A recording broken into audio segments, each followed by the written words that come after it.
Glen of the High North. By H. A. Cody. Author of The Frontiersman, The Lost Patrol, The Chief of the Ranges, The Touch of Abner, etc.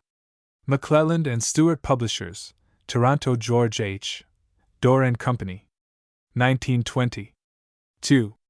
All True Men and Women of the Outer Trails of the Yukon, where for years the author lived and traveled. This book is affectionately dedicated. I one fleeting vision too when the fog bank lifted 3 a big blazing laugh 4 beyond the great white pass v comrades up the trail 6 a shot that told 7 bottles will do 8 love versus gold 9 the outer trail X adrift in the wilderness 11 into the great unknown 12 the girl of Glen West 13 when the storm burst 14 another prisoner 15 Jim Weston 16 the ordeal 17 man to man 18 the prepared room 19 the turn of events XX a shot from the Golden Crest 21 the plotters 22 the cabin in the hills 23 at the revolver's point 24 when the rifles cracked 25 by the inland lake 26 through the storm 27 in the toils 28 help from the hills 29 the old true story XXX the unmasking 31 outward bound. Something lost beyond the ranges, lost, and calling to you. Go. Kipling. She had grown, in her unstained seclusion, bright and pure as a first opening lilac, when it spreads its clear leaves to the sweetest dawn of May. Percival Glen of the High North, Chapter 1 One fleeting vision. It all happened in less than 2 minutes, and yet in that brief space of time his entire outlook upon life was changed. He saw her across the street standing upon the edge of the sidewalk facing the throng of teams and motors that were surging by. She had evidently attempted to cross, but had hurriedly retreated owing to the tremendous crush of traffic. The gleam of the large electric light nearby brought into clear relief a face of more than ordinary charm and beauty. But that which appealed so strongly to the young man was the mingled expression of surprise, fear, and defiance depicted upon her countenance. It strangely affected him, and he was on the point of springing forward to offer his assistance when she suddenly disappeared, swallowed up in the great tide of humanity. For a few minutes the young man stood perfectly still, gazing intently upon the spot where the girl had been standing, hoping to see her reappear. He could not account for the feeling that had swept upon him at the sight of that face. It was but one of the thousands he daily beheld, yet it alone stirred him to his inmost depths. A few minutes before he had been walking along the street without any definite aim in life, listless and almost cynical. But now a desire possessed him to be up and doing, to follow after the fair vision which had so unexpectedly appeared. Who could she be, and where was she going? Should he ever see her again, and if he did would he have the slightest chance of meeting and talking with her? These thoughts occupied his mind as he continued on his way. He walked erect now, with shoulders thrown back, and with a more buoyant step than he had taken in many a day.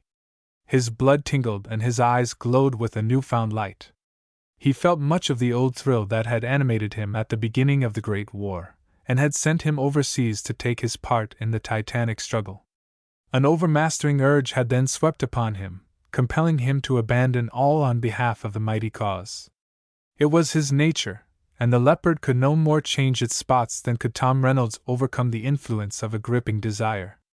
Ever since childhood thought and action had always been welded in the strong clear heat of an overwhelming purpose. It had caused him considerable trouble, but at the same time it had carried him through many a difficult undertaking that had daunted other men. It was only the afterwards that affected him, the depression, when the objective had been attained. So for months after the war ended his life had seemed of no avail, and he found it impossible to settle comfortably back into the grooves of civilian life in a bustling, thriving city. Everything seemed tame and insignificant after what he had experienced overseas. Time instead of lessening had only increased this feeling, until Reynolds believed that he could no longer endure the prosaic life of the city. Such was the state of his mind when he beheld the face across the street, which in some mysterious manner gave him a sudden impulse and a new outlook upon the world. After a short quick walk, he turned into a side street and stopped at length before a building from which extended a large electric sign, bearing the words Telegram and Evening News. He entered, and at once made his way through several rooms until he reached the editorial office at the back of the building. The door was open, and seated at the desk was an elderly man, busily writing. He looked up as Reynolds appeared, and a smile illumined his face. "You are back early, Tom. Found something special?" "Yes," Reynolds replied as he sat down upon the only vacant chair the office contained. "But nothing for publication." The editor pushed back his papers, swung himself around in his chair, and faced the visitor. "What is it, Tom?" he asked. "You look more animated than I have seen you for many a day. What has come over you? What is the special something you have found?" "Myself." "Yourself?"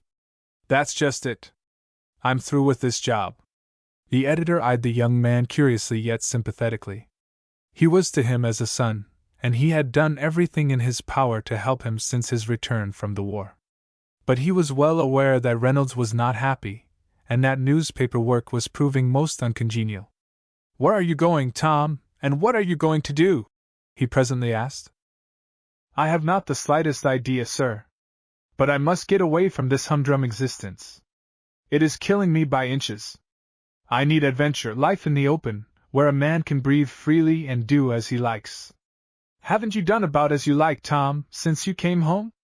I promised your father on his deathbed that I would look after you, and I have tried to do so in every possible way. I sincerely hope that your present work would suit you better than in an office. You are free to roam where you will, and whatever adventure has taken place in this city during the past 6 months you were in the midst of it, and wrote excellent reports too. I know that, sir, and I feel deeply indebted to you for what you have done. But what does it all amount to? What interest do I take in trouble along the docks, a fight between a couple of toughs in some dark alley, or a fashionable wedding in one of the big churches? Bah! I am sick of them all, and the sooner I get away the better." Reynolds produced a cigarette, lighted it, and threw the match upon the floor. From the corner of his eye he watched the editor, as he toyed thoughtfully with his pen. This man was nearer to him than anyone else in the world, and he was afraid that he had annoyed him by his plain outspoken words. "And you say you have nothing in view?" the editor at length inquired. "Nothing. Can you suggest anything? Something that will tax all my energy of mind and body. That is what I want. I hope you do not misunderstand me, sir. I do not wish to seem ungrateful for what you have done. I do understand you, Tom, and were I in your position, and of your age, I might feel the same. But what about your painting? Have you lost all interest in that? When you were in France you often wrote what impressions you were getting, and how much you intended to do when you came home. I have done very little at that, and the sketches I made are still uncompleted. Some day I may do something, but not now. You certainly have lost all interest, Tom, in the things that once gave you so much pleasure. It is only too true, although I have honestly tried to return to the old ways. But I must have a fling at something else to get this restless feeling out of my system. What do you suggest? Perhaps it is only a thrashing I need. That does children good sometimes." The editor smiled as he pulled out a drawer in his desk, and brought forth a fair-sized scrapbook. He slowly turned the pages and stopped at length where a large newspaper clipping had been carefully pasted. "I do not think you need a thrashing, Tom," he began. "But I believe I can suggest something better than that. Here is an entry I made in this book over 15 years ago, and the story it contains appeals strongly to me now. I read it at least once a year, and it has been the cause of many a daydream to me, and night dream as well, for that matter. Did you ever hear of the mysterious disappearance of Henry Redmond, the wealthy merchant of this city? But I suppose not, as you were young at the time." "No, I never heard of him," Reynolds acknowledged. "Was he killed?" "Oh, no. He merely disappeared, and left no trace at all. That was, as I have just said, over 15 years ago, and no word has been received from him since." "What was the trouble? Financial difficulties?" "Not at all. He simply disappeared. It was due to his wife's death, so I believe. They were greatly attached to each other, and when she suddenly died Redmond was a broken-hearted man. I knew him well and it was pathetic to watch him. He took no interest in his business, and sold out as soon as possible. Then he vanished, and that was the last we heard of him. He was an odd man in many ways, and although one of the shrewdest men in business I ever knew, he was fond of the simple life. He was a great reader, and at one time possessed a very fine library. This article, which I wish you to read, tells the story of his life, how he built up his business, and of his sudden disappearance.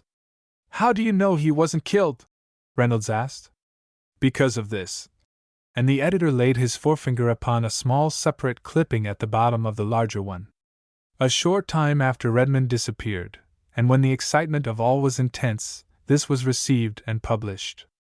Although it bore no name, yet we well know that it was from Redmond, for it was just like something he would do. This is what he wrote. I go from the busy haunts of men, far from the bustle and worry of business life. I may be found, but only he who is worthy will find me, and whoever finds me, will, I trust, not lose his reward. From the loopholes of retreat I shall watch the stress and fever of life, but shall not mingle in the fray. Queer words those, Reynolds remarked, when the editor had finished reading. What do you make of them? I hardly know, although I have considered them very carefully. I believe they contain a hidden meaning, and that the finding will consist of more than the mere discovery of his person. It must refer to something else, some quality of heart or mind, that is, the real personality behind the mere outward form. A double quest, for anyone who undertakes the venture? It seems so, Tom, and that makes it all the more difficult. But what an undertaking! How I wish I were young again, and I should be off tomorrow. I was a fool not to make the try 15 years ago. I would not now be chained to this desk, I feel certain of that. And as you cannot go yourself, you want— Reynolds paused and looked quizzically at the editor. I want you to go in my stead, was the emphatic reply. You are young, strong, and anxious for adventure. For what purpose, sir? Why do you wish me to undertake this wild goose chase? For such it seems to me. I wish you to go for 3 reasons. First, for your own good, as an outlet to your abundant energy, and to give you some object in life. Next, to satisfy a curiosity that has been consuming me for years. I am more than anxious to know what has become of Henry Redmond. And finally, for the sake of my paper. If you should prove successful, what a write-up it will make, for you will have a wonderful story to tell. Doesn't the thing appeal to you? Why, it makes my blood tingle at the thought of such an undertaking. It does stir me a bit, Reynolds acknowledged. But where am I to go? Have you any idea where Redmond is? The world is big, remember, and without any clue, the chase would be absolute folly. I am well aware of all that. I have no idea where Redmond is, and that makes the venture all the more interesting. If I could tell you where he is, and you merely went and found him, bah! That would not be worth the trouble. But the uncertainty of it all is what appeals to me. The whole world is before you, and somewhere in the world I believe Henry Redmond is living. Your task is to find him. Can you do it? For a few minutes Reynolds did not speak. He was interested, but the undertaking seemed so utterly hopeless and ridiculous that he hesitated. If he had the slightest clue as to the man's whereabouts, it would be different. How old a man was Redmond when he disappeared? He at length asked. About 50, I understand, although he appeared much older at times.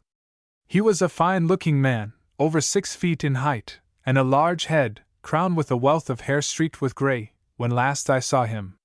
His commanding appearance attracted attention wherever he went, and that should aid you somewhat in your search. Had he any family? Reynolds questioned. One little girl only, for he married late in life.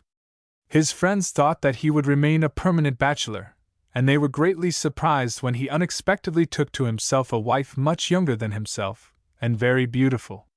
They lived most happily together, and when his wife died Redmond was heartbroken. Perhaps her death affected his mind, Reynolds suggested. I have thought of that, and his sudden disappearance, as well as the peculiar letter I read to you, lends color to the idea. What became of the child? No one knows. He evidently took her with him, and that is another reason why I believe no harm befell him as you suggested. The whole affair is involved in the deepest mystery. And did no one attempt to solve it? Reynolds asked. Was no effort made to find the missing man? There was at the time, and the newspapers far and near made mention of his disappearance. It was the talk of the city for several weeks, and I understand that several men thought seriously of searching for him. But the interest gradually waned, and he was forgotten except by a few, of whom I am one. Reynolds rose to his feet and picked up his hat. Suppose I think this over for a few days? He suggested. If I get the fever, I shall let you know. In the meantime, I shall plug away at my present job. I can't afford to be idle, for idleness is the holiday of fools, as someone has said. That's fine, Tom. And the editor's face brightened with pleasure. And remember, you shall be supplied with all the money you need, so do not worry about that. Thank you, but I have a little of my own that will last me for a while. When I run through with it, I may call upon you. Very well, do as you like, Tom. But think it over and let me know of your decision as soon as possible. Chapter 2. When the fog bank lifted. The Northern Light was lying at her wharf preparing for her long run to the far northern Pacific, through the numerous islands studding the coastal waters of British Columbia and the United States territory of Alaska. All day long she had been taking on board great quantities of freight, and now on the eve of her departure passengers were arriving. The latter were mostly men, for new gold diggings had been discovered back in the hills bordering the Yukon River, and old-timers were flocking northward, anticipating another Klondike, and all that it might mean. Tom Reynolds stood on the wharf noting the excitement that was taking place around him. Apart from the article he would prepare for the next day's issue of the Telegram, he was more than usually interested in what he beheld. As he watched several bronzed and grizzly veterans of many a long trail and wild stampede, a desire entered into his heart to join them in their new adventure.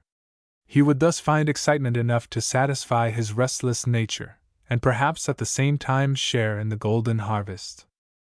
This longing, however, was held in check by the thought of the story he had heard the evening before, and also by the hope of seeing again the face he had beheld for a few fleeting seconds at the street crossing. In fact, he had thought more of it than of the mysterious disappearance of Henry Redmond. For the greater part of the night, and all the next day, the girl had been in his mind. He tried to recall something more about her, the color of her hair, how she was dressed, and whether she was tall or short. But he could remember nothing except the face which alone stood out clear and distinct. Several times during the day he had been on the point of transferring his impressions to paper, but he always deferred action, preferring to muse upon the beautiful vision he had seen and to dream of meeting her again. She must still be in the city, he reasoned, and should he go away now his chance of finding her would be lost forever. That he would find her he had not the slightest doubt, for among the crowds that passed daily along the streets he would surely see her, and when he did, well, he was not certain what would happen. Anyway, he would know more about her than at present. He was standing watching an old man with a long gray beard and wavy hair falling below a broad-brimmed slouch hat. He was evidently a prospector, for he bore a good-sized pack across his right shoulder, and was dressed as if for the trail, with a pair of coarse boots upon his feet. His figure was commanding, almost patriarchal, and Reynolds watched him with much interest as he walked stately and deliberately up the gangway.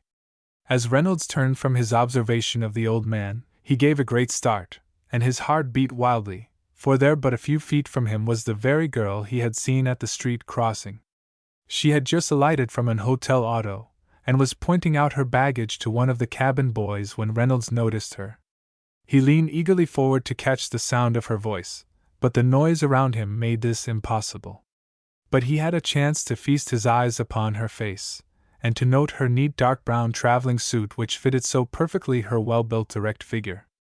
She was of medium height, and carried herself with complete assurance as one well accustomed to travel. She was apparently alone, for no one accompanied her, as she presently went on board the steamer.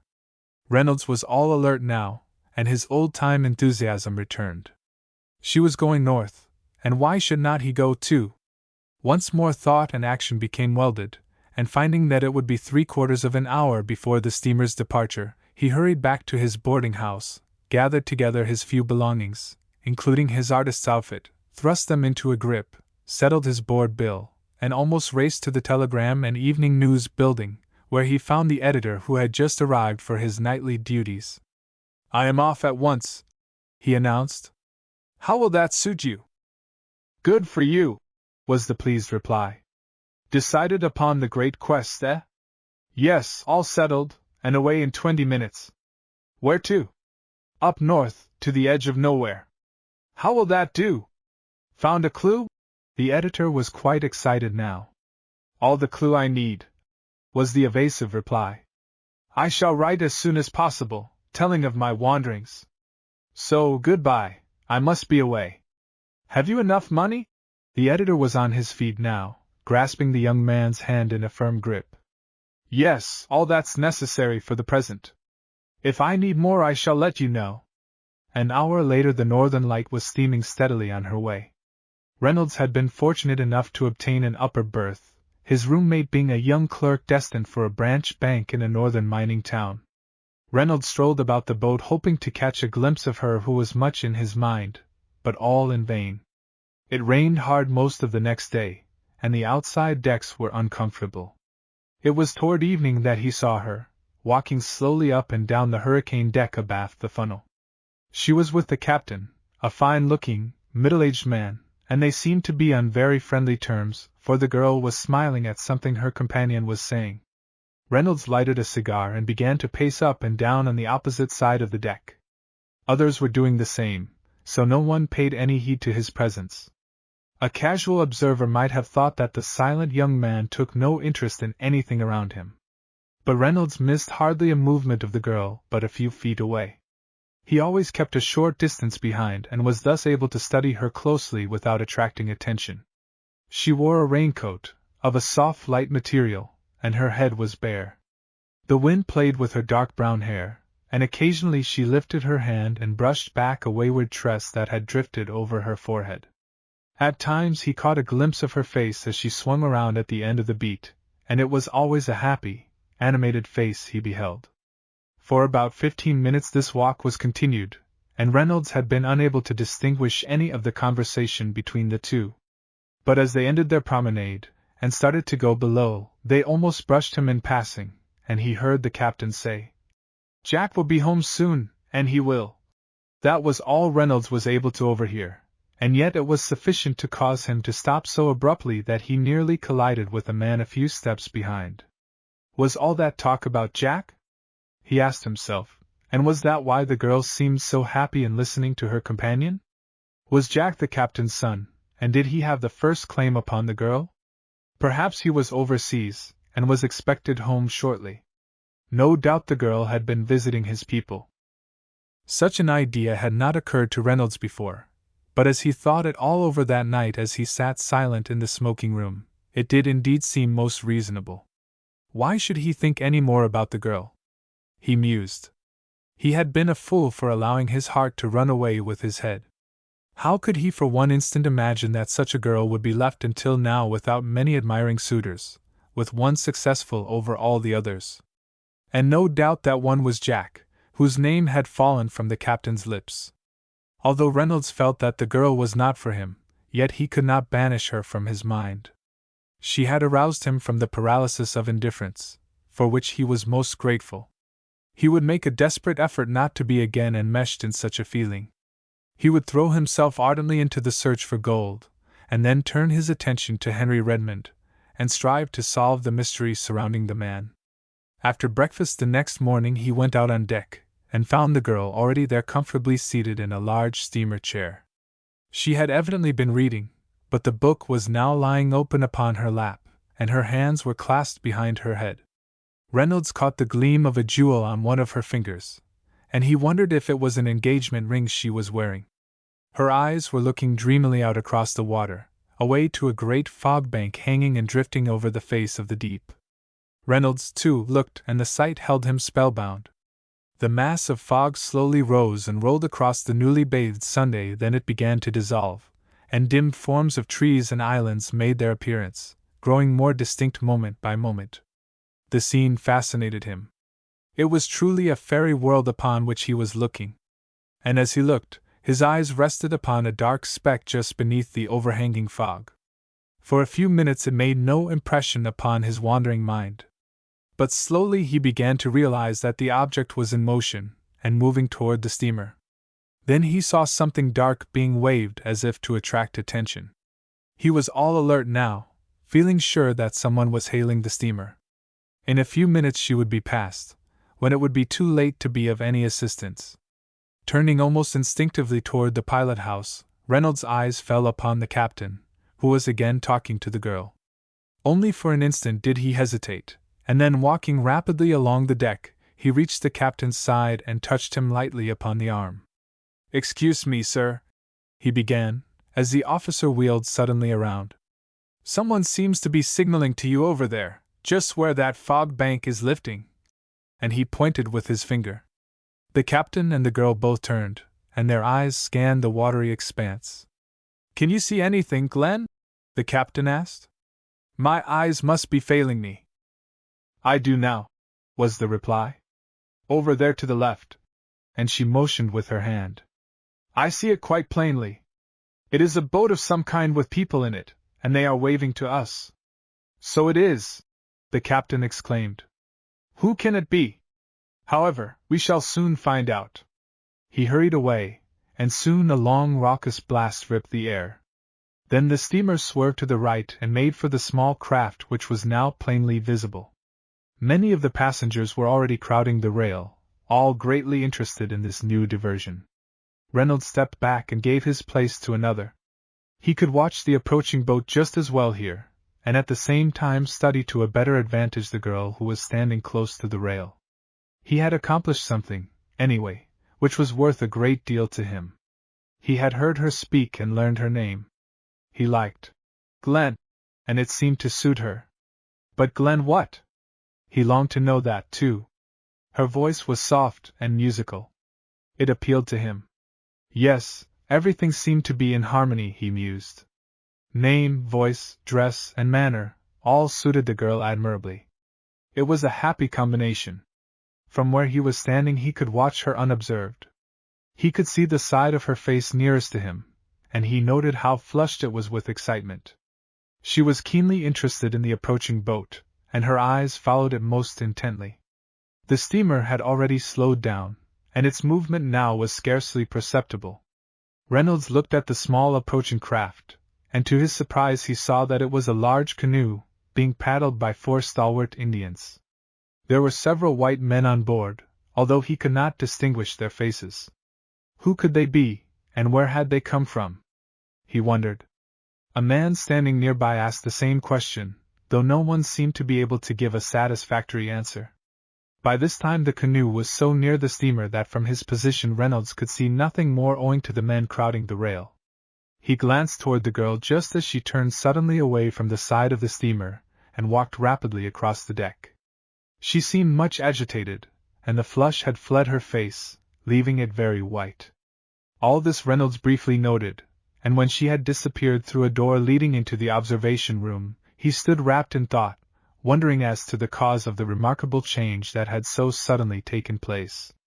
Was there some mystery connected with her life, and had she recognized someone in the canoe she did not wish to meet? He determined to learn what he could about the picked-up men, and to keep his eyes and ears open for further developments. Chapter 3: A Big Blazing Laugh. "Fine sight that, sir." Reynolds turned sharply at these words, and saw the old man with the long beard and flowing hair standing at his left. Although he himself was almost 6 feet in height, he seemed small by the side of this stranger, who was looking calmly out over the water toward the fog bank, which had now lifted and was slowly dissolving. "You don't see the likes of that often," he continued, "and it ain't everyone who can read its mayonnaise neither." "What do you see there?" Reynolds asked, more interested in hearing the man's deliberate drawl than the meaning of the fog bank. "Wall, it seems to me that a fog bank hasn't a ghost of a chance fair life when the sun hits it good and hard." "That one hasn't anyway," Reynolds replied, as he watched the cloud gradually thinning and drifting away. "It's the same with all clouds, sir, and it makes no difference whether they're hangin' over the water or over one's life. They're bound to disappear when the sun gets after 'em. Do you think so?" "I sartinly do. Why, there isn't a cloud but'll gather up its skirts and run when a good big blazin' laugh gets after it. And that's what we want in this world today, more cheerfulness, more of the joy of life. Have you tried it?" "Why, bet I have, and it's allus worked like a charm." I could tell ye of many a squabble that's been settled by the means of a smilin' face and a good hearty laugh. There's nothin' like it. You're an optimist, I see. And Reynolds smiled for the first time in many a day. He could not help it, for this stranger radiated a stimulating influence of cheerfulness and goodwill. I try to be, sir, and when I see a fog bank hovering over people like that one did out yonder a little while ago, I consider it my duty to act like the sun and drive it away. Then, there's good feelin' all around, especially among the ones who were under the cloud. I imagine it is that way with those men who have just been picked up. They must feel happy over the lifting of the fog at the right moment. That's just what I mean. It meant much to them. Do you know who they are? Miners, no doubt, who wish to go north. They've been prospecting Meb, on some of the islands along the coast, and started out to hail a passin' steamer. They do it at times. And the steamers always pick them up? Sure, they wouldn't go by without taking them on board, no matter who they are.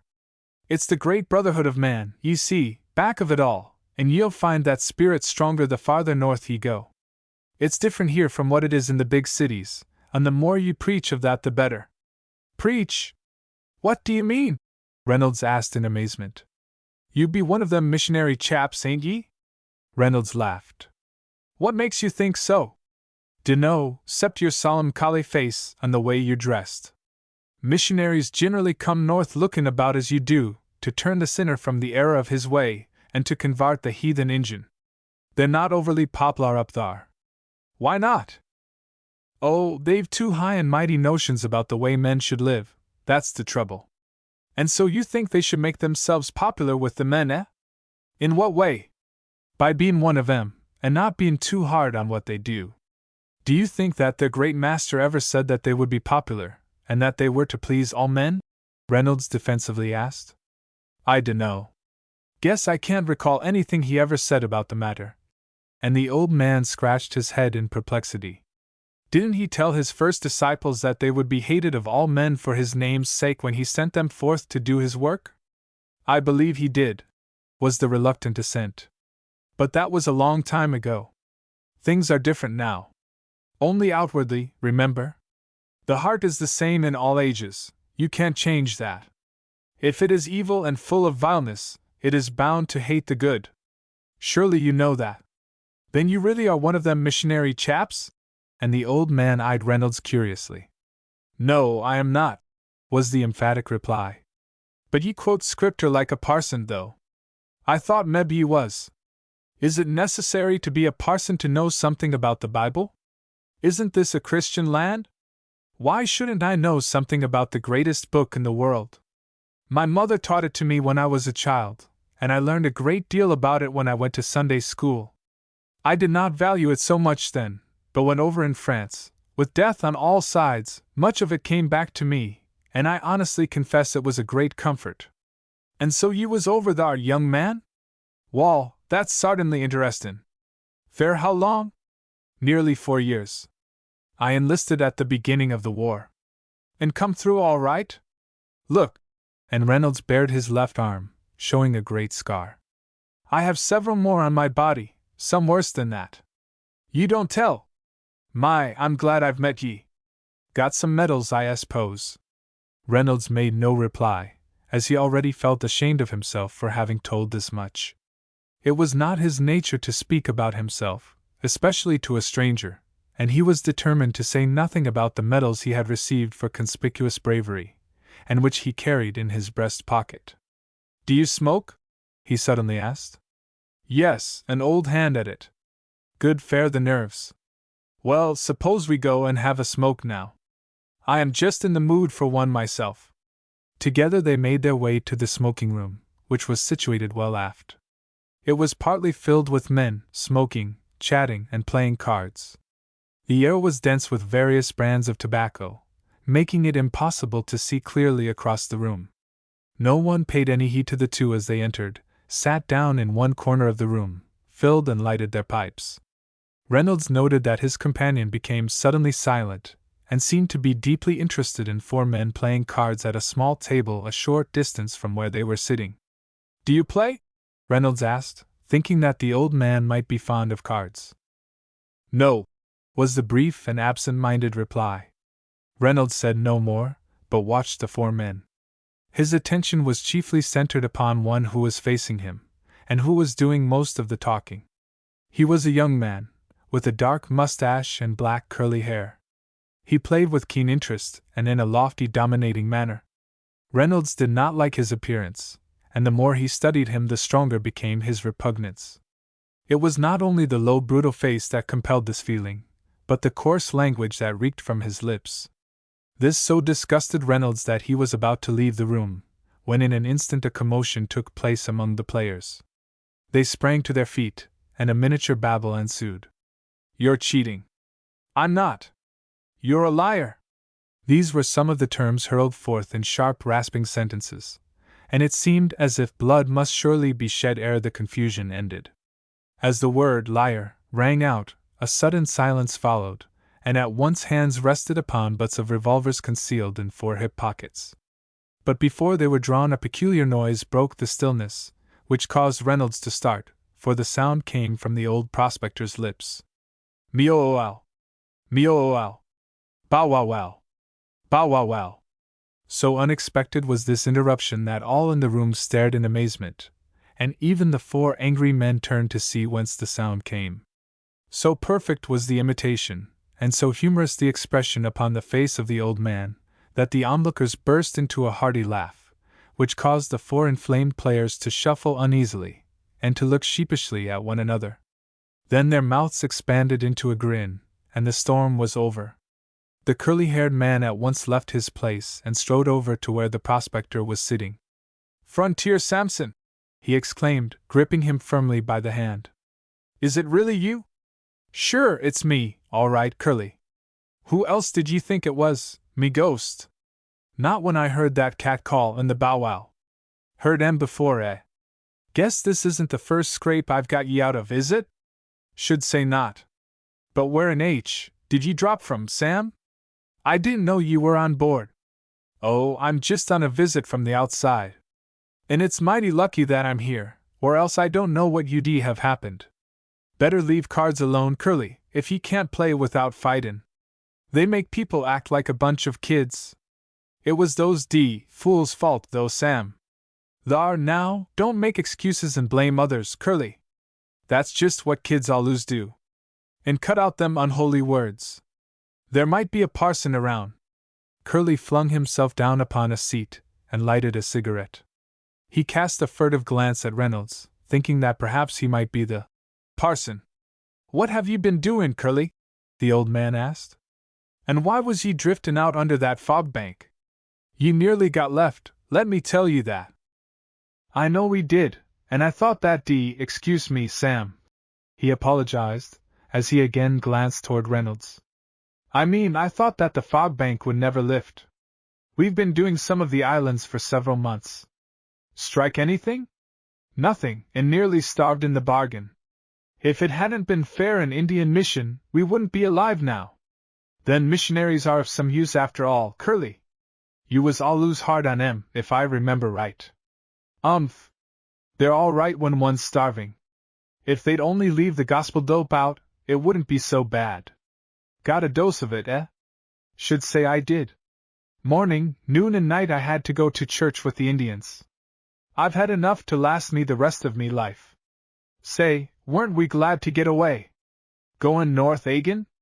I thought you was through up thar." "So did I.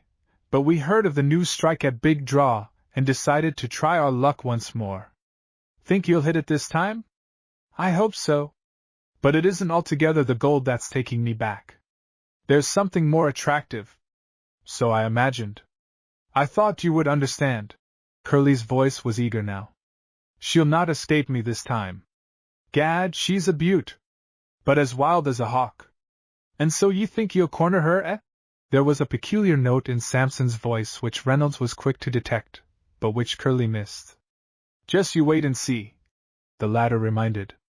"That old cuss thinks he's got a regular Gibraltar behind those hills with his lousy Indians. But I'll show him a thing or two." "Ye've never been thar, have ye?" Samson queried. "Never. But the bird comes out of her nest sometimes, ye know, and then—" "You'll be the hawk, is that it?" Samson asked as the other paused. Oh, I'll be around, Curly laughed. One doesn't run across the likes of her every day, and she's the gold I'm really after. Wall, all I can say is this, the prospector replied, as he rose slowly to his feet, that ye'd better be mighty careful, young man. That Gibraltar, as ye call it, is guarded by a lion that ain't to be fooled with. He's got claws that reach from sun up to sundown, as several smarter ones than you have found out to their sorrow. Leave him alone, and he'll bother nobody. But interfere with that lass of his, and the whole north won't be big enough to hide ye. That's my warning, and if you're not a fool ye'll heed it. Reynolds had a good long sleep that afternoon. He had been much disturbed the night before by several men in the next room, who shouted and sang until early morning. During the evening he went out upon deck, well forward, as he wished to be alone, and away from the men who were drinking and gambling in other parts of the steamer. It was a beautiful evening, with scarcely a ripple disturbing the surface of the water. The air was mild, and when the sun went down, the moon rose big and cheery above the dense dark forest away to the right. Reynolds thought over the conversation he had heard between Frontier Samson and the man known as Curly. That the latter was a scoundrel he had not the slightest doubt. His face alone would have betrayed him even if he had not spoken a word. He was curious concerning the reference to Gibraltar, the lion, and the lass. As he thus sat and mused, listening to the zip-zip of the vessel as it cut through the water, his mind naturally drifted off to her of the street crossing incident. He wondered what had become of her. Why had she left the railing in such a hurry, and what was the cause of the sudden pallor that had come upon her face? Had Curly anything to do with her agitation, and was it possible that she was the girl to whom he referred? As this idea flashed into his mind, he sat bolt upright in his chair. It did seem reasonable when he considered it. In fact, it gave him a certain degree of pleasure as well. If his suspicions were true, then the girl needed protection from that brute, and was it not his duty to keep a sharp lookout, and if necessary to protect her from all harm? And as he thought of this, the girl herself came upon deck, and walked at once toward the bow close to the tall flagstaff, which pointed upwards like a quivering slender needle. Reynolds could see her plainly as she stood looking straight before her. A cloak was thrown carelessly over her shoulders, and her head was bare. What a perfect picture of gracefulness she presented to the admiring young man as he watched her by the light of the full-orbed moon. How he longed to go forward, speak to her, and listen to her voice. But no, he did not dare to do that. He must adore her at a distance, and wonder what she was thinking about. Presently an idea leaped into his mind that thrilled his entire being. He was pushing out into the great unknown, with all its dangers and uncertainties. But standing there before him was his guiding star, the one girl in all the world who unconsciously had inspired and stirred him to action. Was she really to be his guiding star? Anyway, the sight of her standing before him seemed to be a favorable portent of the future. For almost half an hour the girl stood silently at the bow, apparently unconscious that anyone was near. Reynolds remained a long time after she had gone. It was good to be there on such a night, with no one to disturb him, alone with a fair vision before him, and a sweet peace in his soul. Chapter 4 Beyond the Great White Pass. All aboard! The train was on the point of pulling out from the little coast town of Skagway on its run inland of 110 miles. There had been much bustle and excitement ever since the steamer landed early that morning. But now everything was in readiness, the signal had been given, and the train began to move. Reynolds was comfortably seated and looking out of the open window, when Frontier Samson came and sat down by his side. The old prospector was much out of breath and panting heavily. "I nearly missed the train," he explained. "She was moving when I swung on board." "Sightseeing, eh?" Reynolds queried. "That's about it, I guess. Watching a mix-up and getting Curly out of a scrape. That's what delayed me." "What was the trouble?" "Oh, the same old story. Curly can never mind his own business. He's always poking his nose into other people's affairs. He's too sassy." "Where is he now?" "In the smoker. I had to drag him along with me, and that's what made me late." "Why didn't you leave him behind?" I should have done that. But it's the brotherhood, ye see, that made me do it. That feller ain't safe runnin' at large, and somebody's got to keep an eye on him, specially up here. It seems to me that you have undertaken a big task. And Reynolds smiled. Indeed, I haven't. No one knows that better'n me. If I had my way, he'd be shipped off to some penitentiary. That's the right place for the likes of him. And he'll land there some day, as sure as guns. But in the meantime, somebody's got to watch him. Reynolds made no reply. In fact, he hardly heard his companion's last words, for his eyes were riveted upon the wonderful sights around him. Above towered the peaks of the White Pass Range, grand and majestic. Away to the left, and far above, could be seen the railway track, twisting along the mountain's side like a thin, dark thread. It seemed incredible that the train could make such a tremendous climb. "Do we go up there?" he asked in amazement. "Sure. We'll be there in a short time, but it takes 4 engines, though, to tug us up. Then you'll see something that'll make ye wonder. Guess there's nothing like it in the whole world. We'll go up 3,000 feet, and it'll be the nearest to heaven that some of the chaps on this train'll ever be. Just look at that, now!" Reynolds was indeed looking.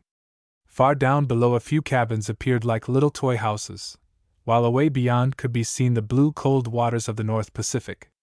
The air was becoming keen, but it was bracing and stimulating.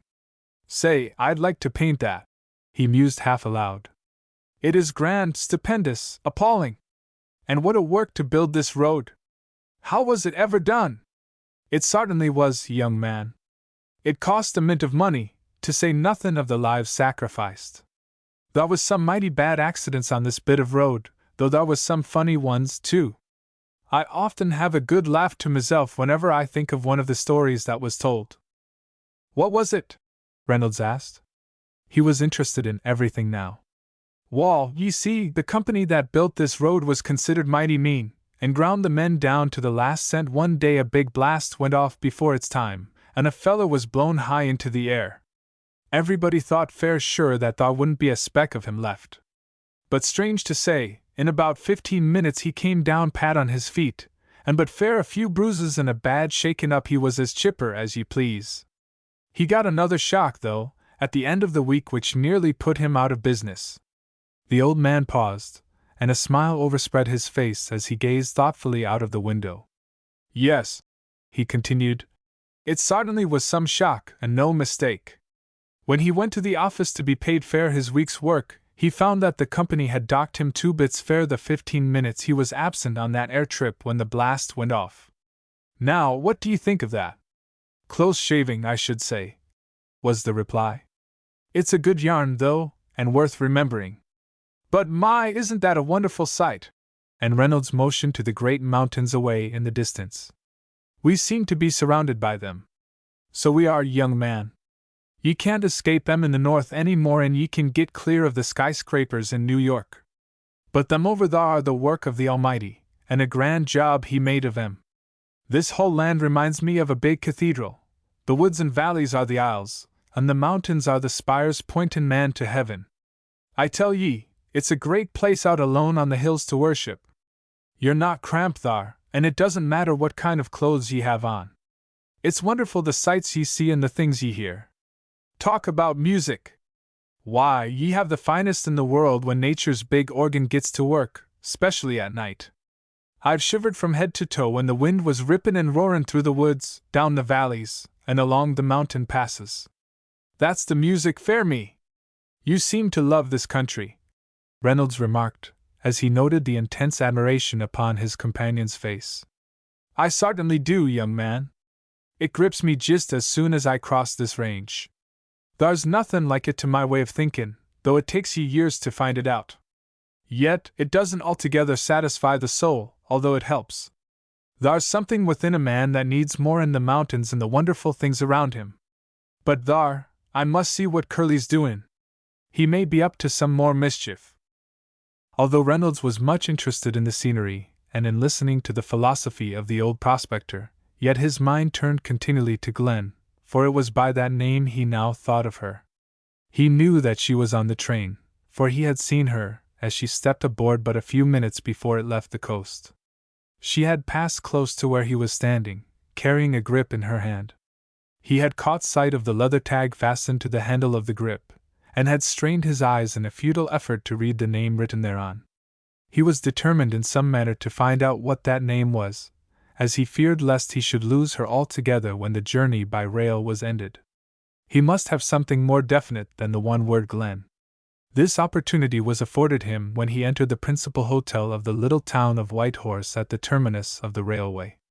It was just across the street from the station, and when he arrived at the office she was there before him, and about to enter her name in the hotel register.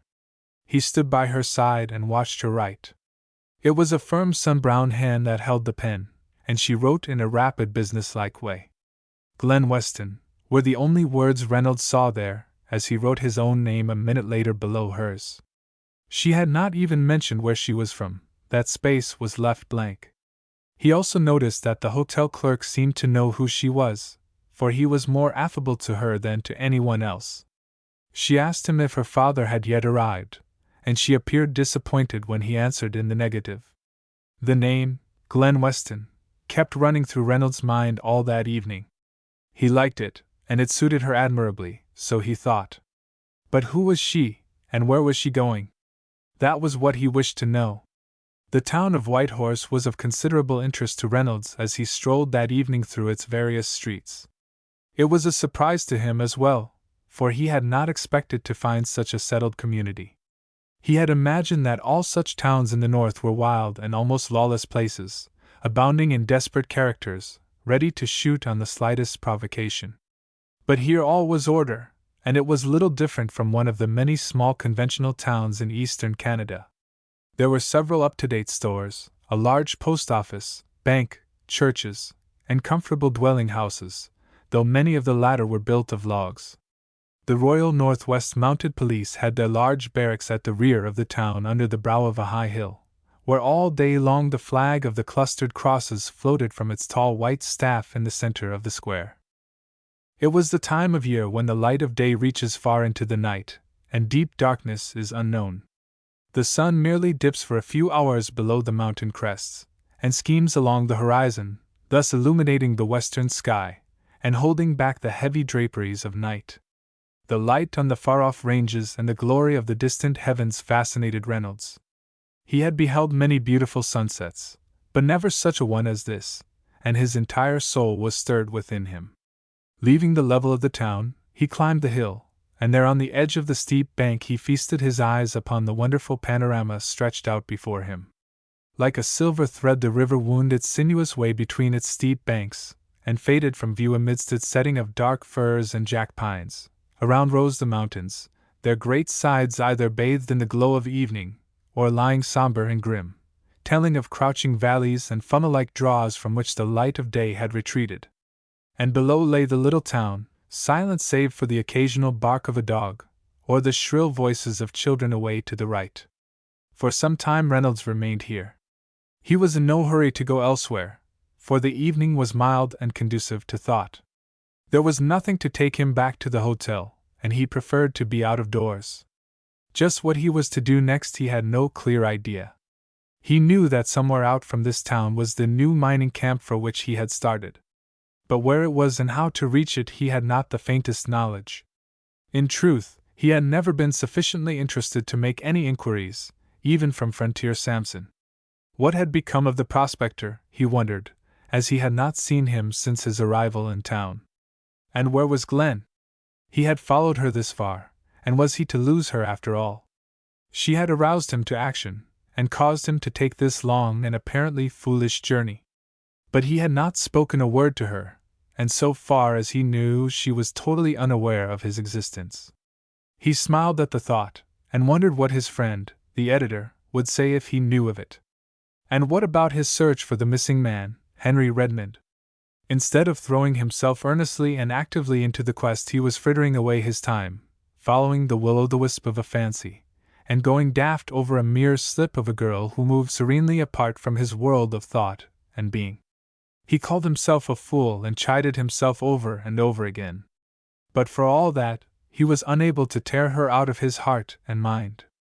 She seemed to belong to him, and to no one else. I believe that my experiences in France have affected my brain, he muttered, as he at length rose to his feet. I am sure I was not like this before the war. But here I am now dazzled and mystified by a fair face, a pair of sparkling eyes, and the charm of a name. This will never do.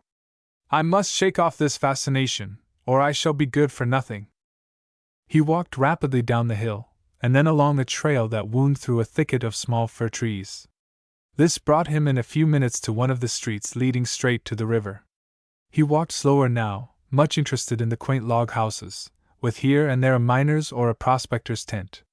Presently he saw before him a large building, with galvanized roof and sides.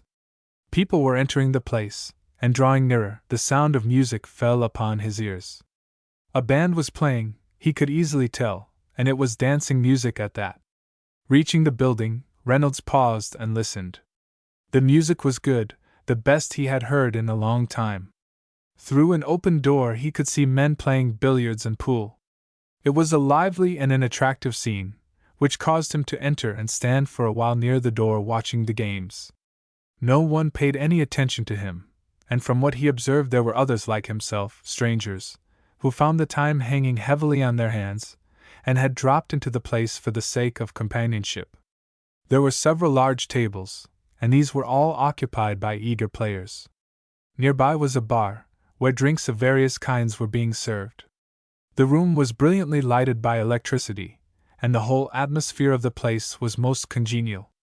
At one end of the billiard room were 2 doors, and here a number of people were standing watching the dancing that was going on in the main part of the building. Reynolds presently joined them, and he was greatly surprised at the size of the room and the number of people upon the floor. There was a gallery immediately overhead, and here the band was placed. For a few minutes Reynolds stood and watched the dancers in a somewhat indifferent manner. He learned from a man standing by his side that this building belonged to a town club, and that such dances were not uncommon, at which most of the people attended.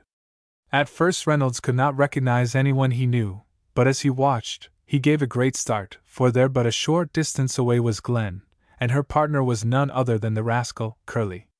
He could hardly believe his eyes, and he followed them most intently as they moved about the room.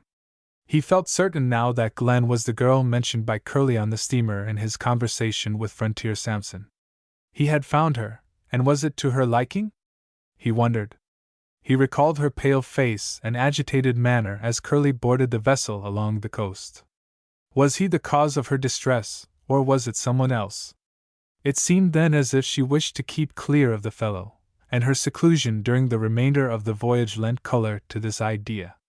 But here she was dancing with him, and apparently enjoying herself. All this puzzled Reynolds as he stood there, unheeding everything else save those special 2. When the music ceased, Glen and Curly walked across the room and sat down but a short distance from the door.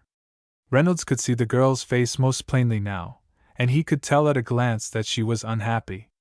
Curly, on the other hand, was very animated and did all of the talking. He was speaking in a low voice and seemed very much in earnest. Occasionally the girl shook her head, and looked uneasily around as if fearful lest someone should overhear what was being said. At length, however, as she glanced to her right, her face brightened, and the light of joy leaped into her eyes. Reynolds also turned his head, and he was surprised to see, standing not far away, a tall and powerfully built Indian. Where he had come from Reynolds had not the least idea, but there he was, clad in a soft buckskin suit, motionless, and heeding no one except the young girl sitting by Curly's side. His placid face relaxed a little, however, as Glen moved swiftly to where he was standing and spoke to him in a low voice. The Indian merely nodded in reply, and without even glancing around upon the curious watchers in the room, he at once followed the girl as she passed out of the building through a side door which opened upon the street. Chapter 5 Comrades of the Trail. There was no wild stampede to the Big Draw mining camp on Scupper Creek, where gold had been discovered. There had been so many such reports in the past which proved but flurries, that many of the old-timers became skeptical, and waited for further developments. There were some, however, who were always on the lookout for anything new, and the hope of making a strike induced them to hasten away at the least information of any discovery. These drifted forth in little groups by the way of the river and mountain passes. Among such there were always newcomers, men from the outside, as well as miners who had left the country years before. It was with the latest arrivals that Reynolds made his way into Big Draw. He was accustomed to life in the open, and his recent experience of camp life in France served him in good stead now. He had just himself to look after, and accordingly, he did not need a large outfit. He also learned that provisions could be procured at the mining camp, where a store had been established. He, therefore, took with him only what was absolutely necessary, such as a small tent, a few cooking utensils, a good rifle, and sufficient food to last him for several days. A steamer would carry him part of the way, while the rest of the journey would be made overland on foot. After her departure from the dance that night, Reynolds saw nothing more of Glen. He found that she had left the hotel, but where she had gone he did not know. He inquired of the clerk, and was answered with a curt, "Don't know." He wondered who the Indian could be. There seemed to be a mutual understanding between him and the girl, at any rate, and they must have departed together. During the remainder of his stay in town he had wandered about the streets, with the faint hope that he might again see the girl, or learn something as to her whereabouts. Frontier Samson had also disappeared, and no one seemed to know anything about him. Reynolds did not mind asking about the old prospector, as it was different from inquiring about Glen.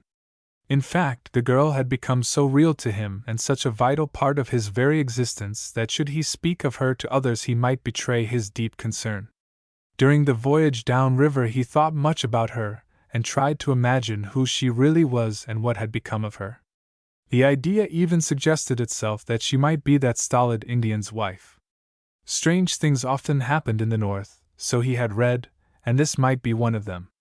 He banished the thought, however, as too ridiculous, and beyond the bounds of probability. The voyage was an uneventful one to Reynolds, who kept much to himself and did not join his companions at cards, which were played day and night. At times there was considerable roughness, though no shooting. Curly was there, and enjoying himself to his heart's content. He played most of the time, losing and winning in turn. Reynolds often sat and watched him as he played, wondering where the fellow had first met Glen and what he knew about her. He had never spoken to the rascal, and had no inclination to do so. But several times glancing up from his cards Curly noticed Reynolds' eyes fixed intently upon him. Although he had found out that the quiet, reserved man was not a parson, yet he knew that he had been with Frontier Samson, and he was curious to know what the old prospector had told him about his career. His record was so black that he naturally became suspicious until he at length imagined that the young man with the steady, unswerving eyes was following him north with some special object in view. The idea annoyed him, although he said nothing, but went on with his game. It took the little steamer some time to reach her destination, as she had to buck a heavy current part of the way. When she at length tied up at the landing where the trail over the mountain began, the passengers scrambled quickly ashore, and started at once upon their hard journey, carrying heavy loads upon their backs. With their long trip of several thousand miles almost at an end, the excitement of the quest increased, and eagerly and feverishly they pressed forward, each anxious to be the first of the party to reach the mining camp. But Reynolds was in no hurry. He had not the same incentive as the others, and so long as his supply of food lasted he was as contented on the trail as anywhere else. His pack was heavy and the day promised to be very warm. He preferred to be alone, away from the insipid chatter and profanity of his companions. It would give him an opportunity to think and to study the beauty of the landscape. Leaving the landing, he walked along the trail, which in a short time began to ascend around the right side of the mountain. Here he stopped and looked back. The river wound below, and the little steamer was lying at the bank discharging her cargo. It was the last link between him and the great outside world of civilization. In a few hours it would be gone, and for an instant there came to him the longing to go back and give up his foolish quest. He banished the temptation, however, and plodded steadily on his way. He had never turned back yet, and he was determined that this should not be the first time. He had the unaccountable conviction that the lap of the future held something in store for him, and that he would come into his own in due time. The higher he climbed, the more wonderful became the view. The trail twisted around the mountainside, and from this vantage ground the solitary traveler could look forth upon vast reaches of forest and great wild meadows far below, with here and there placid lakes, mirroring trees, mountain peaks, and billowy clouds. The voices of his companions had long since died away, and he was alone with the brooding silence all around, and his own thoughts for company. At noon he rested under the shade of an old storm-beaten tree, and ate his meager lunch. This finished, he lighted his pipe and stretched himself full length upon the mossy ground. He was feeling more contented than he had been in many a day. The air was invigorating, and a desire came over him to be up and doing. His old indifference to life seemed to slip away like a useless and impeding garment, leaving him free for action. He even thought with pleasure of mingling again in the activities of civilization, and winning for himself a worthy reputation. He would make good in the North, and then go back and surprise his friend, the editor, and all who knew him. So strong was this feeling that he sat suddenly up, wondering what had come over him to cause the subtle change. It must be the wild mystery of this region, he mused. It is stimulating and impelling. It may be the spirit of the mountains, and the other grand things of nature. They are carrying out the designs for which they were intended, and perhaps they have silently rebuked me for being a traitor to the highest that is in me. But I shall show them a thing or two, if I am not much mistaken. Springing lightly to his feet, he continued his journey. His step was more buoyant, his heart lighter, and the pack seemed less heavy than when he left the river. He traveled all that afternoon, crossed the summit, and moved swiftly down the opposite slope. It was easy walking now, and he hoped to reach the valley and there spend the night. He believed that he should find water among that heavy timber ahead of him, and thither he made his way. Neither was he mistaken, for when his steps at length began to lag he heard the ripple of water drifting up the trail. As he drew nearer he smelled the smoke of a campfire, and the appetizing odor of roasting meat. Somebody must be camping there, he mused, and I may have company. I am sorry, but then it can't be helped. The brook was a small one, shallow, and Reynolds easily sprang across. Gaining the opposite bank, he peered among the trees, and to his surprise he saw Frontier Samson squatting upon the ground, roasting a grouse over a fire he had previously lighted. The old prospector's face brightened as the young man approached. "My, why've ye been a long time comin'?" he accosted. "I thought mebbe ye'd played out, tumbled down the side of the mountain, or a grizzly had gobbled ye up. What in time kept ye so long? And where in the world did you come from?" Reynolds asked in reply, as he unslung his pack and tossed it aside. "I never expected to meet you here." "Ye didn't, eh? Wall, ye never want to be surprised at anything I do. I'm here today and somewhere else tomorrow. I'm always on the move, rovin' from place to place. It's me nature, I guess. A rolling stone gathers no moss, so I've heard." "Is that the way with you?" Reynolds asked, with a twinkle to his eyes. "I may get no moss, young man, and not become a fossil like some of the fellers in big cities, but I get a heap of rubbin' with me rollin', and that keeps me brightened up." "But how did you get here ahead of me?" Reynolds questioned. "You were not on the steamer, and I am certain you didn't walk." Samson drew the grouse from the fire, and examined it critically. Finding it not done to his satisfaction, he thrust it back again. "Just hand me that fryin' pan, will ye?" And he motioned to his left. "I want it handy when the bird's cooked. Ye didn't expect to find a supper here tonight, young man, did ye?" And he looked quizzically at Reynolds. "Indeed I didn't," was the emphatic reply. "Neither did ye imagine that it you'd be a grouse's bones ye'd be pickin'. Why, it's no tellin' where that bird was 3 days ago. It may have been 50 miles or more away, fair all we know. But it's here now, isn't it? It looks very much like it." And Reynolds laughed. "Wall, that's just the way with many other things. It's always the unexpected that happens, and there are surprises on every trail, as ye'll larn if ye haven't done so already. Meetin' me here is one of them, and my movements are just as unsartain and mysterious as were them of that bird which is now sizzlin' over this fire. But with not such an unhappy ending, I hope." And again Reynolds smiled.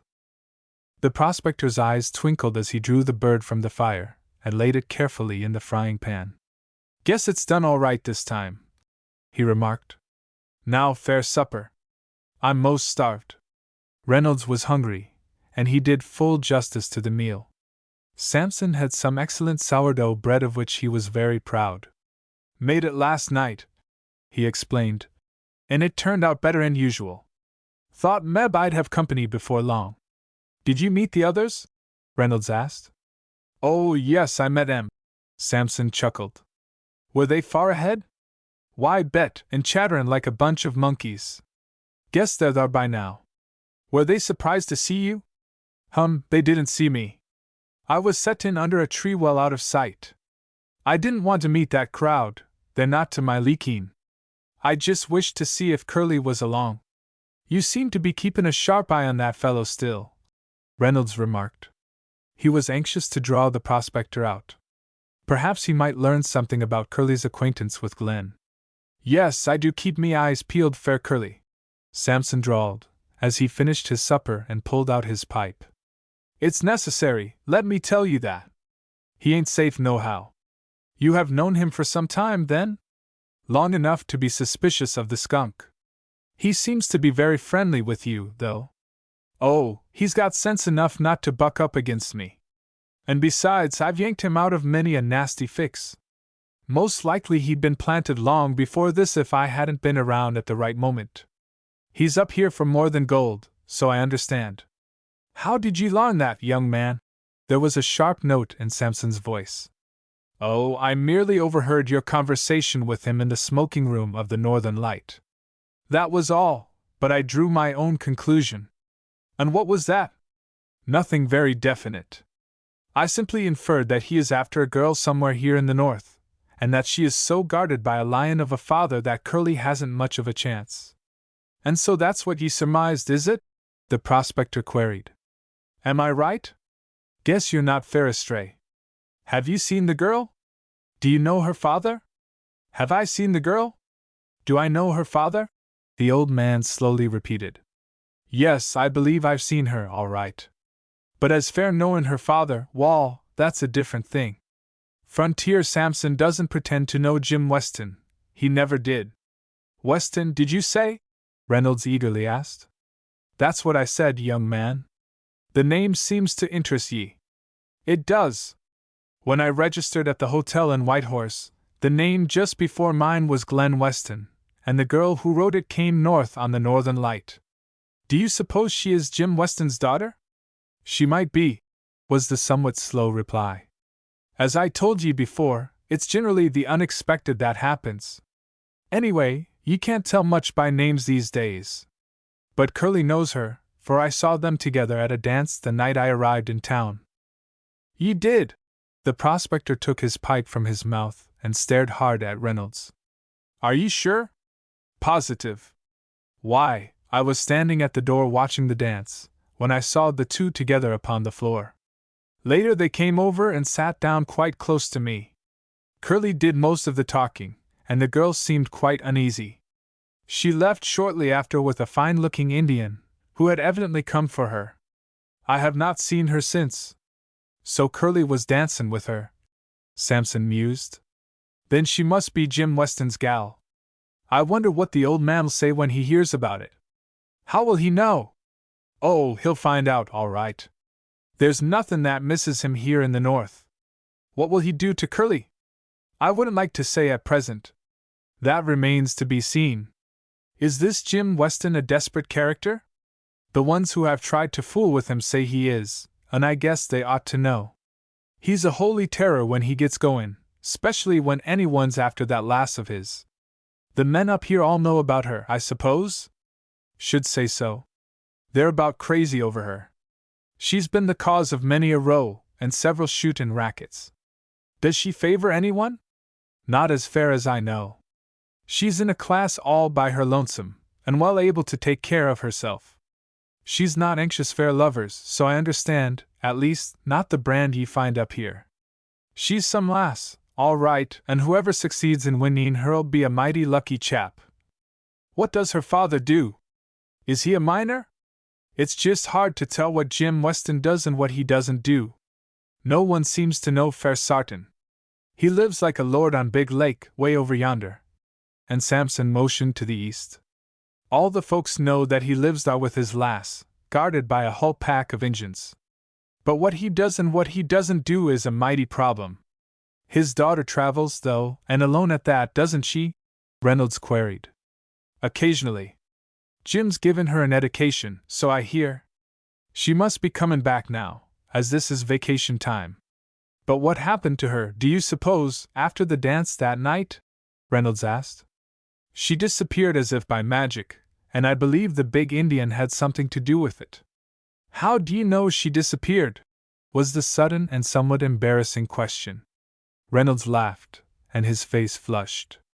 He knew that he had betrayed himself, and that the prospector noted his confusion. Oh, I didn't notice her in town, he explained, and I saw by the register that she had left the hotel. So you're interested in her too, are ye, young man? I certainly am, was the candid confession. From the moment that I first saw her at a street crossing in Vancouver, she has been hardly out of my mind. I never saw any girl who affected me so much, and she is the reason why I am here now.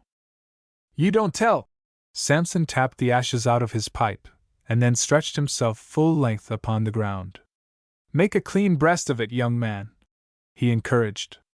I'm an old hardened chap myself, but I do like to hear a real interestin' heart story once in a while. I get sick and disgusted listenin' to brutes on two legs, callin' themselves men when they talk about women. But when it comes to a clean young feller, sich as I take you to be, tellin' of his heart stroke, then it's different, and I'm allus pleased to listen. And make a clean breast of it, Reynolds did. He was surprised at himself for talking so freely as he told about his indifference to life until he first saw Glen Weston. It was easy to talk there in the silence of the great forest, with the shadows of evening closing around and such a sympathetic listener nearby. He felt better when his story was ended, for he had shared his heart feeling with one worthy of his confidence, so he believed. Frontier Samson remained silent for a few minutes after the confession had been concluded. He looked straight before him off among the trees as if he saw something there. Reynolds wondered what he was thinking about, and whether he considered him a fool for becoming so infatuated over a mere girl. I must seem ridiculous to you, he at length remarked.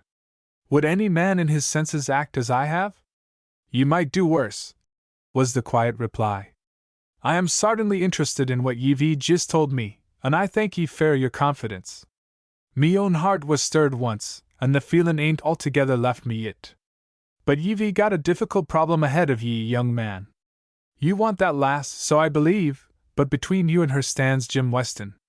And the girl, why don't you say? Sure, she's to be considered. But a gal can be won when she takes a fancy to a man of your make-up. The trouble be with her dad, and don't forget that. But thar, I guess we've talked enough about this for the present. I'm dead beat and want some sleep. We must be away early in the mornin', remember. What?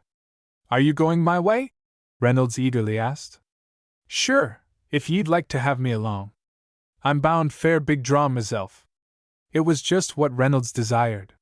He liked the old prospector, and now that he had confided to him his tale of love, he was drawn closer than ever to this wandering veteran of the trails. Chapter 6: A Shot That Told. The life at Big Draw mining camp on Scupper Creek did not appeal to Reynolds. He watched the men at work upon their various claims, and noted how meager was their success. They toiled like slaves, lured on by the hope of a rich strike that never came. The principal place of meeting was the roadhouse, where Shorty, Bill, held sway. He lodged men, served meals, and conducted a bar. He was a good-hearted fellow, rough and uncouth, but well liked by all, and a genial companion. It was, therefore, but natural that at this place many of the men should congregate at night, and at times during the day, for a brief respite from their labors. It was here, too, that news would occasionally drift in from the outside world, which would be discussed by the men as they played cards, the only amusement for which they seemed to care. When the mail arrived, as it did at irregular intervals, all work on the creek was suspended, and the men flocked to the roadhouse to receive their scanty dole of letters and papers. Shorty was the custodian of the mail after its arrival, and he magnified his office. With a quid of tobacco tucked away in his cheek, he would study each address most carefully before calling forth the owner's name in a stentorian voice. Although mining was not in his line, Reynolds realized that he must do something. As he studied the life of the camp, and watched the men at their work, he thought of his friend, the editor. What an article he might write for the Telegram that would make the editor's eyes dance with joy. And he could do it, too, he felt certain, if he could only get up sufficient energy. He could add a number of sketches drawn from life, which would be of much value. He thought of all this as he wandered aimlessly around, and as he lay at night in his little tent. Several days thus passed without anything being done. Frontier Samson had again disappeared, and no one had any idea where he had gone. Reynolds soon grew tired with having nothing to do, so he accordingly turned his attention to the hills. Fresh meat was urgently needed for the camp, as the miners would not spare the time to go after it themselves. Wild sheep roamed the mountains, and Reynolds decided that he could make more money by supplying the camp with meat than digging for the uncertain gold. It would also satisfy his desire to get away into the wilds, where he could explore to his heart's content the mysteries of the foothills, the great valleys, and the vast expanses of wild meadows. Reynolds at once put this plan into execution, and each morning he left camp for a day in the hills. At night he returned, loaded down with the mountain sheep he had bagged, and which he readily sold for several ounces of gold. When not hunting, he would spend his time either exploring some creek or lying on the hillside studying the scenery around him, and imbibing impressions for the masterpieces he planned to produce. But it was not always the beauties of nature which occupied his mind. No matter where he went, Glen was ever with him. In some mysterious manner she seemed to be near, and he wondered if he should ever see her again. He often looked away to the east, for there Frontier Samson had told him she lived. How far off was the place? He asked himself, and if he did find her, what would her lion of a father do? He was tempted to make the try, anyway, and find out for himself if Jim Weston was as desperate a character as he had been painted. He could do no more than kill him, and he did not fear death. Had he not often faced it on the field of battle, and why should he shrink now? The more Reynolds thought about this, the more inclined he became to make the effort. It would be another grand adventure to once again go over the top. He might fail, but he would have the satisfaction of making the attempt and showing Glen that he was not a coward. He had been longing for some wild undertaking, and here was the opportunity right at hand. It would be far more preferable than spending his time around camp, or even hunting mountain sheep. He was thinking seriously of this one beautiful afternoon as he lay on the side of a deep ravine beneath a big weather-beaten fir tree. Below, a brook gurgled, now very small owing to the dryness of the season, but at times swollen by floods into a raging torrent. Across this ravine the mountain rose steep and rugged. Along its side a narrow trail wound, worn smooth by the feet of Indians, mountain sheep, and other denizens of the wild. Reynolds idly wondered whither the trail led, and he was half tempted to start forth on an exploration journey. But it was so comfortable there on the hillside that he gave up the idea. So, lying full upon his back with his hands under his head, he watched the tops of the far-off mountains, and the clouds drifting across the great savannas of the blue. For some time he remained thus, thinking of Glen and recalling the last time he had seen her. He was trying once more to solve the mystery of her disappearance from Whitehorse, when a sudden noise across the ravine arrested his attention. Casting his eyes in that direction, great was his surprise to see a woman mounted on a magnificent horse riding slowly down that crooked and dangerous trail. Then his heart leaped within him as he recognized Glen. What was he to do? He intuitively asked himself. Should he remain where he was, or hurry down to the brook to meet her? But what right had he to go near her? He had never spoken a word to her, and as she did not even know who he was, she might resent his appearance. Would it not be better for him to remain where he was, and worship at a distance? But was it gentlemanly that he should stay there, and watch her when she was unaware of his presence? And all this time Glen was coming slowly down that winding trail. Reynolds watched her almost spellbound. She was a superb horsewoman, and rode as one born to the saddle. How graceful was her figure, and how perfectly the noble animal she was riding responded to the lightest touch of the rein as he cautiously advanced. Reynolds could see the girl most plainly now. She sat astride the saddle, with the reins in her right hand, and a small riding whip in the other. She wore buckskin riding breeches, a khaki-colored blouse, open at the throat, and a soft felt hat of the same color. The sleeves of her blouse were rolled up to her elbows, thus exposing her strong, supple arms. All this Reynolds quickly noticed, and he believed that he had never before beheld a more beautiful picture of true virile womanhood. The horse was jet black, and although walking on such a perilous and difficult trail, it was easy to tell at the first glance that it was a splendid thoroughbred. The animal's carriage showed not only pride in bearing such a beautiful rider, but a full sense of its responsibility as well. Fine were its proportions, reminding Reynolds more of some victor of the racetrack than the rough and hardy cayuses of the north.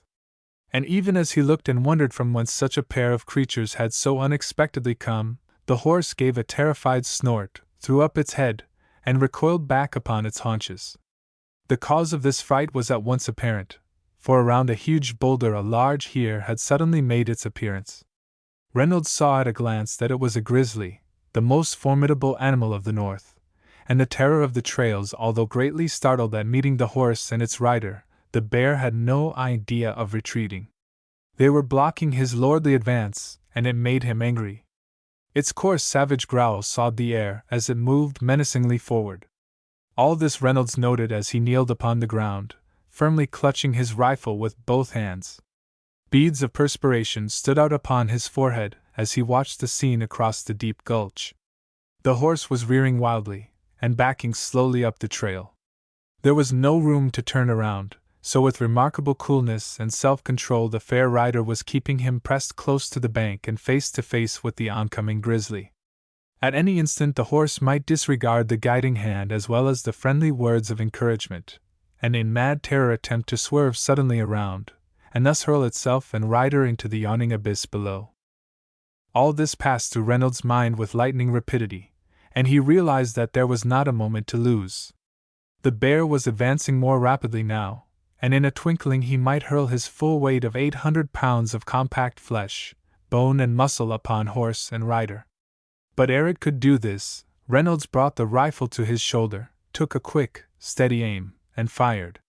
The bullet sped true and pierced the bear's body just back of its powerful right shoulder.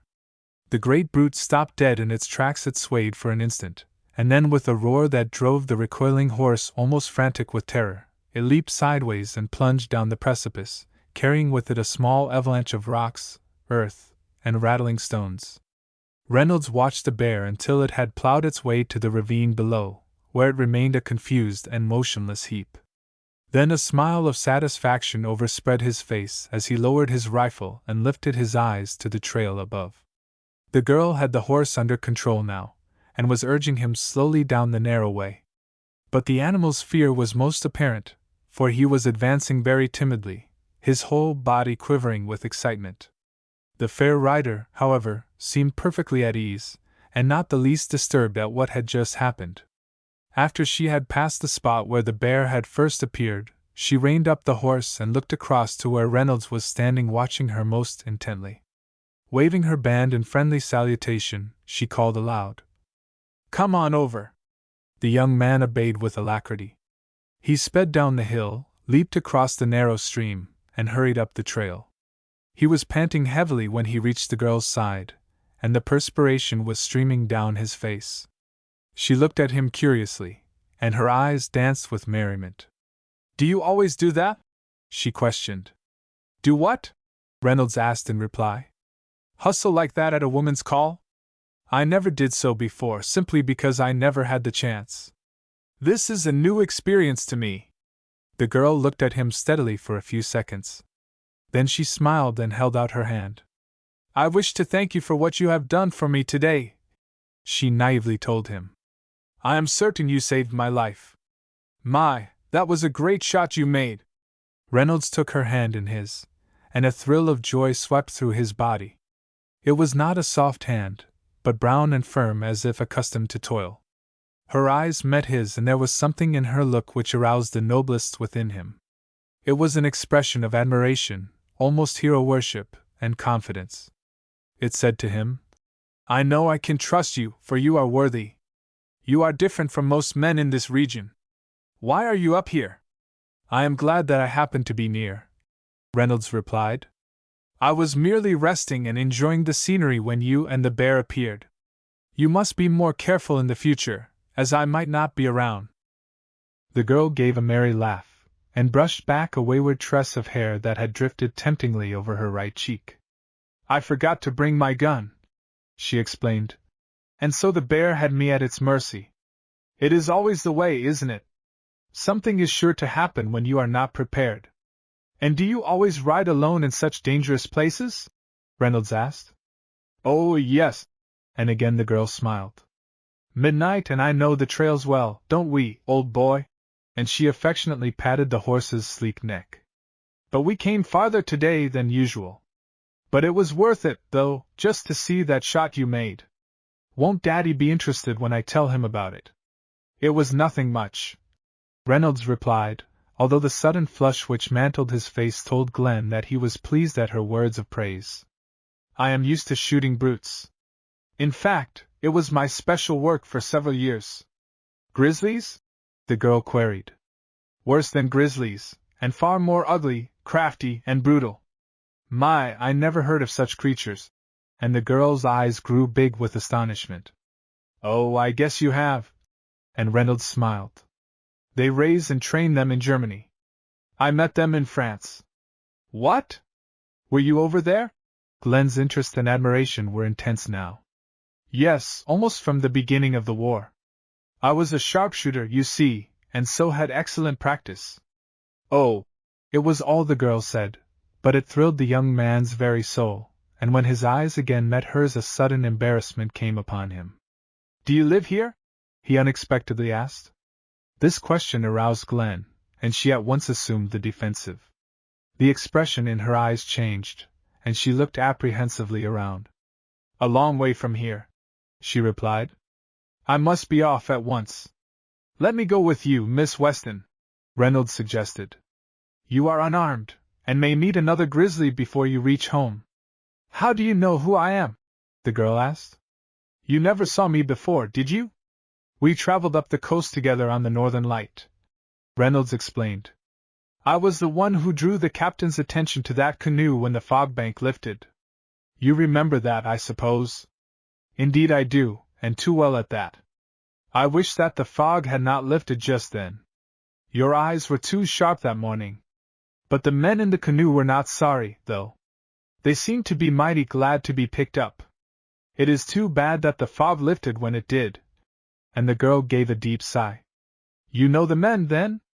"Only one, but he is enough. I saw you with him at the dance.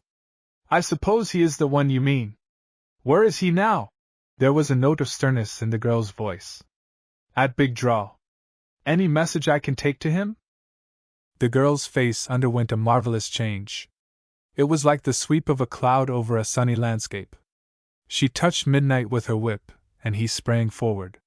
Down the trail he clattered at a reckless gait, and when he had reached the level below his rider swung him sharply around. Then he bounded upward, and when near to where Reynolds was standing, Glen pulled him up with a sudden jerk. "There is no message," she announced. "Why have you misjudged me? Are all men alike? Thank you for what you did for me today. Goodbye." She again lifted her whip and it was about to fall upon Midnight's flank when Reynolds stepped forward and laid his right hand upon the horse's bridle. "Forgive me," he pleaded. "I meant nothing. I was merely joking. Perhaps I understand more than you realize. May I accompany you home? It is not safe for you to travel alone, unarmed as you are, in a place like this." "No, no, you must not come," the girl protested. "It is much safer for me than it would be for you. Never cross the Golden Crest. I have warned you, so remember." Again she touched her whip to Midnight, who leaped forward up the steep trail, pleased to be away from the place where he had received such a fright. Only once did the girl look back to wave a friendly hand to Reynolds ere a sharp turn in the trail hid her from view. Chapter 7 Bottles Will Do. For a few minutes Reynolds stood and looked up the trail after the girl and horse had disappeared from view.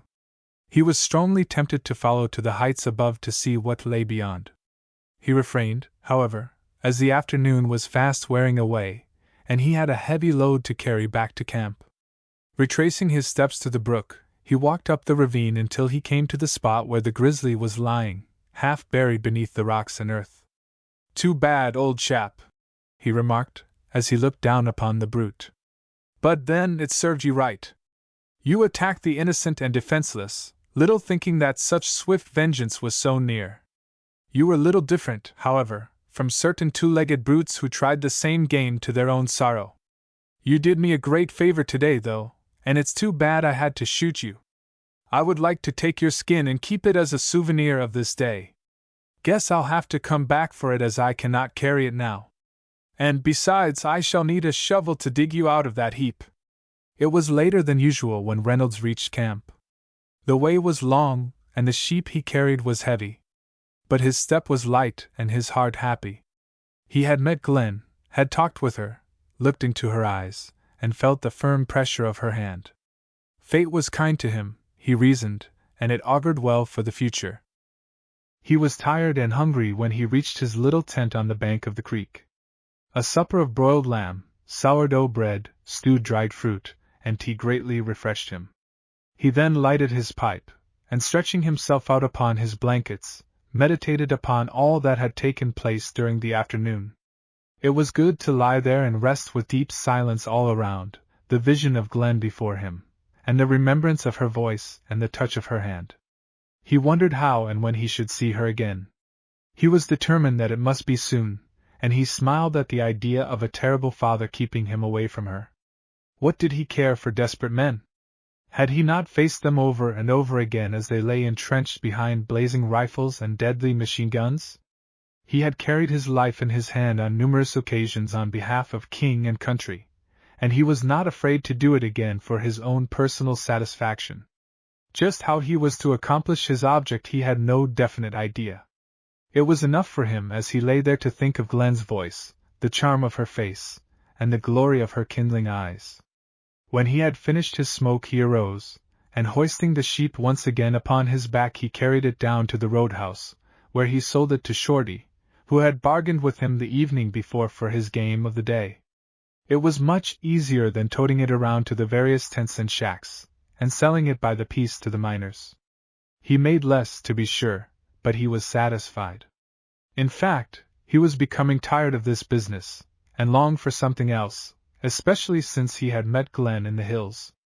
Several men had arrived at Big Draw that day, and had brought a number of letters. One was for Reynolds, from his old friend, the editor. It was a fatherly letter, full of interest for his welfare, and the hope that he would soon return and enter upon the quest to find the missing Henry Redmond. "I cannot get this notion out of my mind," he wrote in conclusion. "It is with me night and day since I talked it over with you. I believe you are the person best fitted for the undertaking. Give up your present wild-goose chase, and come home." Reynolds smiled as he thrust the letter into his pocket. The editor called his trip north a wild-goose chase. He little knew that it was a chase of a different kind, and the bird was a fascinating girl. "I guess I shall have to tell Harmon that the bird I'm after is not a wild goose, but a new species, found solely up here, and with only one known specimen in existence. But I must write to him, anyway, and tell him something about my doings and the life at Big Draw." In an adjoining room men were playing cards. Reynolds entered and stood watching them, especially Curly, who was deep in a game. He was evidently losing heavily, and he was in a bad frame of mind. As Reynolds stood and watched him, he began to wonder when the fellow had first met Glen. Was it on the trail, or had Curly ventured beyond the Golden Crest? It pleased him to know that the girl disliked the man, and how she wished that the fog bank had not lifted just when it did. He longed to know what was in Curly's mind. Would he attempt to meet the girl again? That he was capable of the basest villainy, he had not the shadow of a doubt. Frontier Samson had told him as much, and the old prospector apparently knew whereof he spoke. It was not safe for Glen to travel alone among the hills, he mused. She was in danger of meeting a worse brute than the raging grizzly she had encountered that afternoon. As Reynolds thought of these things, he kept his eyes fixed intently upon Curly's face, not realizing that he was staring so hard. But Curly did, and glancing up several times from his cards, he met those steady, inscrutable eyes. At first it annoyed him, making him nervous and impatient. He wondered what the quiet, reserved fellow meant by looking at him in such a manner. At length he became angry, and noticing that the eyes never left his face, he leaped to his feet with a savage oath, and moving over to where Reynolds was standing, demanded of him an explanation. Brought suddenly to earth, Reynolds started, and asked what was the trouble. "Trouble!" Curly roared. "You'll soon find out if you don't mind your own business." "Why, I have been doing nothing," and Reynolds looked his surprise. "I was merely watching the game." "No, you weren't. You were watching me like a cat watches a mouse, and I want to know what you mean." Reynolds laughed. "I didn't realize I was watching you," he explained. "My mind was elsewhere. I was thinking of more important things. You seem to be looking for trouble. I am, and you're the trouble, Deu. You've made me lose my game. You needn't accuse me. It must be your own conscience. I am not looking for a quarrel, even if you are. I shall leave at once if my presence is so objectionable to you. I'm rather fond of my own company." "Coward!" Reynolds had partly turned as this word smote him like a knife. He wheeled in an instant and faced Curly. "Did you refer to me?" he asked. His eyes spoke danger, and the muscles of his body were tense. But Curly did not heed the signs. He had thrown caution to the winds. "I did," he replied. "And I repeat it, coward, for that is what—" Curly never finished the sentence, for a rigid fist caught him suddenly under the right jaw, and sent him reeling backward upon a small table. Recovering himself as speedily as possible, and wild with pain and rage, he ripped forth a revolver from a hip pocket. A dead silence pervaded the room, like a calm before a storm. And during that silence something unexpected happened. It was not the report of the revolver, but the angry growl of a dog, the spitting of a cat, the bleat of a sheep, and the crow of a cock. Grrr, psss, baa, cock-a-doodle-doodle. So incongruous did the peculiar sounds appear, that all stared in amazement. Then when they beheld Frontier Samson standing near the door, their faces broadened into knowing grins, followed by hearty outbursts of laughter. The prospector walked at once over to where Curly was standing, and laid his big right hand upon his shoulder. "What's all this about?" he asked. "In trouble again, eh? I've been insulted by that," and Curly motioned to Reynolds. "And so you're going to shoot?" "I certainly am, so leave me alone." "An unarmed man? What in H, do I care whether he's armed or unarmed?" I guess you'd care if he had a gun in his hands." "Let him do it, Samson." It was Reynolds speaking. "An unarmed man is the only one he would try to shoot. He took mighty good care to keep out of range of the German guns during the war." "You're a liar!" Curly yelled, for the taunt stung him to the quick. "Then the lie is on your own bead," was the quiet reply. "You and others have made the boast that you hid in the mountains and could not be caught when men were so sorely needed at the front. If it's a lie, then you lied first, so don't blame me." Curly's only response was to raise his revolver and fire. But Samson's hand struck the weapon in time to divert the aim, and no harm was done. "Thar, that's enough of sich nonsense." The old prospector's voice was more than usually stern. "I'm not going to stand here and see a man shot down in cold blood by the likes of you, Curly. The chap you want to kill is worth 10 of you any day. And as fair shootin', why, you wouldn't have a peekin' with him if he had a gun."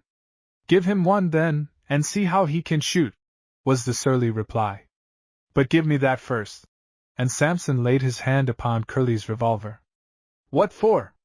"Never mind, I'll explain later, so just let go."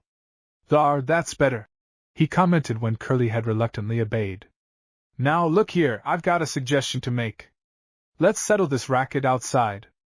It's no use practicing on human bodies which the Lord made fair something more important.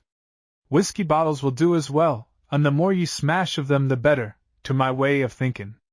So I suppose we stick several of them up and let you two crack away at 'em. That's the best way to find out who's the real marksman. Anyone got a rifle handy?" This suggestion was not at all to Curly's liking. He preferred to have matters all his own way, and his opponent completely at his mercy. But Frontier Samson, as well as all the miners present, decided otherwise, and so Curly was forced to bow to the inevitable. The men entered enthusiastically into this shooting test, and in a few minutes 3 bottles were stuck upon a stump about 50 yards off. A rifle was procured, which Samson at once handed to Curly. "Now shoot, ye beggar," he ordered. "Here's the chance to show what ye can do." Curly's hand trembled as he took the weapon. The miners crowded around and assailed him with various remarks. "Go to it, Curly," one encouraged. "You were always good at hitting the bottle." "But not so far away," another bantered. "Curly likes it near, and full, at that." Curly looked as if he would have liked to turn the rifle upon the men instead of the bottles. He was angry, and an angry man is always at a great disadvantage, especially where a steady nerve is needed. He accordingly fired wild, and when the third shot had been made, the bottles remained untouched. During this performance Reynolds had been standing silently by, apparently the least concerned of all. He felt annoyed at the trouble which had occurred, and he was anxious that Curly should be taught a salutary lesson. He picked up the rifle from the ground where his opponent had flung it in his rage, and brought it to his shoulder. He never felt calmer in his life as he took a quick and steady aim. Thrice he pulled the trigger, and each time a bottle crashed to the ground, while the excited miners cheered and shouted themselves hoarse. When he was through, Reynolds quietly handed the rifle to Frontier Samson. Then he turned to Curly. "Are you satisfied now?" he asked. "Or do you want some more shooting? If so, I am ready." With an oath, Curly turned upon his heel, and was about to walk away, when the old prospector laid a firm hand upon his shoulder. "Just a minute, young man," he ordered. "I want to give ye a word of advice, which ye can take or leave as ye see fit. Ye've made a miserable fool of yourself today, though it isn't the first time ye've done it, not by a long chalk. If you want to get along in this camp, stow that nasty temper of yours, and mind your own business. This young feller wasn't interfering with you one bit. The devil was in ye, and ye had to spit it out on somebody. Ye better be more careful in the future, as I mightn't always be around to check ye on your rampage." "But he hit me," Curly growled. "Sure he did, and wouldn't anyone with the least grain of spunk in him do the same if he'd been called a coward fair nothin'? This young chap is no coward, let me tell you that. He did more'n his bit over in France when you was hidin' away in the hills. Oh, I know all about it, and where ye was and what ye was doin'. Why, this chap ye wanted to shoot has more scars on his body and more medals to his credit than you have toes and fingers. And yet ye called him a coward! I guess the men here know pretty well by this time who is the coward and who isn't. Thar, that's all I have to say, so ye may go. I'm sick of the sight of ye." Curly was angry, but so fierce and powerful did the old prospector look that he did not dare to reply. He slunk away, leaving the miners greatly amused at his defeat. But Frontier Samson was not amused, for he knew Curly better than any of the men gathered there. Chapter 8: Love vs. Gold. The next day Reynolds spent as usual out in the hills, though he did no hunting. When not stretched out upon the ground, he was wandering aimlessly around wherever his spirit listed. He had no more interest in the mountain sheep, and he passed several fine flocks without firing a shot. His thoughts were elsewhere, upon game of far greater importance. He had spent a sleepless night, for Curly's action not only annoyed but disgusted him. He did not wish to remain near such a cur, and the sooner he left, the better it would be for both of them. His only desire was to be left alone, and that seemed impossible so long as he stayed at Big Draw. But where could he go, and what should he do? Had he not met Glen Weston, it would be an easy task to leave the north at once. But since she was here, and just beyond the hills, he could not bear the thought of going away without seeing her again. As he lay under a big tree, there suddenly came into his mind the old fairy tale of the Sleeping Beauty and the Enchanted Palace. He smiled as he recalled it now, for was not he himself something like the young knight who faced all manner of difficulties and won the prize?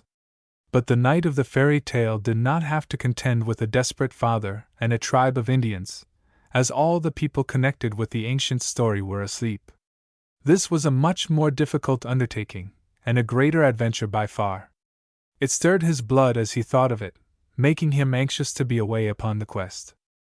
It was about the middle of the afternoon when he at length made his way to the ravine where he had met Glen the previous day. There was just the slightest chance that he might see her again, for something he had detected in her eyes encouraged him in the belief that she looked upon him with favor. But when he reached the place, no sign of life could he behold.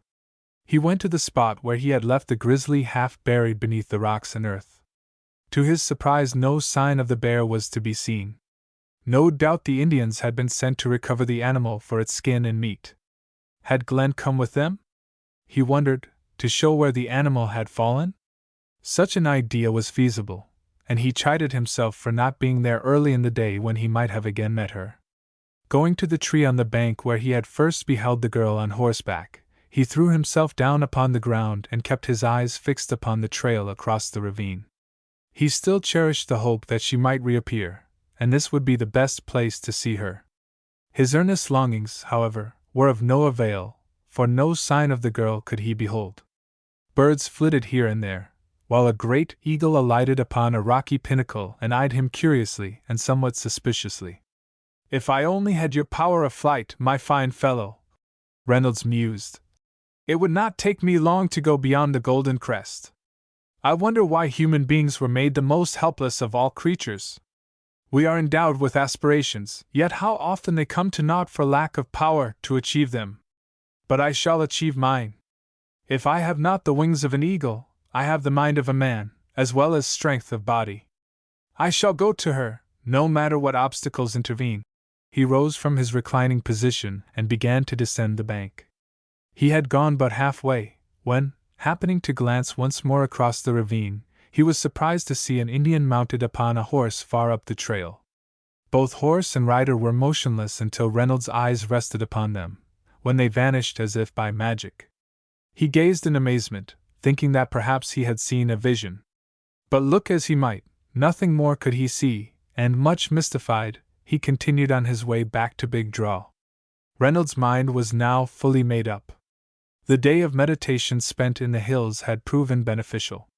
He would at once undertake the venture, and find out what lay beyond the Golden Crest. He would be the knight of the fairy tale, and either win or die in the attempt to win the princess of his heart and mind. So much was Glen in Reynolds' thoughts that he could think of little else.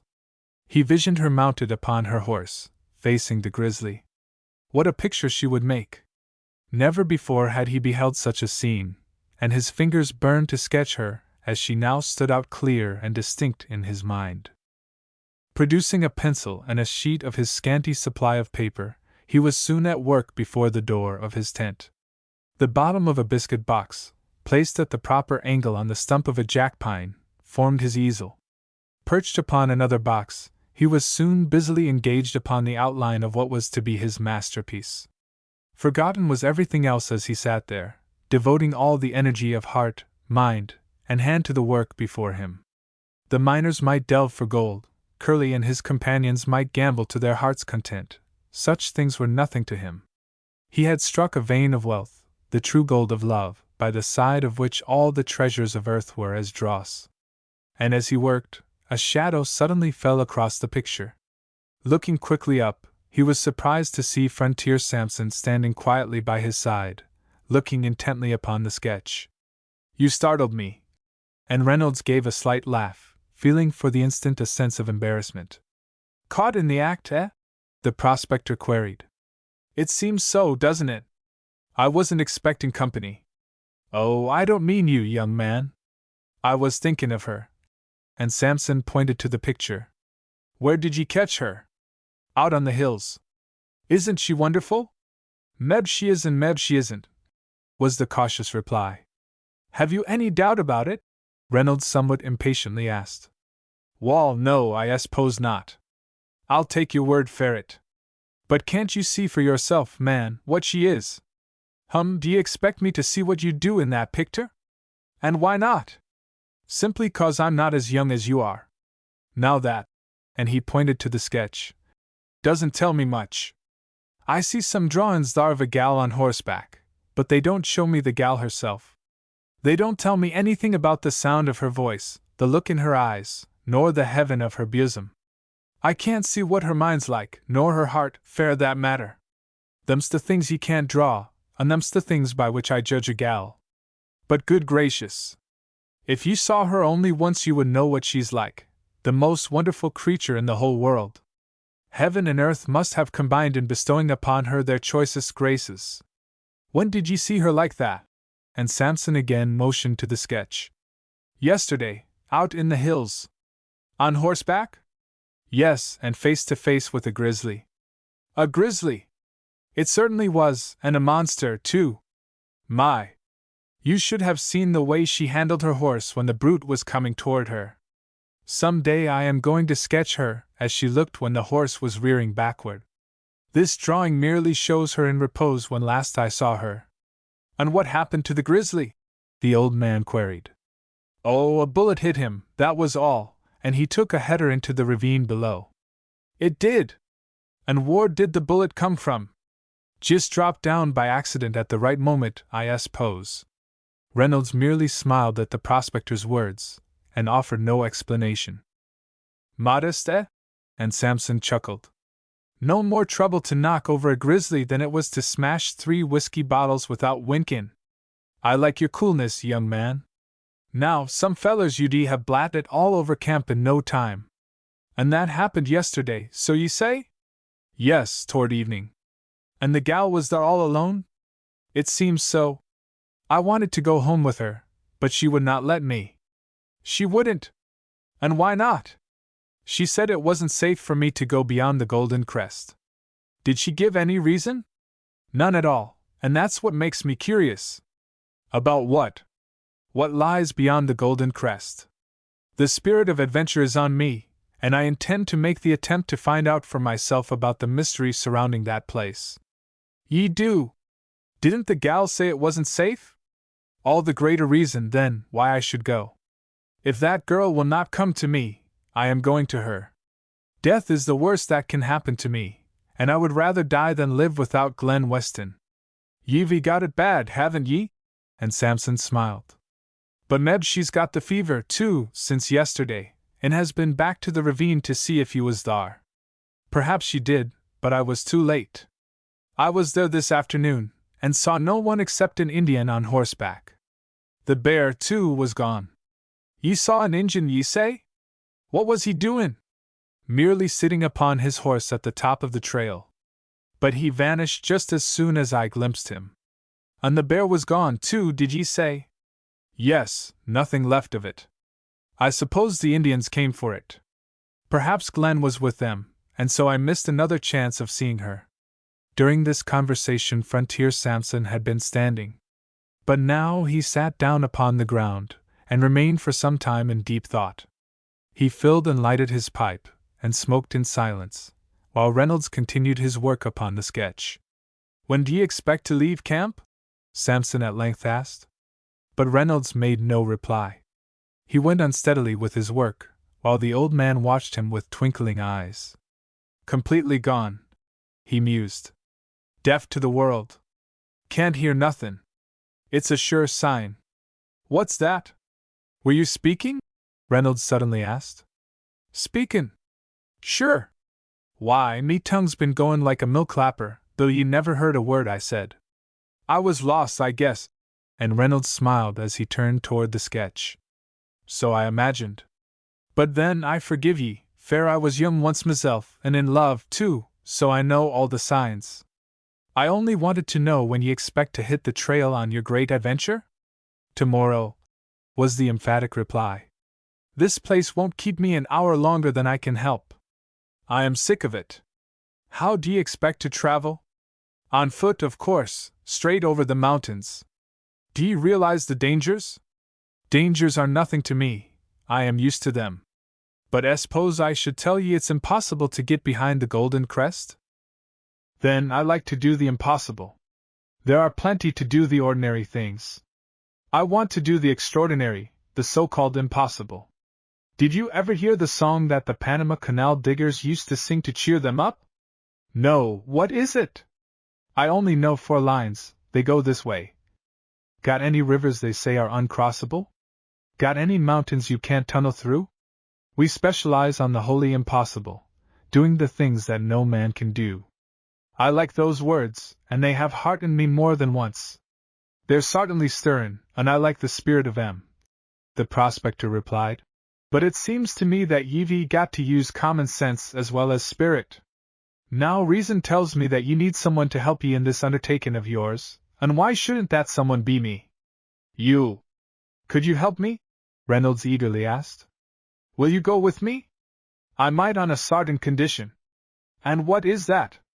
Nothin' much, 'cept you'll go with me. And why shouldn't I? That's just the pint about which I ain't sure. Though you've got the feet of a man, yet from what I gather your heart and your head have eagle's wings, which'll make ye impatient to foller an old feller like me, who ain't as spry as he once was, and whose jints are somewhat stiff. Oh, you needn't worry about that, Reynolds laughingly told him. I hope I have a little sense left yet, although it's quite true what you say about my heart and my head having eagle's wings. You lead on and I'll follow like a dog. Now look here, young man, there's something else I want to put to ye.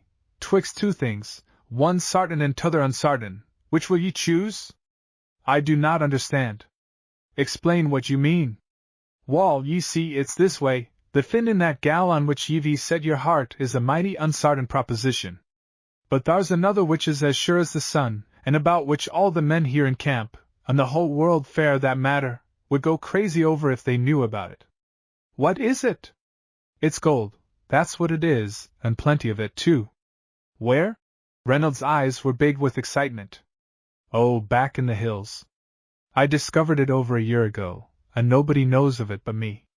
Why didn't you report it? What would be the good of doing that? Haven't I seen too many gold strikes already, and what have they amounted to? Look at this camp, for instance. The men have come here and ruined this place. They may get some gold, but what good will it do 'em? They'll gamble it, or waste it in other ways. Oh, I know, fair, I've seen it lots of times. Why, then, are you willing to reveal the secret of your mind to me? Reynolds asked. Did I say I was willin'? That is what I inferred from your words. I merely asked ye twixt which would ye choose, the fin in that gal, which is an unsartain proposition, or gettin' the gold, which is as sure as the sun, that's all I asked. But if I choose the gold, then your secret will be known, and there will be a wild stampede into the place. You don't want that to happen, do you? It would be the same story of other camps, and perhaps worse. No, I don't want it to happen, that's a fact. But ye see, it's bound to come sooner or later. There are so many men poking their noses into every hole and corner, that they are sure to find my mine before long. Now I want someone to my keen to be first on the ground, and that someone is you. Ye can then make your choice and stake 2 claims as discoverer. Tharfore, which will ye choose, that gal proposition or the gold? It's up to you. Is it hard to decide? Not at all, was the reply. I shall take the girl.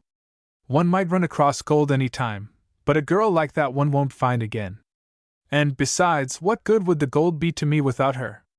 I therefore take the girl proposition. Samson looked at his companion in surprise, as if he had not heard aright. Here was a phase of character beyond the bounds of his experience. And you don't want the gold? He asked. Certainly I want the gold, who wouldn't?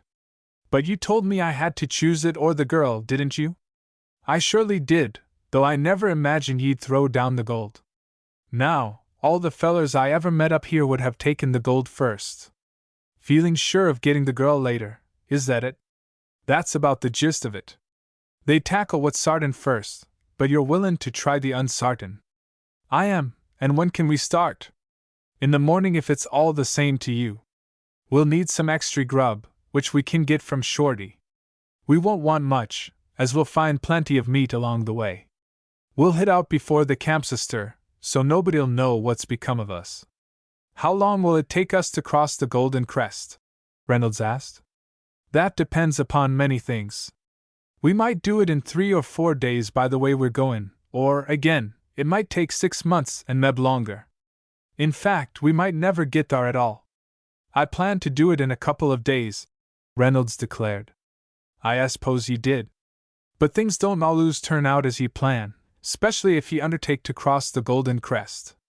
You see, things happen there quick as lightning sometimes, and if you're lucky enough to get off alive, the patching up process might take a long time. See? I see, Reynolds replied, as he took the sketch from the improvised easel. I have a number of patches on my body already, so a few more won't make much difference. Chapter 9: The Outer Trail. A profound silence lay over Big Draw mining camp as Frontier Samson and Tom Reynolds slipped quietly away among the hills. The sun had not yet lifted itself above the horizon, but the speediness of its coming was heralded in the eastern sky, and the tallest mountain peaks had already caught the first shafts of its virgin glory. The valleys were still robed in semi-darkness, and the two wayfarers seemed like mere specters as they sped forward. "My, this is great!" Reynolds exclaimed as he at length stopped to readjust his pack. "I believe I should live to be 100 or over if I could breathe air like this all the time. It's a fine tonic." "It sure is," Samson agreed, as he laid aside his rifle and pulled out his pipe. "Not much like the smell of your city streets, where you swallow hundreds of disease germs every second." "Have you ever lived there?" Reynolds asked, curious to learn something of the old man's history. "Long enough to know what they're like. I've poked me nose into a good many cities, and they're all the same, to my way of thinking. It's a wonder to me why so many people live in such places, crowded together like sheep, when there's all this, and millions of places like it, where ye can breathe the air as the Lord made it, and not fouled by the work of human beings." "You are very fond of this wild life, I see," Reynolds replied. "Have you lived here many years?" The prospector threw aside his burned match, gave his pack an extra hitch, picked up his rifle and moved forward. "Guess we'd better get on," he said. "There's a little brook we want to reach in time for dinner. You don't find much water in these valleys." Reynolds moved along by his companion's side, wondering why he did not answer his question. It was not until they were eating their dinner by the side of the brook did Samson vouchsafe any information. "You asked me if I'd been long in this country," he began. "My reply may seem strange to you, but it's true. Judging by years, I've been here a long time, but, according to life, only a little while. I used to reckon things by years, but I don't do that any longer." "No?" Reynolds looked quizzically at his companion. "I don't count time by years, young man, and the sooner ye larn to do the same the better it'll be for ye. In the cities ye find clocks and watches everywhere, and they all remind people that time is passin'. Ye can hardly walk along a street hut ye'll see funeral processions, and the doctors are busy with the sick. Big hospitals are crowded with patients, and accidents happen every minute of the day. These all tell that life is brief and unsartain. The feelin' gets in the blood and on the nerves that death is right near, and as people think, so they are. Age and health are according to the mind, and don't ye ever forget that." Samson paused and looked around. "See them big mountains?" And he pointed away to the left. "A man can never feel old with them on every side. They don't remind ye of the passin' of time and of dyin'. They're just the same as they were thousands of years ago. And so it's pretty much like that with other things up here. I never feel old when I look around me on the wonderful sights. I feel young. And why shouldn't I? There's so much to do, and so many things to see and larn that I haven't time to think of dyin'. Life, after all, as I said, ain't to be judged by years, but by love of livin'. Samson seemed to be on his pet theme, and he continued his talk as he and Reynolds again resumed their journey. Several times the latter endeavored to find out something about the old man's past history, but all in vain. The prospector gave him not the slightest information concerning himself, but discoursed volubly about the difference between the ways of the city and the wilderness. "Money ain't everything," he declared, "even though some seem to think it is. It has its uses, I acknowledge, but it was never meant to starve the soul, though that is just what it too often does. I know of men who sacrificed everything to the pillin' up of money, even love, without which life ain't worth a straw. Have you been able to find love here in the North?" Reynolds asked. There are different kinds of love, young man, was the somewhat slow and thoughtful reply. The brand you mean, if I understand ye right, I've never experienced in this country, and in fact, I never expect to find it again on this side of the grave. It's the pure love of a true man for a good woman, I mean. I believe you have it, and you're to be congratulated. It's the most wonderful thing in life. Even the love of children, though it is great, can never equal it. It's in a class all by itself. But suppose the love isn't mutual, what then?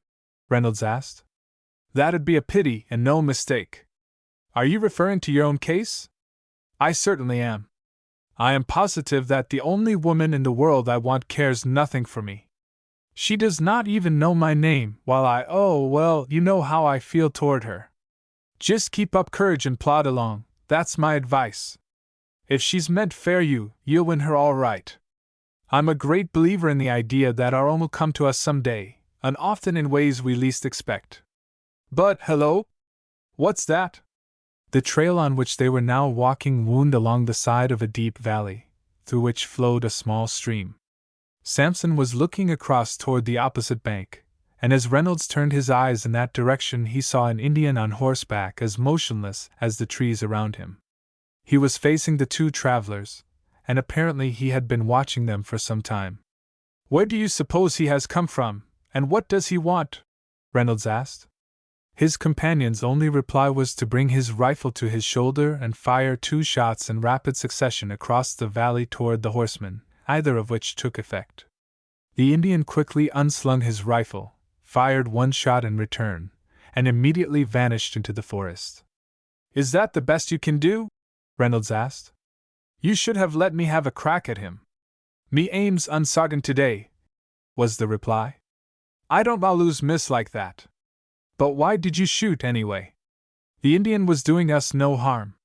He was skulking around though, and I just gave him a hint to move along.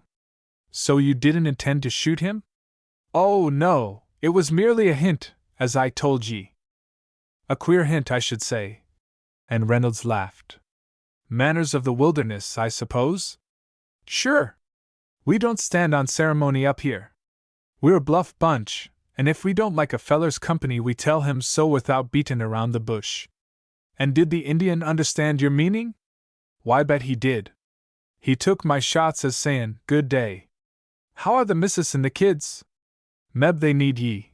His shot in reply just said, thank ye, meb they do, that was all. Reynolds laughed at this quaint explanation, although he felt certain that Samson was not telling him the truth. He said nothing about it, however, and the prospector did not refer to it again. But Reynolds had the feeling that his companion and the Indian understood each other, and that the shots they had fired were signals, the meaning of which was known only to themselves. Who was this frontier Samson? He mused. Was he in some manner in league with the Indians? Why had he taken such an interest in him, a complete stranger, and a chechacho at that? Why should he wish to reveal to him the secret of his gold discovery? He could not for a moment think that Samson had any evil purpose in mind, but as he thought it all over during the remainder of the afternoon, he felt that there was something very peculiar and mysterious about it all.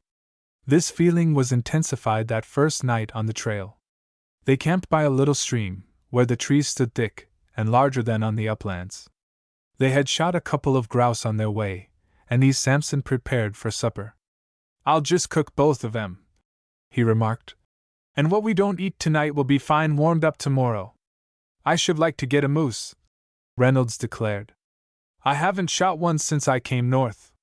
Don't do it, young man, unless ye can get nothin' else, Samson advised. A moose is a pretty big animal, and we could tote only a little piece of its carcass. The rest we'd have to leave to spile. I've always made a practice of shootin' something that I can clean up in a few meals. Some critters, who call themselves men, shoot everything in sight and leave it to spile. That is wasteful slaughter, and not true sport. Reynolds was glad to roll himself up in his blanket that night, for he was tired after his day's tramp, with a heavy pack on his back. Samson did likewise, and soon silence reigned in the deep forest, broken only by the ripple of the brook a short distance away. It was a calm night, mild, and with not a breath of wind astir. Sometime during the night Reynolds awoke with a start. He sat up and looked around. It was light enough for him to see that his companion was gone, and he believed that it was his footsteps that had aroused him. After waiting for some time and nothing happened, he once again stretched himself out upon the ground. But he could not sleep. What was the meaning of Samson's departure? He wondered. Had it anything to do with the Indian they had seen that day across the ravine? The more he thought of it, the more mystified he became. How long he thus lay there with every sense alert, he did not know, though it seemed a long time before the prospector at last returned. Reynolds pretended that he was asleep, but his suspicions were now firmly confirmed when the old man bent over him for a few seconds as if to make sure that he was not awake. Reynolds did not refer to the incident the next day, and Samson made no mention of it.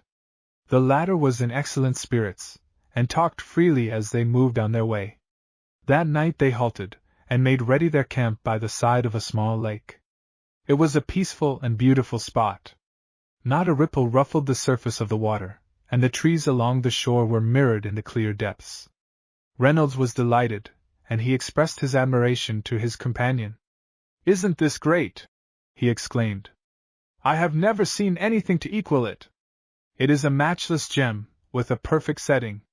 "Yes, it sartainly is wonderful," the prospector drawled.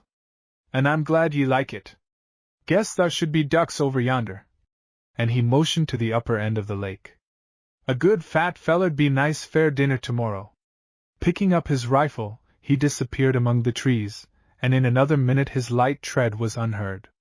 Reynolds stood for some time viewing the scene before him. He longed for his paints and brushes that he might catch the impressions ere they faded. Unfortunately he had left them behind, so he had to satisfy himself with feasting his soul instead. At length he turned and walked back to their camping ground. He had just reached the place when a magnificent moose trotted majestically by but a short distance away. Forgotten was Samson's admonition about the shooting of big game, so seizing his rifle, he slipped quickly and quietly after the big animal. The latter had already passed out of sight, but expecting to catch a glimpse of it at any instant, Reynolds hastened forward. This led him down into a valley, and there he saw the moose in a small open clearing to the left. Before he was near enough to shoot, the animal once more vanished among the trees. The fever of the chase was now upon him, and unheeding his bearings, he pressed rapidly on, expecting every minute to come in sight of the lordly creature. But he was doomed to disappointment, and most reluctantly he was compelled to relinquish the pursuit. Reynolds had no definite idea how far he had traveled, nor the direction he had taken.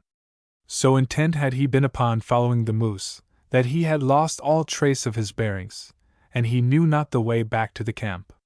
This was a most disquieting situation, and he chided himself for his stupidity. Night was also upon him, and this added to his perplexity. "What a mess I have made of it!" he growled. "In this labyrinth of valleys, hills, trees, and wild meadows, how in the name of common sense am I to find that speck of camping ground? It must lie over there." And he looked away to his right. "The sun was before me when I started, and by keeping due east I should come somewhere near the place."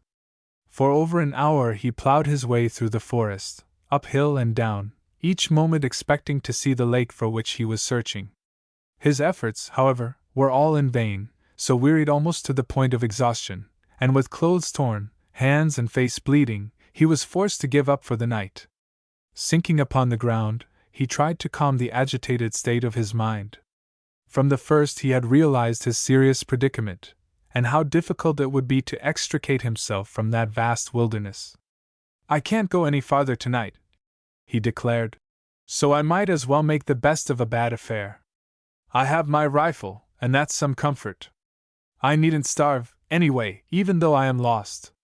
He felt for his cartridge belt, and immediately he gave a great start of dismay. It was not there. Then he remembered that he had taken it off when pitching camp that night by the shore of the lake.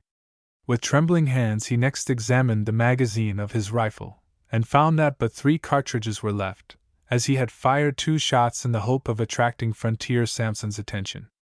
This was a serious situation, and he realized that upon those 3 remaining cartridges his life depended.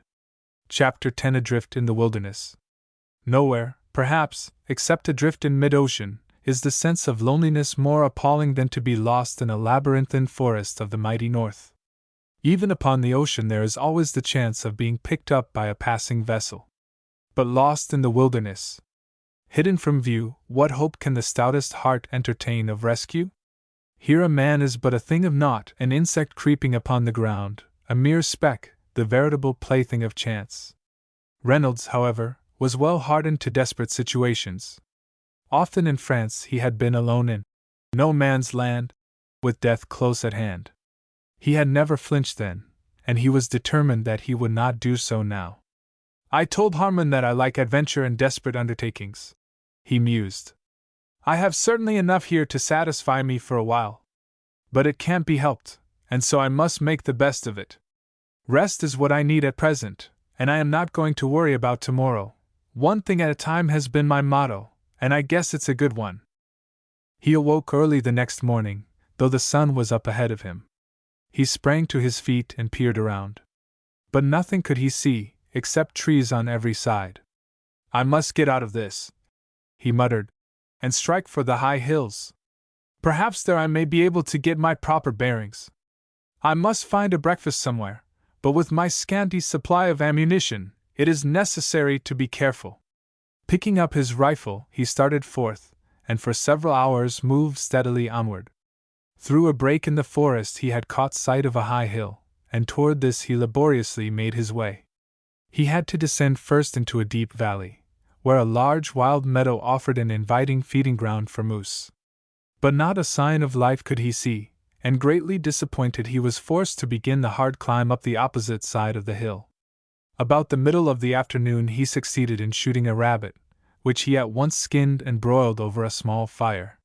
He was weak from hunger and hard, anxious traveling, so this food gave him much refreshment. He ate sparingly, nevertheless, knowing that he might not be able to procure anything more for supper.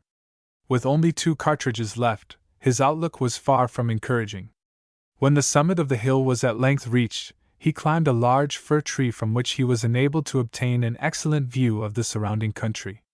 Far off rose great snow-capped mountain peaks, over which fleecy clouds were lazily drifting.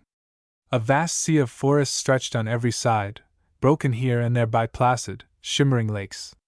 But which was the one near the camp where Frontier Samson was no doubt anxiously awaiting the wanderer's return? That was the question which agitated Reynolds' mind. No sign of human life could he behold, and he wondered in which direction Big Draw mining camp lay. So completely had he lost his bearings that he had no idea which was the right course to pursue. Anyway, it was necessary to keep on the move, for to remain where he was meant certain death. If he must die, he would die fighting, game to the very last. Surely beyond some of those outstanding hills he could find a river, which would bear him out of that wilderness maze. A high crest to the left looked promising, and toward this he at once started. He slept that night in a valley by a little brook which gurgled down to a lake beyond. The remains of the rabbit served him for supper, and where was he to obtain his next meal? He had startled several grouse during the day, and once he detected the plunging of a moose. But nothing came within the range of his rifle except a few noisy squirrels, but upon these he did not dare to waste his 2 remaining cartridges. In his extremity he would have welcomed the sight of a bear, and even a grizzly at that. He could then afford to exhaust his ammunition, as the flesh of a bear would last him for many days. But no bear had he met, although signs of them were at times abundant, especially in the valleys. The next morning, in a mood of desperation, he took a long shot at a flying grouse and missed it. 1 cartridge now remained, and it was absolutely necessary to reserve that for something large. Down the valley lay a big wide meadow, and here he believed he might find a moose feeding. It was worth trying, at any rate. Walking warily along the edge of the forest, he was at length rewarded by seeing a fine animal some distance off on the opposite side of the meadow. Reynolds instantly stopped, and his hands trembled through the excitement of his discovery. If he could get a little closer he felt sure that the moose would be his. But just as he took a few steps forward, the animal lifted its great head and sniffed the air. There was not a second to lose, so bringing the rifle to his shoulder, he took a quick aim and fired. With a startled snort, the moose reared, staggered, and then with tremendous leaps bounded across the 20 or 30 yards of intervening meadow and vanished in the forest. Reynolds could hear it crashing its way among the trees as he hurried out into the open. The sounds grew fainter and fainter, and finally ceased. The animal had made good its escape, although evidently wounded. Reynolds' previous discouragement was nothing to what he experienced now. He moved mechanically toward the spot where the moose had been grazing. Why he did so he could not tell. He reached the border of the forest, and flung himself down upon the grass. With his last cartridge gone, what chance had he of life? He had been in many a dire strait in the past, but nothing to equal this. He was face to face with death, more surely and in a far more terrible form than he had ever encountered in far-off France. "This is certainly no man's land," he muttered. "I do not believe a human being ever trod this region before, and it is not likely that anyone will come here during the next 100 years. And to think that I missed that shot when my life depended upon it! It must be my nerves." A feeling of annoyance swept upon him, and picking up his rifle, he hurled it among the trees. "Lie there," he ordered. "You are of no use to me now, and I have no strength to tote you along." Then he laughed, and the hollow sound of his voice startled him. He sprang to his feet and looked around. Why had he laughed? He asked himself. Was he going out of his mind? He glanced at his hands and shuddered, so bruised and bleeding were they. His clothes, too, were in tatters, while his boots were so worn that portions of his feet were visible. For a few minutes he stood rigidly still, as if in a dream. The intense loneliness of the place was appalling. It was unnerving him, and he was losing control of himself. Suddenly he started and ran as if for life, back over the track he had recently traversed. He was no longer the Tom Reynolds who had started forth from Big Draw, but a denizen of the wilds. The desire for food possessed him. It made him mad, a demon, ready to fall upon any creature that crossed his path.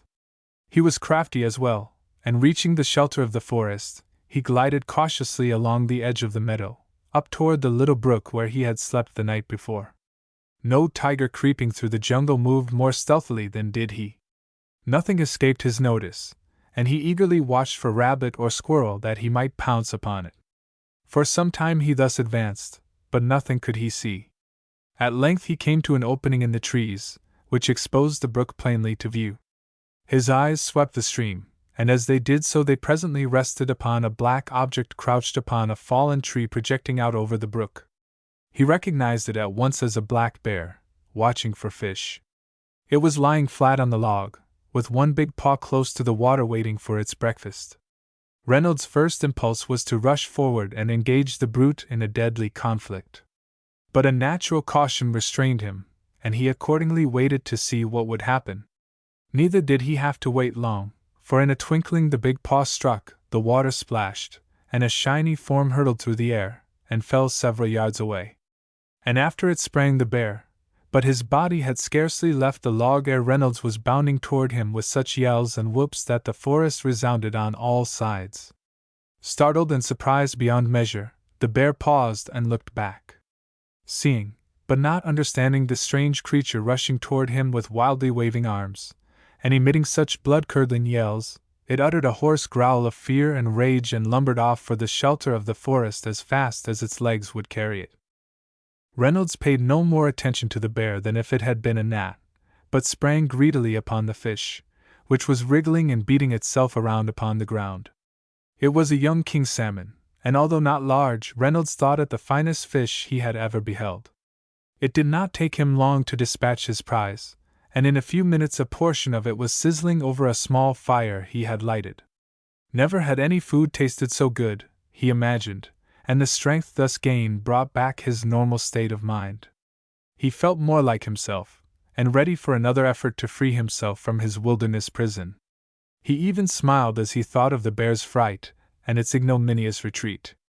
"Lost your breakfast, old boy, didn't you?" he called out. "You weren't expecting company, were you? But I am grateful to you, and wish you better luck next time." Taking with him the remainder of the fish, Reynolds once more continued his journey.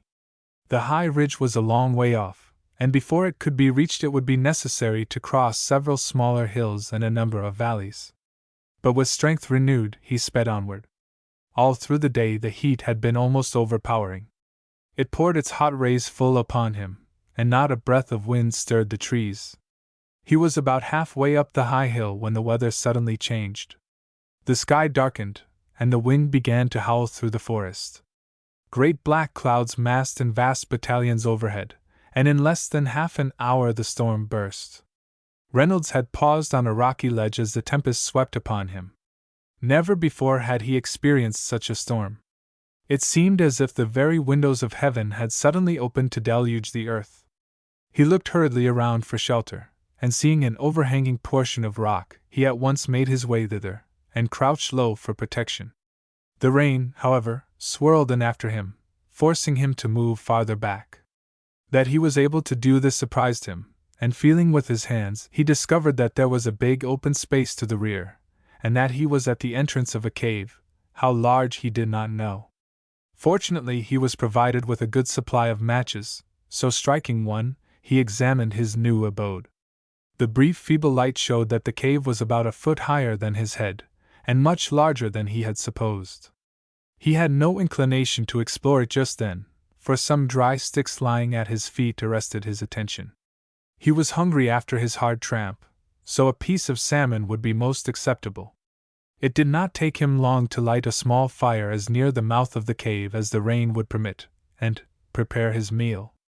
The fire felt good, too, for the air was damp and chilly. "I might as well spend the night here," he mused, "for even if the storm does let up, I would only get soaked from the drenched trees. And besides, I cannot see anything from the top of the hill until the clouds roll away and the air clears." He ate the nicely browned piece of fish, and when he had finished he leaned comfortably back, filled and lighted his pipe. This was the first time he had thought of smoking since leaving Frontier Samson. He wondered where the old prospector was, and whether he was hunting frantically for his lost companion. His mind turned naturally to Glen. He was farther from her now than ever, and should he see her again? The thought of her had stimulated him during his recent terrible experiences. Over and over again she seemed to be standing by his side, urging him to go on, and renewing his fainting spirits. He pictured her now as he had last seen her at the top of that steep trail, mounted upon her horse. He recalled for the 1000th time her clear musical voice, the bright flash of her eyes, and the deep flush which had mantled her cheeks at the mention of Curly's name. "I must find her," he emphatically declared, as he stirred up the dwindling fire, and added a couple of sticks. "I expected to be with her before this, but here I am, lodged like a bear in this dismal hole." He glanced around the cave, and as he did so, he gave a sudden start. Something in one side of the wall where the firelight fell attracted his attention. It made his heart beat fast, and brought him to his feet in an instant. His hand reached up and touched it. Then he quickly struck a match, and examined it more carefully. Yes, he was right, and he had made no mistake. It was gold. Chapter 11 Into the Great Unknown. For a few seconds Reynolds stared upon his new discovery. Then he examined the walls elsewhere, and no matter where he looked, he found nuggets of gold protruding from the earth. His excitement now became intense, and seizing a burning stick he began to explore the cave. Everywhere it was the same. The earth beneath his feet was even filled with nuggets, and they gleamed upon him from overhead. He felt that he must be dreaming, or else his terrible experiences of late had turned his brain. Could it be possible that he had accidentally stumbled upon a vein of the precious metal, rich beyond the wildest bounds of imagination? He put his hand to his face, and even pinched himself to make sure that he was awake. When the brand had flickered out, he walked back to the fire and sat down. He tried to calm himself that he might think over his wonderful discovery. The rain still pelted down outside, and the wind roared among the trees. But Reynolds paid no attention to them now. He saw nothing but gold, heaps of it, piled high before him, and himself the richest man in the whole world. What would not the miners of Big Draw give to know of this discovery? How they would flock to the place, followed by thousands of others. What a change would ensue in a short time! No longer would it be the desolate wilderness, but alive with frantic human beings. But suppose he should never live to tell the tale? He was lost, far from any habitation, and with only enough food for a most meager breakfast. No, he must not die. It was necessary for him to live, to make his great discovery known, and to reap the rich harvest himself. And Glen? Again he thought of her. He would be able to go to her a rich man instead of almost a beggar. He smiled as he recalled what he had said to Frontier Samson. The prospector had given him his choice between gold and the girl, and he had chosen the latter. His love had not changed in the least degree, but why should he not have the gold as well as the girl? Reynolds sat for a long time that night absorbed in deep thought. He slept upon the ground, and his dreams were a jumble of wild animals, gold, and a beautiful girl. He awoke early and noted with satisfaction that the storm had ceased, and the sky was clear. Having eaten the last of the salmon, he left the cave and viewed his surroundings in order to locate his bearings should he ever return to the place. He believed that he was about halfway up the highest hill in the immediate vicinity, and that he could not fail to miss seeing it from a distance. He noticed that the hill formed the apex of a triangular formation, while two hills, one to the right and the other to left, served as base corners. He was sure that he could remember such guiding marks, and would be able to return to the cave without any difficulty. It was with a feeling of reluctance that he at length left the cave and again essayed to climb up the side of the hill, which became steeper and more precipitous the farther he advanced. At times he was forced to pull himself up by means of roots and small trees, so his progress was accordingly slow. The sun was hot, and often he grew faint from heat and fatigue. He watched for any sign of life, of rabbit, bird, or squirrel. But the place seemed deserted, and even the plant life was scant and scrubby. A fierce thirst came upon him, for no water had passed his lips since the previous day. Thus hour after hour he toiled upward. He did not dare to return to the brook below, for that would mean certain death. It had to be ever on until the summit was reached, and what then? His courage almost failed as he thought of what that barren peak might have in store for him. He had been disappointed so often, surely fate would not abandon him now after he had made such a fierce fight for life. When but 100 yards from his goal, he paused for a minute's respite. He turned his bloodshot eyes to the sky. A great eagle was soaring majestically athwart the blue. It seemed to mock him by its easy flight. It angered him as he followed its every movement. Why should a mere bird have such freedom of motion, while man was so helpless? To the eagle, distance was nothing. It laughed the highest mountain peak to scorn, and its food was wherever its fancy led. He suddenly thought of the gold he had discovered. In the world of civilization, what a power it would mean! What could it not do toward providing ease and reputation? And of what use was that treasure to him now? It was of no more value than the stones beneath his feet, and he would gladly have given it all for one good meal and a draught of refreshing water. The eagle was still soaring overhead, free and buoyant. It was nearer now, wheeling closer and closer to Reynolds as he clung like a snail to the side of the hill. And he was made in the image of God. The thought stung him. Why should such things be? Instantly there flashed into his mind a picture he had often seen. It was the side of a steep cliff, and there a shepherd was rescuing a sheep from its perilous position. The man was clinging with his left hand to a crevice in the rock, while with his right he was reaching far over to lift up the poor animal, which was looking up pathetically into the shepherd's loving face. He knew the meaning of that picture, and it came to him now with a startling intensity. Why did he think of it? He asked himself. Although his life was clean, yet Reynolds was not what might be called a religious man. He was not in the habit of praying, and he seldom went to church. But something about that picture appealed to him as he crouched on that burning hillside. Was there one who would help him out of his present difficulty? He believed there was, for he had been so taught as a little child.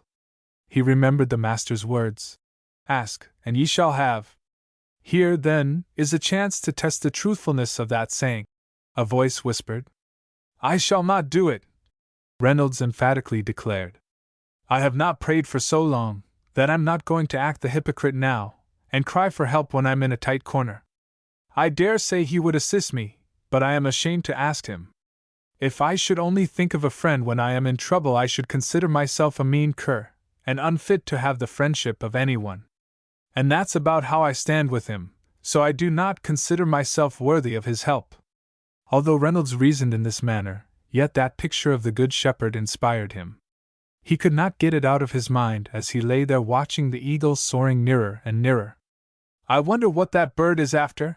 he mused. "It is coming this way, and it seems to be getting ready to alight. Perhaps it has a nest somewhere on this hill." This thought aroused him. An eagle's nest! It was generally built on some high rocky place, and why should there not be one here?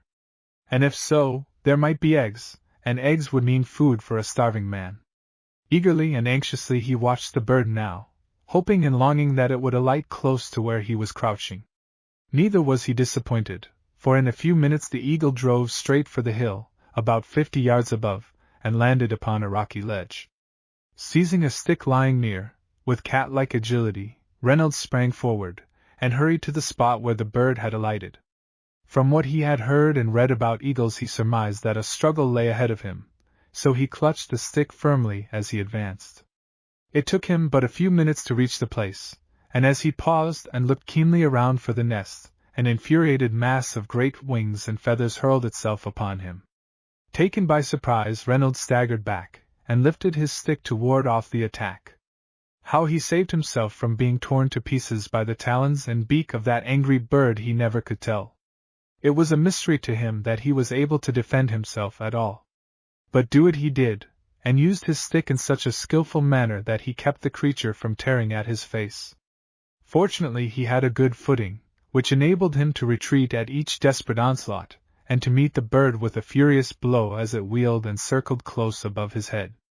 But he realized that he could not endure the strain much longer, for he was weak through lack of food and hard climbing. The energy of the eagle, on the other hand, seemed just as keen as ever, and it might continue the fight for hours. Reynolds grew desperate as he thought of this, and he was determined that he should not leave his body there as food for his opponent. He watched as the bird again circled and once more swept to the attack. But he was ready, and as it swooped close enough he threw his entire remaining strength into one great swinging blow. The stick struck the eagle fair on the head with a resounding crash, and so great was the force of the impact that the cudgel snapped like a pipe stem, and the broken end hurtled over the ledge. The eagle's fight was done. It swerved from its course, and frantically tried to recover itself. But all in vain.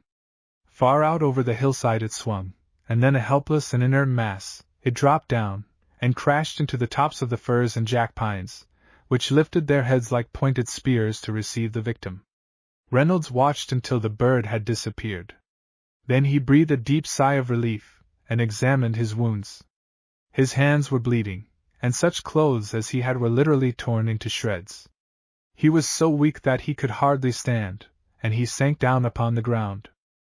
"How long will this keep up?" he panted. "What else lies before me?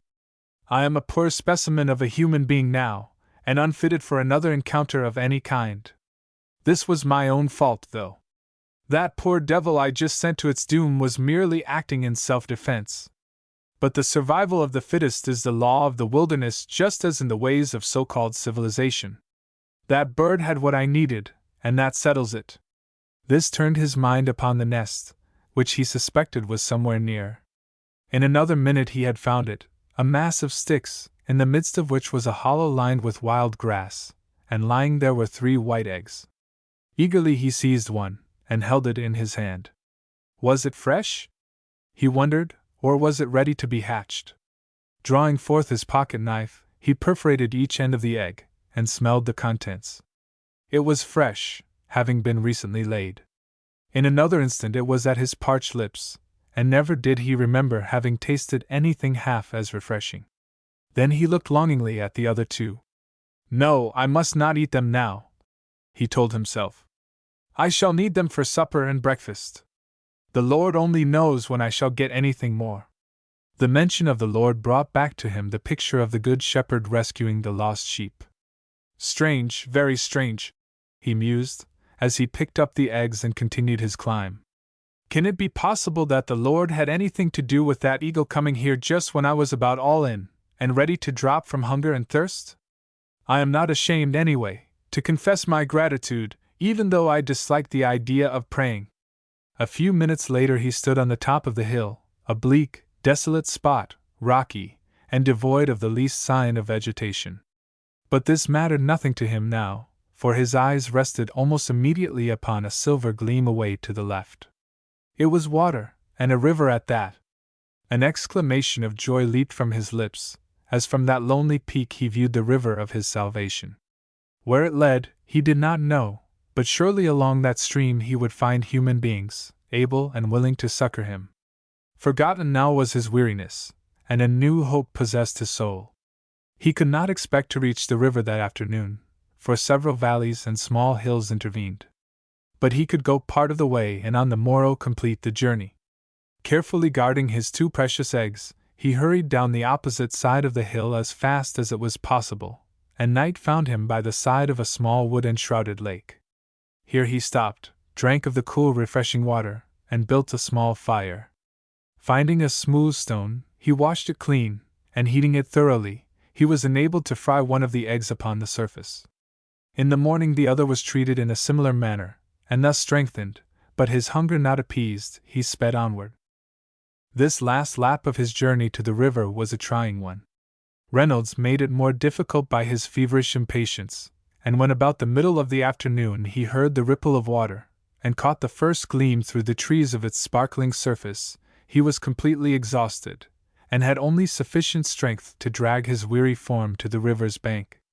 A refreshing drink of the ice-cold water and a rest of a few minutes revived him.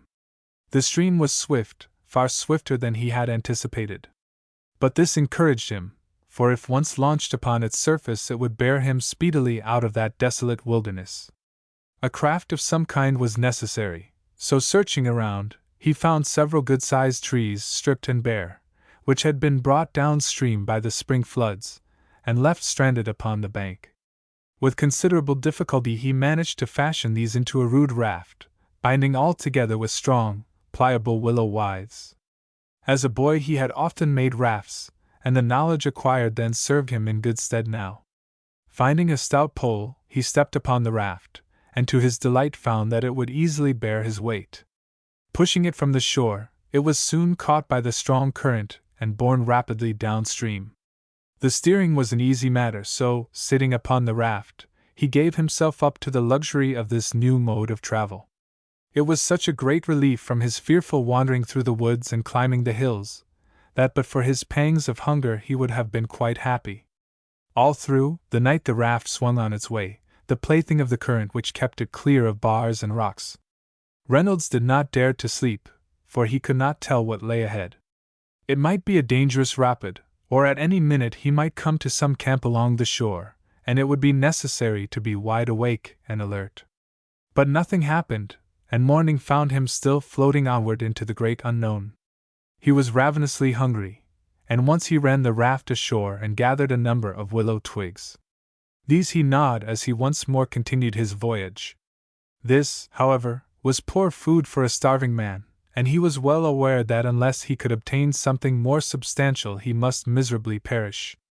Game was plentiful along the river, and several times he saw moose and bears, while early that morning he ran close to a flock of wild ducks. But their presence only mocked him now, weaponless as he was. This day was a most trying one, for about the middle of the forenoon it began to rain, and Reynolds was wet to the skin as he sat huddled upon the raft. Anxiously he peered forward, hoping that around every bend something more cheering than the monotonous trees would meet his eyes. But hour after hour it was just the same, and the rain continued without any cessation. Would the river never end? He asked himself over and over again. Whither was it bearing him, anyway? At times the sinuous water appeared like a demon, carrying him on to destruction. Its gurgle and ripple sounded in his ears like mocking laughter, and the great brooding forest in its intense silence seemed in league with the stream. Of what avail were all his mighty efforts? He had escaped from the tangle of the forest, only to be lured to ruin by the river. The afternoon waned, and night drew near, and still the raft swept onward. Reynolds felt that he could endure the strain but little longer. He was chilled to the bone, and cramped from his huddled position.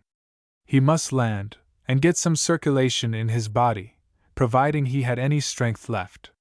He was about to run the raft ashore, when to his great delight it suddenly shot forth from its forest prison into the open expanse of a broad and silent lake. Reynolds staggered painfully to his feet and looked around. He could only see a short distance, as a heavy mist lay over the water. His eyes scanned the shore, but no sign of human habitation could he behold. There was nothing except the same scene of desolation which had been his companion for weary days. The raft was motionless now, some distance out upon the lake.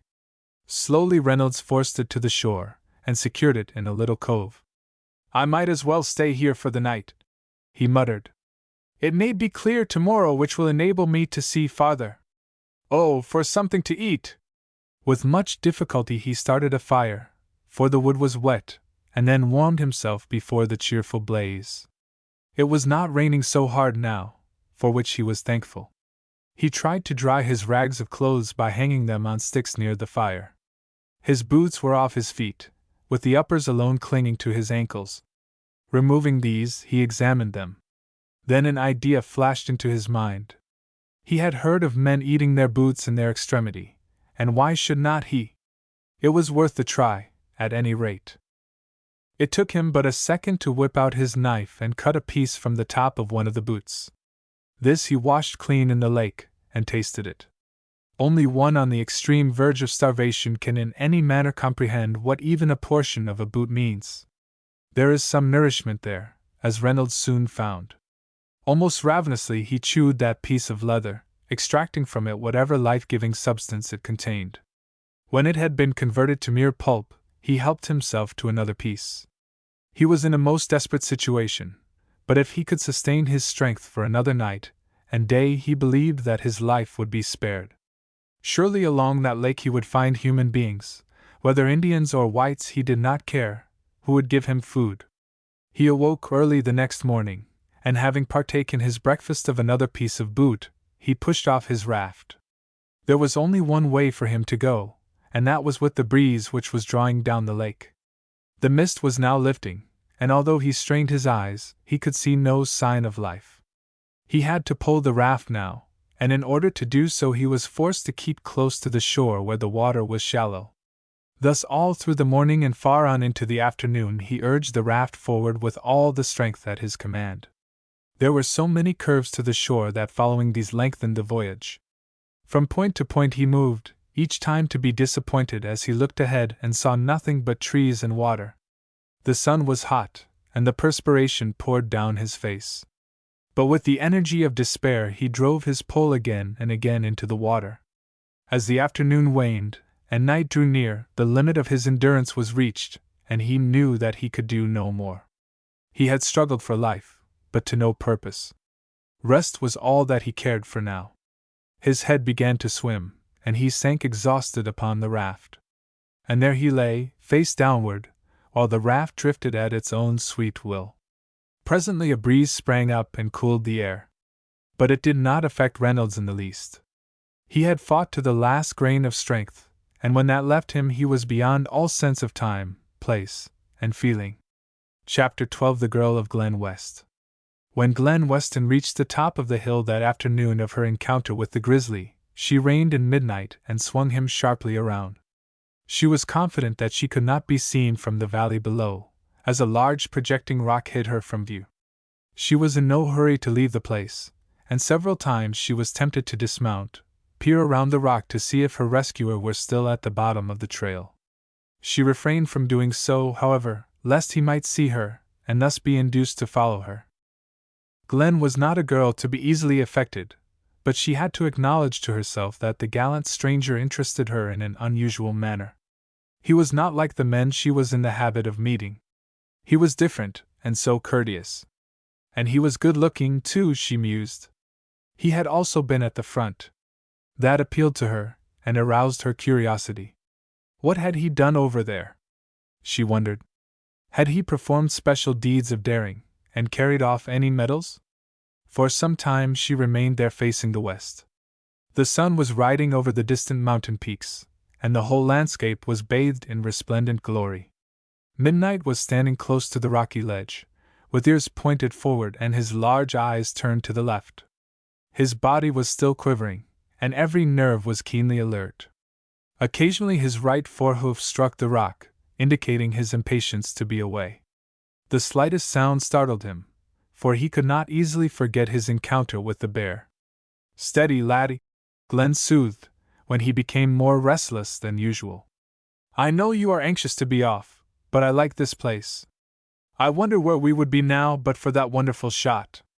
Most likely we would be lying down there in the ravine instead of the grizzly." For about 15 minutes longer she remained in this position, silently looking out toward the great mountains beyond. Had Reynolds but seen her then, how the artist soul within him would have rejoiced. With a remarkable grace and ease she sat there, as one well accustomed to the saddle. Her left hand held the reins, and her right the riding whip. Her soft felt hat, caught up at one side, partly shaded her face. A deep flush mantled her cheeks, due not to the reflection of the sun alone, but to buoyant health, and the excitement through which she had just passed. Almost wistfully she at length wheeled her horse and headed him away from the summit. Midnight needed no urging, and the light of satisfaction gleamed in his eyes as he sped swiftly and nimbly along the narrow trail. No guiding hand directed him, and the reins lay loose upon his glossy neck, for his mistress' mind was elsewhere. At times he was compelled to slow down to a walk where the rocks were thick, or the trail steep and dangerous. But whenever possible, such as on the wild meadows, he laid back his ears and sped like the wind. This always aroused Glen and brought her back to earth. She enjoyed such races, and when they were over, she would pat Midnight on the neck and utter affectionate words of praise. Horse and rider understood each other, which feeling had been developed through years of companionship on many a hard trail. For over an hour they thus moved steadily onward, and at length there loomed before them the high frowning ridge of the Golden Crest. At first it seemed to form an impassable barrier to their advance. But as they continued, an opening suddenly appeared, flanked on either side by huge projecting rocks. It was nature's great doorway in one of the mighty partitions of the house not made with hands.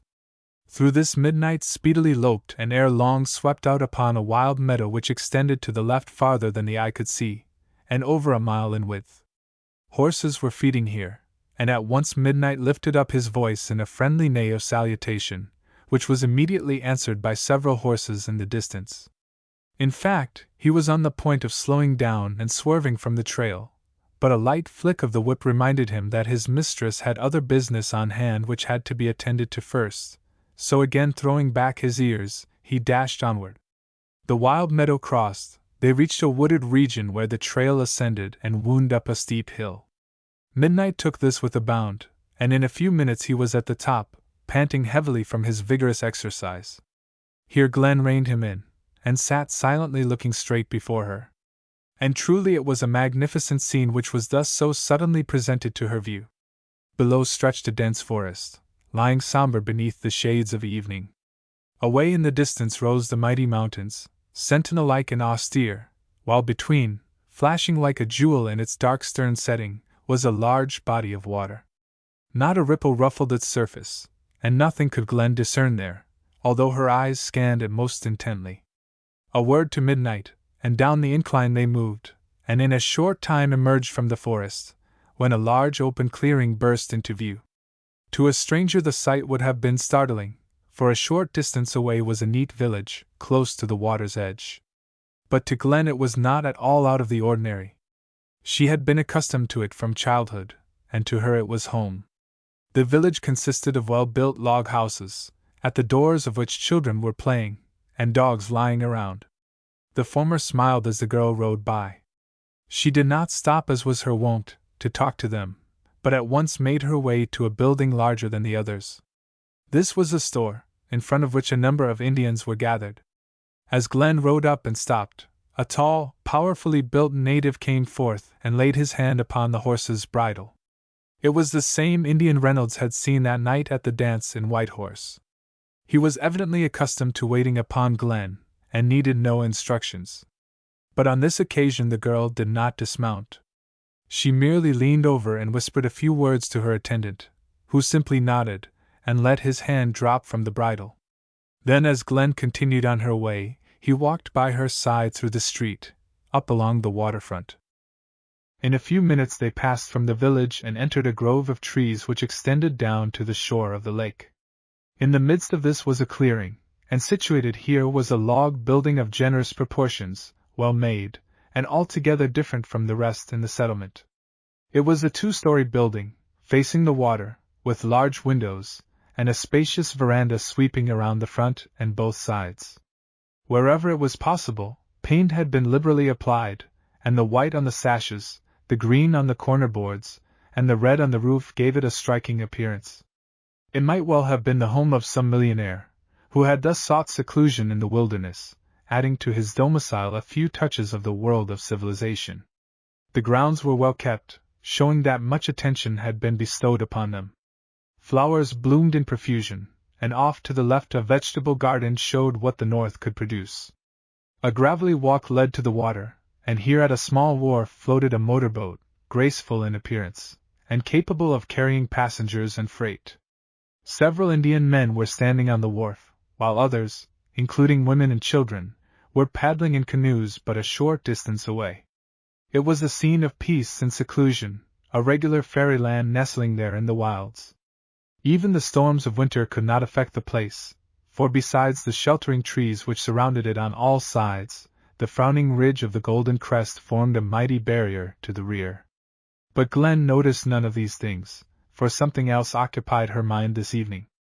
She had remained silent since leaving the store, but now that the house was in sight, she halted midnight at the edge of the woods and looked at her Indian companion. "Is Daddy home yet?"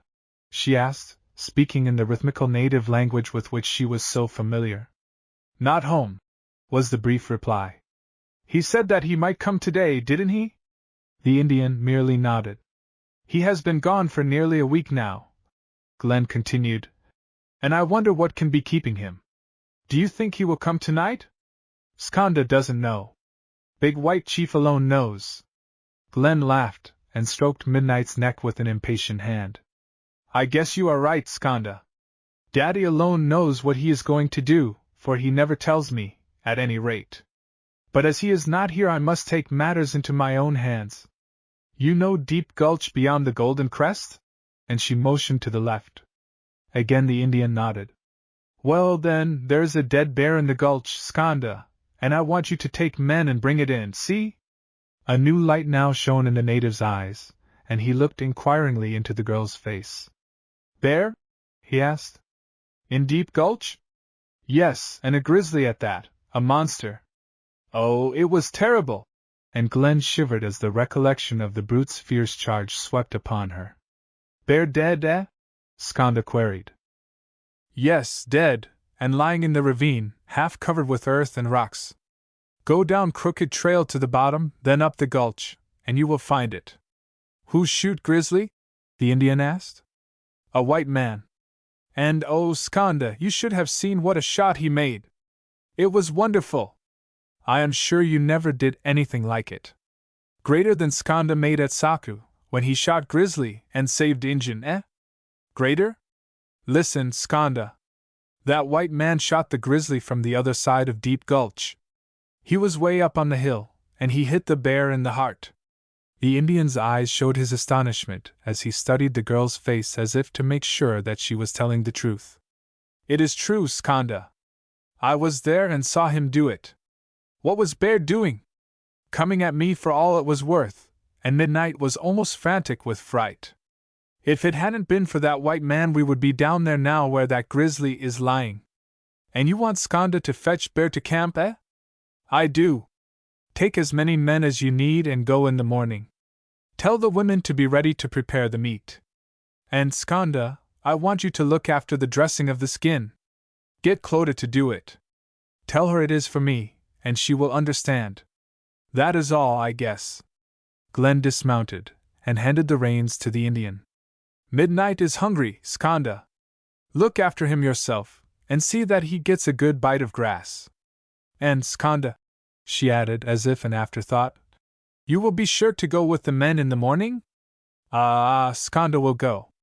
That's good. And I want you to do something for me. Keep a sharp watch to see if that white man comes again to Deep Gulch. You will, won't you? Skanda will watch. But don't let him think you are watching, remember. You stay behind when the others have brought the bear home. But don't let the white man see you. Into Skanda's eyes flashed an expression of understanding. He knew now what the girl meant. What would he not do for her? The white girl he had known since she was but a child, and whose word to him was law, not of force but of affection. Now don't forget Skanda, Glen warned. Stay there, if necessary, until night, and watch him carefully from the top of Crooked Trail. And don't tell anybody, not even Clodagh. Her eyes and ears are sharp, and she might suspect something. This is the greatest secret I have ever had. You have never failed me yet, Skanda, and I know that I can trust you now. Chapter 13 When the Storm Burst. Glen West Lodge, the name of this fine building on the shore of that inland lake, was a comfortable and cozy abode. The rooms were not large, but their furnishings and decorations showed the artistic taste of the owner. The pictures adorning the walls had evidently been chosen with careful discrimination, most of them representing nature scenes, with a few well-known paintings of the world of civilization. Each room contained a fireplace, and over the mantel of the living room, which opened off the hallway, was what symbolical figure of hope. Glen had often seen her father standing before this, studying it most intently. Once he had told her its meaning. You see that woman sitting on the top of the world, he had said. The strings of her harp are all broken but one, and upon that she is making the best music she can. It teaches us, Glen, never to despair, but with the one string of limited power to do our best. In one corner of this room was a piano, and a piece of modern music above the keyboard showed that someone had been recently playing. A lamp of neat design hung from the wainscoted ceiling, while another with a soft shade stood upon a center table. The chairs in the room were comfortable, the largest being placed near the big southern window, close to which was a case well filled with books. The floor was covered with a rich carpet, of a quiet pattern, while before the fireplace was stretched a great bearskin rug. It was a room to delight the heart, especially on a night when a storm was raging over the land. It was through this that Glen passed after entering the house. She went at once into the dining room, adjoining, where she found the table all set for supper, and a white-haired woman standing before the sideboard, arranging knives and forks in a drawer. She turned as Glen entered, and a bright smile of welcome illumined her face. You are late, dear, she reminded. Supper has been ready for some time. I'm sorry, Nanny, the girl apologized. But I went farther today than I intended. There is no word from Daddy, I suppose? None at all, dearie. But, hurry and change your clothes, as your father may arrive at any minute. He will be angry if he knows that you have been far beyond the Golden Crest, for he has warned you to be careful. It is not safe for a girl to be riding alone since the miners have come into this region. Glen smiled gaily at the woman's fears, and hastened away to her own room. In about a quarter of an hour she returned, but in that brief space of time a marvelous transformation had taken place. In a soft white dress, open at the throat, her beauty was enhanced tenfold. Her luxuriant wavy hair had been hurriedly brushed back, and her cheeks bore the deep flush of health and youth. The woman at the head of the table looked at her with undisguised admiration as she passed her a piece of nicely browned fried salmon which an Indian servant girl had brought in from the kitchen. It is too bad that your father isn't here to see you, Glen, she remarked. I never saw you look prettier. If we were outside, I might suspect that the color in your cheeks is not due to health and exercise alone. I am afraid you are flattering me, Nanny, Glen laughingly replied. You will make me vain if you are not careful. I am not in the habit of flattering without good reason, as you well know, dear. But I have been thinking lately what a great pity it is that you should be wasting your young life in a place like this. Losing my sweetness on the desert air, is that it, Nanny? But what about you? Oh, I do not signify. And again the sad expression came into the woman's eyes. I might as well be here as anywhere else. But with you it is different. You need companions of your own age, and a more agreeable life than this place can provide. I certainly do, was the emphatic assent. I never realized it until my return from the seminary. What is the use of all my education if I am to spend the rest of my days here, with not a girl friend, and not a— Glen floundered and paused, while her cheeks flushed a deep crimson. I understand, dear, so do not try to explain. It is only natural that you should wish to be admired. I was the same when I was your age.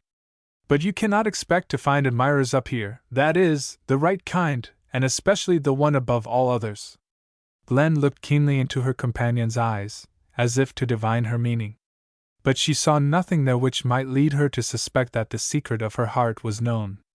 Do you think that Daddy will ever consent to leave this place? She asked. I have not spoken to him about it, for I was quite satisfied with this life until recently. I have mentioned it to him, was the reply. Ever since you were a child I have been urging him to leave the North, for your sake, if for nothing else. He always said that he expected to do so some day, but here we are the same as ever, and I see no signs of his going. I wonder what in the world Daddy ever came here for anyway? Why, for trading purposes, of course. He has done wonderfully well, and understands the Indians better than any white man in this country. You know they will do anything for him, because he is so fair and just in all his dealings. Yes, I know that, Nanny. But Daddy never goes outside, and he will not allow white men to come here.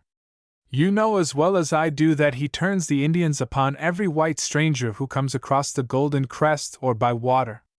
Daddy never mentioned it to me, but both Skanda and Clodagh have told me how the miners fear this place, and think that Daddy is a terrible monster. When I asked them what became of the white men who ventured here, they wouldn't tell me, but looked at each other in a queer way. There is something mysterious about it all, and it has puzzled me ever since I was able to understand anything. There, dearie, never mind worrying your brain about it now, her companion soothed. You are too young to have wrinkles in your smooth skin. Play that nice piece you were singing before you left today. I never heard it before, and it did me so much good. The piano has been idle all winter, so it must make up for lost time now.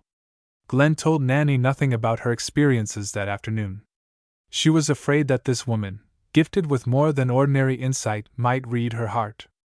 It made her feel somewhat guilty, nevertheless, for Nanny was the only mother she had ever known, and she lay awake a long time that night thinking it all over, and wondering whether she should tell her secret to the one woman in the world in whom she should confide. She had studied herself more carefully than usual in her large mirror before retiring, and what she beheld there was far from displeasing. She knew that she was beautiful, and her heart told her that her brave rescuer had looked upon her with admiration. Should she ever see him again?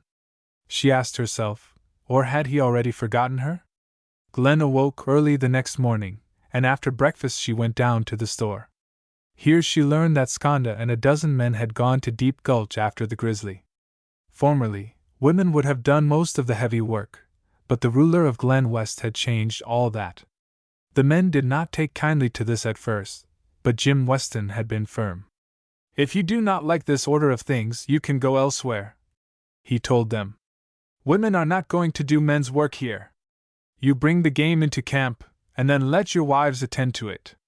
Thus the custom of the men bringing in the bear or moose became established, and no one left, for the objectors knew that they were far better off at Glen West than they had ever been in their lives, and that it was to their advantage to obey their big white chief, as they called Weston.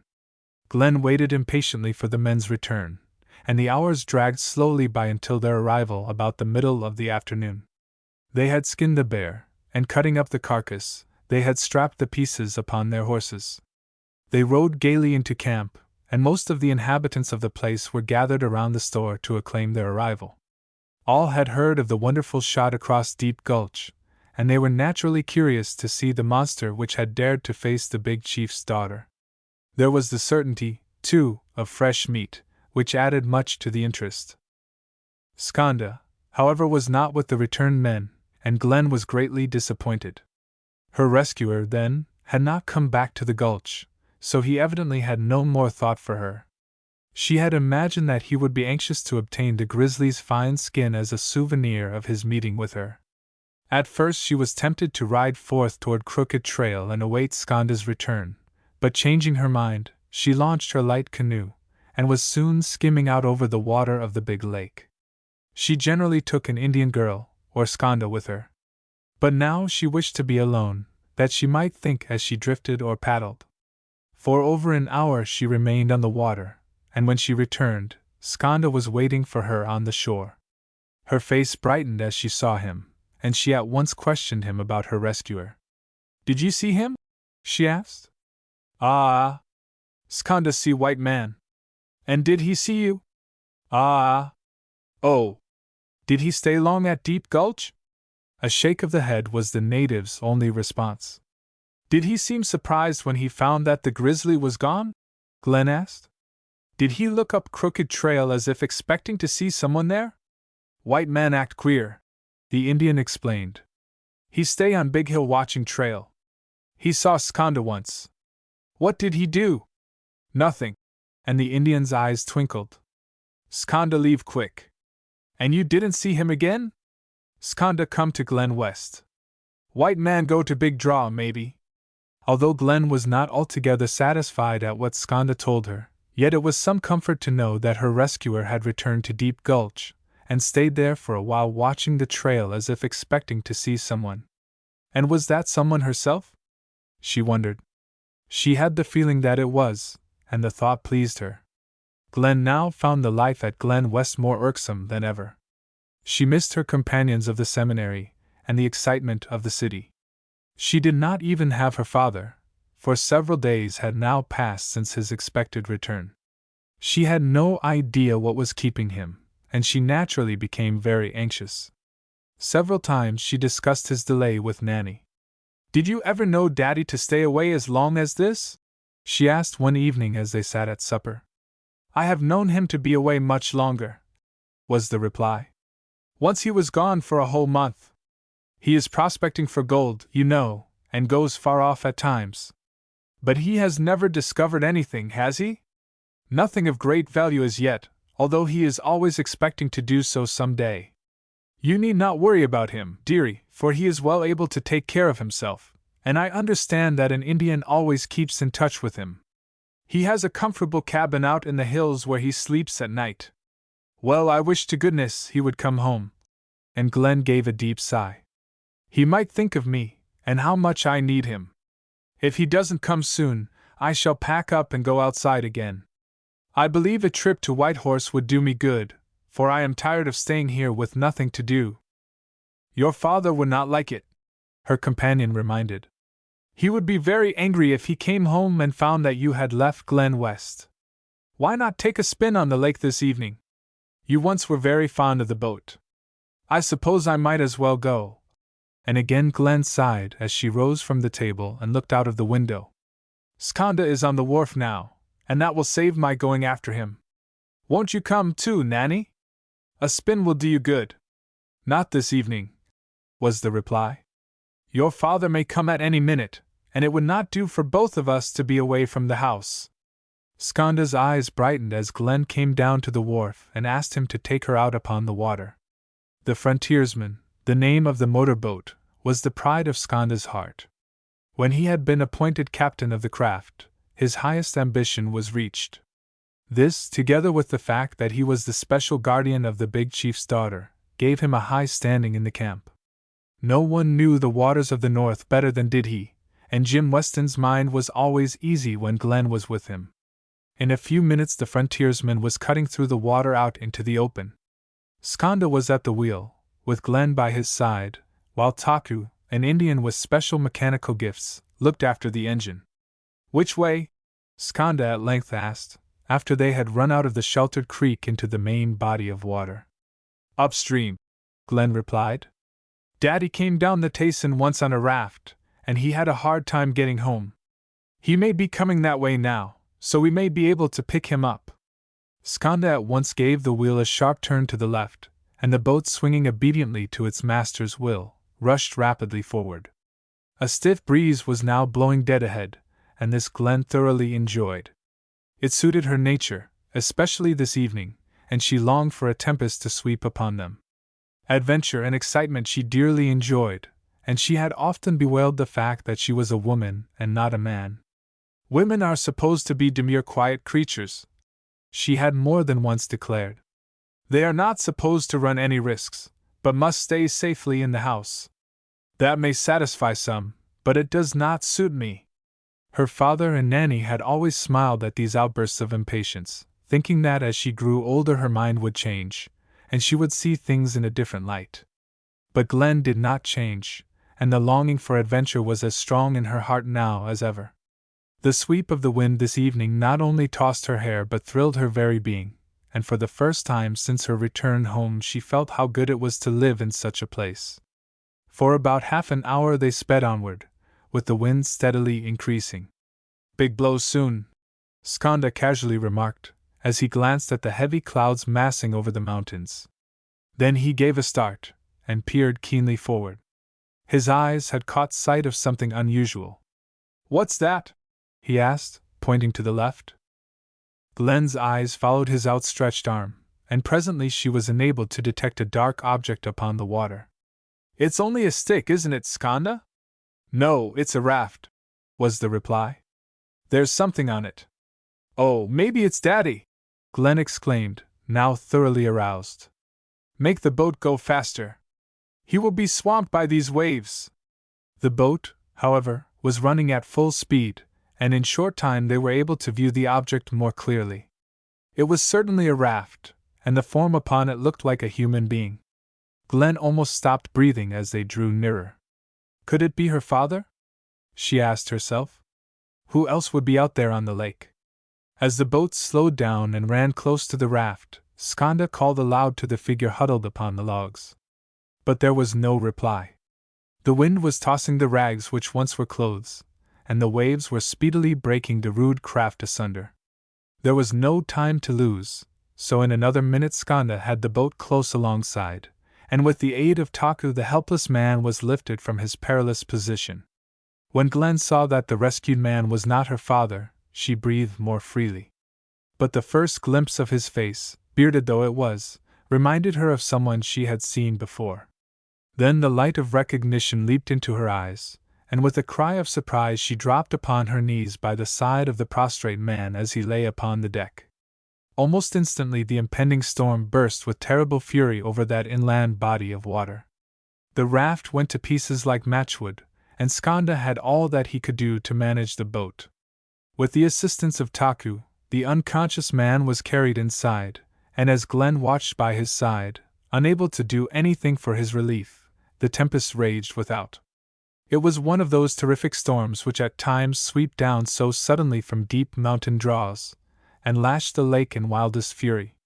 The frontiersman reeled and plunged as she struggled through the hurricane, and the waves dashed continuously over the deck, threatening to smash the glass in the cabin where Glen was keeping watch. That large lake, so peaceful at morn, was now a raging monster. Many an unwary voyager had been caught in such a storm, and in bygone days the natives always used their stoutest charms in their efforts to propitiate the demon of the mountains. Skanda's hands firmly grasped the wheel, and his alert eyes studied every wave as he guided the boat on her plunging course. He realized how much was at stake, for was not his master's daughter on board, and he responsible for her safety? Could he have run straight before the gale, it would not have been so difficult. But the creek was over there to the right, hence it was necessary to run in a diagonal manner which caused the boat to ship a great deal of water. But keep this steadfast course he did, and after a desperate struggle, the frontiersman poked her nose into the opening of the creek, and was soon gliding calmly over the smooth water within. Chapter 14 Another Prisoner. It was morning when Reynolds opened his eyes and looked around. He believed that he had been dreaming, and a horrible dream it was. In a few minutes his senses returned, and he vividly recalled the terrible experiences through which he had recently passed. But where was he? What had happened to him? Why was he not yet upon the raft, drifting with the wind and tide? He glanced about the room and saw that it was a cozy place, with the sunlight streaming in through an open window on the right. He attempted to rise, but fell back wearily upon the bed. Then he called, and the sound of his own voice startled him, so strangely hollow and unreal did it seem. A light footstep near the door caused him to look in that direction. An Indian woman was coming toward him, a big motherly-looking person, with a smile upon her face. "Where am I?" Reynolds asked. "And how did I get here?" The woman made no reply, but still smiling with apparent satisfaction, she turned and left the room. She was back again in a few minutes, this time carrying in her hand a bowl of steaming broth. "Eat," she ordered, offering him a spoon. "No talk." But Reynolds did not take the spoon. He was too famished for that. Seizing the bowl with hands that trembled from weakness and excitement, he drained it to the last drop. "More, more!" he cried. "I'm starving." Again the woman smiled as she took the bowl. "No more now," she told him. "Sleep." "But where am I?" Reynolds demanded. "I must know." "Bimeby." "Sleep now," was all the satisfaction he obtained, as the woman left the room and closed the door. For several minutes Reynolds lay there uncertain what to do. But the bed was comfortable, and he was so tired. It was good to rest, and not worry about anything. He was in friendly hands, and that was sufficient for the present. When he again awoke, he felt much refreshed, and longed to get up. He attempted to do so, but in an instant the same Indian woman was by his side. "No, get up," she ordered, handing him another bowl of broth she had brought with her. Reynolds drank this more leisurely, the woman watching him closely all the time. "Thank you," he said when he had finished. "I feel better now. But please tell me where I am, and how I came." The words died upon his lips, for in the doorway Glen had suddenly appeared. She looked at him, and with a bright smile upon her face, came to his side. So surprised was Reynolds that he was unable to utter a word. He merely stared, so great was his astonishment. "I hope I have not startled you," the girl began. "You look frightened. But where have you come from?" Reynolds asked, not yet sure that he was in his right mind. "From the other room, of course." And again Glen smiled. "You need not look at me that way, for I am no ghost. I do not feel like one anyway." Reynolds gave a sigh of relief, and a thrill of joy swept over him. It was almost too good to be true. He had found the girl at last. "Are you feeling better now?" Glen asked. Reynolds put his hand to his face, and glanced at the rags upon his body. "I am not sure," he doubtfully replied. "But perhaps I shall when this beard is removed and I get some decent clothes. I must be a fearful-looking object. I have seen you look better. But then, you need not worry, Clodagh will attend to you presently." "And you know who I am?" Reynolds eagerly asked. "Certainly. You are my brave rescuer. You saved me from the grizzly on Crooked Trail, didn't you?" "I know I did, but I am surprised that you recognize me in my present condition." "Oh, I knew you as soon as you were taken off the raft." "You did? And so it was you who saved me?" "I had something to do with it, though not all. But won't you tell me what happened to you? Why were you adrift on the lake?" "I cannot tell you now," Reynolds replied. "I want to forget the terrible experiences through which I have just passed. I hope you do not mind." "No, certainly not. I am only curious, that's all. When you get well you can tell me everything. I shall leave you now, for you must be tired." "Don't go yet," Reynolds pleaded. "It is so nice to have you here, and talking does not tire me. Do you mind telling me where I am?" "Why, at Glen West, of course. Where did you think you are?" "Glen West," Reynolds repeated. "I cannot recall that name. Is it far from Big Draw?" "Too far for anyone but you." And the girl smiled. "You are beyond the Golden Crest, remember, and you have heard what that means." "I am. Why, I thought one could only get here by crossing the range." "But you came by water, that is the only other way. And it is lucky for you that you did," she added after a slight pause. "You mean that my life would be in danger had I come over Golden Crest?" "Most likely. And am I safe now?" The sunny expression vanished from Glen's eyes, and her face became serious. She gazed out of the window, as if watching several Indian children at play. To Reynolds she had never seemed more beautiful, and he could hardly believe it possible that she was standing there but a few feet away. She turned her face suddenly to his, and the look of admiration in his eyes brought a deep flush to her cheeks. "Pardon me for not answering your question at once," she began. "I am afraid you are not safe, as you are on forbidden ground, though the fact that you were brought here in a helpless condition may make a difference. But then, one can never tell what Daddy will think about it. Does your father know I am here?" "Not yet. He has been away in the hills for some time, and we are expecting him home at any minute. What do you suppose he will do with me? I fear he will find my bones poor picking after what I have gone through." "Oh, Daddy is not such a cannibal as all that," Glen laughingly replied. "But he is very jealous of this place, as others have found out to their sorrow. I cannot understand him at times, although he is very good to me. Have you lived here long?" "Ever since I was a child. But I am tired of it now, and want to live outside. I was satisfied until I attended the seminary, and saw something of the world beyond the Golden Crest. What is the use of having an education if one must always live in a place like this?" "I agree with you," Reynolds emphatically declared. "You should induce your father to go outside. You do not know Daddy, or you would not speak about inducing him. But there, I must go. I have been talking too much, and you are tired."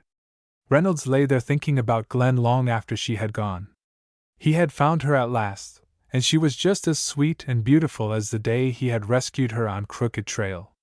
Yes, he had found her, but was he not as far from gaining her as ever? He asked himself. He thought about her father, and wondered what he would do when he returned home. Perhaps he would pack him at once across the Golden Crest, if he did no worse. But what could be worse than to be driven from her who had become so dear to him, and for whose sake he had ventured and suffered so much? The next morning he felt almost like his former self, and when Clodagh brought him his breakfast, he informed her that he was going to get up. The woman smiled, left the room, and returned when Reynolds had finished the meal, and viewed with satisfaction the empty dishes. "Did you cook my breakfast?" Reynolds asked. "Ah," was the reply. "Good, eh?" "Good. It's the best I've had in a long time. I feel like a new man this morning, and must get up. I wish I had a shave, a bath, and some decent clothes. Look at these," and he pointed to his rags.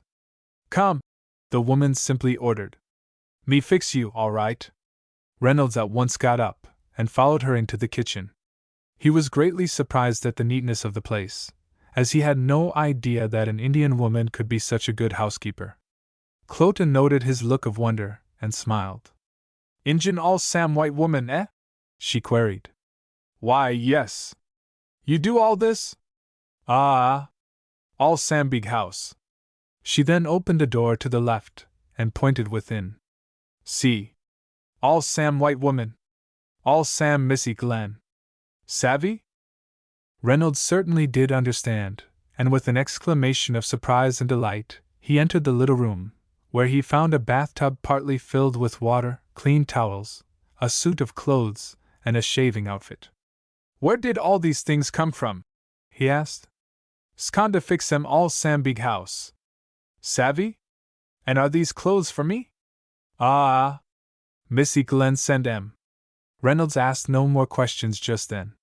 He was more than satisfied at the kindness he was receiving. He believed it was due to Glen, and that she had instructed the Indians to do all in their power for his comfort. This filled his heart with gladness, for it told him that the girl was interested in his welfare, and that she looked upon him with kindly eyes. He was beginning to understand, too, something of Jim Weston's influence among the Indians. He had taught them the value of cleanliness, at any rate, and if all the natives in the place were like Clodagh and her husband, it must be an ideal settlement. An hour later Reynolds came forth looking like a new man, and greatly refreshed after his bath. Clodagh's eyes beamed their approval as he stood before her. "Do I look better now?" he asked. "Good," was the reply. "All Sam white man. No Injun now." Reynolds laughed as he went out of the house. The woman amused him, although he was most grateful for her kindness. It was a beautiful morning, and not a ripple ruffled the surface of the lake. The village was astir with life, the voices of children and the barking of dogs resounding on every side. No one interfered with him as he walked slowly along the street, but he could easily tell that he was being watched by many curious eyes. He had the feeling, too, that he was a prisoner, and while he could roam about at will, to escape would be impossible. The strong burly Indians he saw seemed to have nothing to do, but he knew that this was their idle season, and that during the winter they would be off to their hunting grounds. Reynolds was much interested in the store which he presently reached. A couple of Indians were in charge, who nodded to him as he entered, but apparently paid no further attention to him after their formal salutation. The building was well filled with all kinds of goods, and resembled a large up-to-date store in some large country town such as he had often seen. The sight of pipes and tobacco made him realize that he had not smoked for days, and having his money with him, he soon made his purchase. He stayed for a while at the store, smoking, and watching the customers as they came and went. It was all of considerable interest to him, and he beheld in this trading place another tangible evidence of Jim Weston's influence. He spent the rest of the morning wandering about the village, and it was noon by the time he returned to the house, which for the present he called home.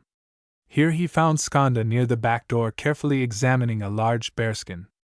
He turned as the young man approached, and without the least sign of surprise motioned to the skin. "See he asked. "Big skin, eh?" "It certainly is," was the reply. "A grizzly?" "Ah-ha! You shoot eh?" "Why, that's not the one I shot on Crooked Trail, is it?" Reynolds asked in astonishment. "Ah! All Sam Bear. Skin dry bimeby? What are you going to do with it? Will you let me have it?" Skanda shook his head as he again felt the skin. "Missy Glen get skin bimeby. Is it for her?" "Ah! She wants skin. She send Injuns to Deep Gulch. She tells Skanda make good skin. Bimeby Missy Glen put skin in room, all Sam dis." And Skanda stooped and spread his hands over the ground. Reynolds understood, and his heart bounded with joy. So Glen was going to keep the skin as a souvenir of her rescue on Crooked Trail. Then she must care something for him after all, more than he had expected. The thought made him happier than he had been for days, and he was grateful to Skanda for what he had told him. That afternoon Glen came again to see him. She was greatly pleased at the change in his appearance, and suggested that they should go for a spin upon the creek. "I want to show you what a beautiful place Glen West really is," she told him. "We can take Skanda's canoe, which is at the shore." Reynolds was delighted, and eagerly he agreed to the proposition. Glen seated herself in the middle of the canoe, and the deft manner in which she handled the paddles showed that she was well accustomed to the water. Reynolds paddled aft, and headed the light craft up the creek. "I am anxious for you to see what a wonderful piece of water this arm of the lake is," Glen remarked. "I have never seen anything like it in the north, and we are all very proud of it. Oh, if more people could only see it!" She sighed as she drove the paddle into the water. Reynolds was more intent upon watching the graceful poise of her body as it swayed to the rhythmic stroke of the paddle than he was in viewing the scenery. He could hardly believe it true that she was seated there before him, and that he was privileged to watch her to his heart's content. He was very happy, and to him Glen West was the most delightful place in the world. At length they came in front of the big house, and when Reynolds saw it, and also the frontiersman lying at her wharf, his interest was intense. He ceased paddling, and stared in amazement. "Am I dreaming, or have I taken leave of my senses?" he asked. Glen laughed, as she rested on her paddle, and turned partly around. "That is where I live," she explained. "And that is our boat. You were brought in on it the day we picked you up on the lake." Reynolds made no immediate reply, but drove his paddle suddenly into the water. He knew that this girl had been largely instrumental in saving his life, and he was learning more and more what an important part she was playing in his life, and how one by one the links were being formed to bind them closer together. Reynolds believed that he had seen the most wonderful sights in the north, but he had to confess that the grandest of all had been reserved for him that afternoon. As they moved on their way, the creek narrowed, and passing through an opening with high frowning rocks on both sides, they ran into a body of water of unruffled calmness, with steep banks, wooded to the shores. On the left rose the high ridge of the Golden Crest, as it shouldered in close to the stream, while on the right towered another crest, grand and austere. Their pinnacles were reflected in the lake, which was one of nature's jewels of surpassing brilliance, set by unseen hands on the fair bosom of the virgin north. Many were the things the happy young couple talked about that afternoon. They did not paddle all the time, but often were content to let the canoe drift or lie still along the shore. Glen described the life at the seminary and at Glen West, while Reynolds told of his terrible experiences in the hills and his voyage on the raft down the river. "I am afraid that frontier Samson is still hunting for me," he said. "He is a fine old man, so kind and humorous. Have you ever met him, Miss Weston?" "Not to my knowledge," was the reply, "although I have heard a great deal about him. He has never been here, I suppose?" "Oh, no. Daddy never permits any white man to come, not even that old prospector." "But I am here," Reynolds reminded. "I know you are. But you came in a different way, you see. I believe you are the first white man who ever stayed this length of time here." "I would like to stay here forever," Reynolds fervently declared. "I have never been so happy in my life as I have been since I came to this place. I wonder what your father will do when he comes home." "I wish I knew," and Glen sighed. "Anyway, it's no use to worry about that now. Let us enjoy ourselves while we can." It was supper time when they at length reached Skonda's shore, where they pulled the canoe out of the water. They then walked up to the house, talking and laughing like two children. They had just reached the street, when a strange noise to their left arrested their attention. Looking in that direction, they saw a number of Indian men and children surrounding a man, who was evidently a prisoner. As they drew nearer, Reynolds saw that it was a white man, and that his hands were tied behind his back. "Another prisoner, I believe," he remarked. "I shall have company." Then he gave a sudden start, and took a quick step forward as if to obtain a better view. "Why, it's Curly!" he exclaimed. "What in the world is he doing here?" But Glen made no reply. Her eyes were fixed upon the prisoner, and her face was very white, as she turned slightly, as if about to flee into the house. In another minute Curly was near, and a most wretched figure he presented. His clothes were torn and his face dirty and bleeding. He had apparently received severe treatment at the hands of his captors. He walked with a shambling and unsteady gait, with his eyes fixed upon the ground.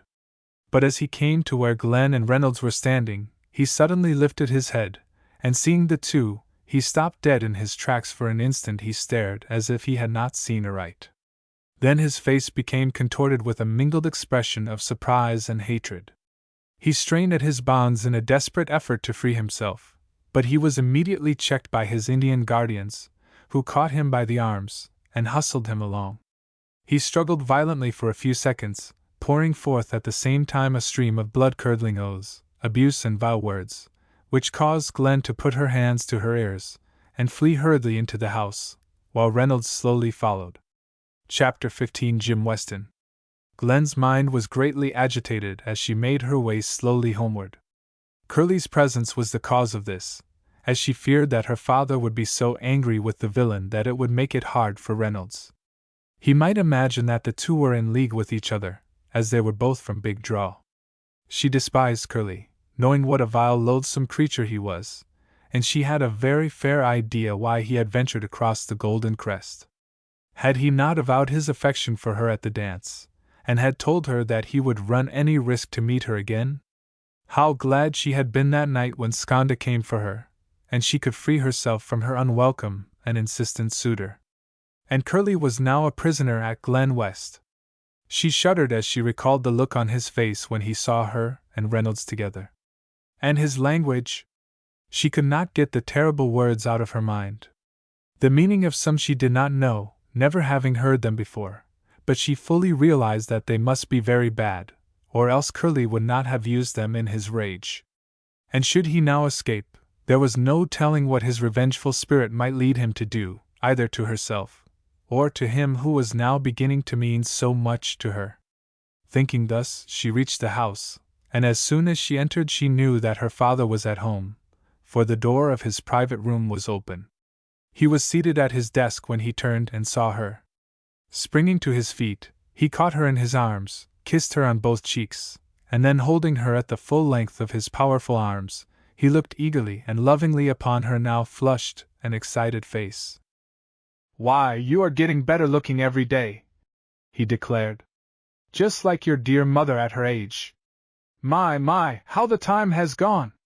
And it seems but yesterday that I first met her. But there, I must not give way to such feelings on this my first night home. Come, sit by my side and tell me all about yourself, and how things are going at Glen West." For the first time in her young life Glen was sorry that her father had come home. She was really more than sorry, for a nameless fear possessed her heart, which restrained her usual free and happy manner. Her father's keen intuition noted this, and that her words seemed forced. Her enthusiasm over his arrival was not so hearty and natural as formerly, and he wondered why. "What is the matter, dear?" he asked after Glen had somewhat haltingly told him about her music and certain household affairs. "You do not seem like yourself. Has anything out of the ordinary happened at Glen West since I have been away?" "Yes, lots of things, Daddy," was the reply. "One of the most important is your absence from home for such a length of time.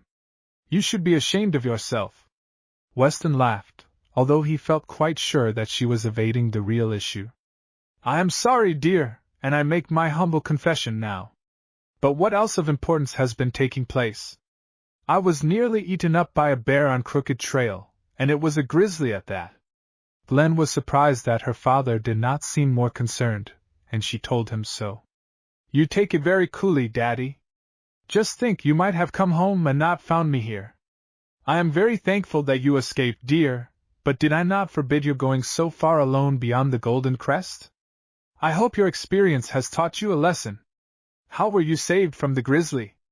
"Oh, a hunter shot it just in the nick of time," Glen explained as indifferently as possible, although she knew that her cheeks were aflame. "And oh, Daddy, you should have seen the shot he made. It was wonderful." "Where was the hunter from, Glen?" "From Big Draw mining camp, so I understand." "Were you talking to him?" "Yes, just for a few minutes." "And have you seen him since?" Glen's eyes dropped, and the flush left her cheeks. Her father noted this, and he laid his right hand suddenly upon her arm. "Speak, Glen, and tell me at once whether you have seen him since." Something in her father's voice startled the girl, and she looked up quickly into his face. "Tell me," he again demanded. "What is the matter? Have you seen that man lately?" "Yes, I have." "Where?" "Here." "At Glen West?" "He has been here, and you have seen him? Are you sure?" "I am certain. I was with him this afternoon in the canoe." "But, Daddy, what is the matter?" "Oh, don't get angry. I didn't do anything wrong." Jim Weston had risen to his feet, and was looking down upon his daughter.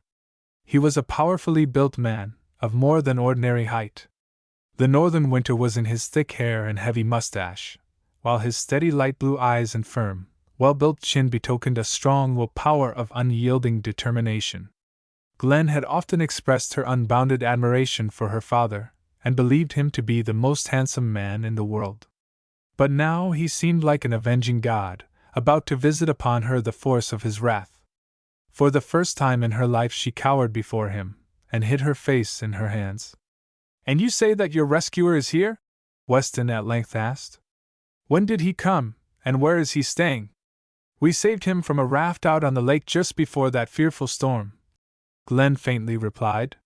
"He was almost dead, and in a minute more he would have been drowned. Oh, it was terrible! He is now at Scondas." "Another miner's trick, I suppose, to get here," Weston growled. "It has been tried before, but with scanty success. This must be one more fool who was trying the same game."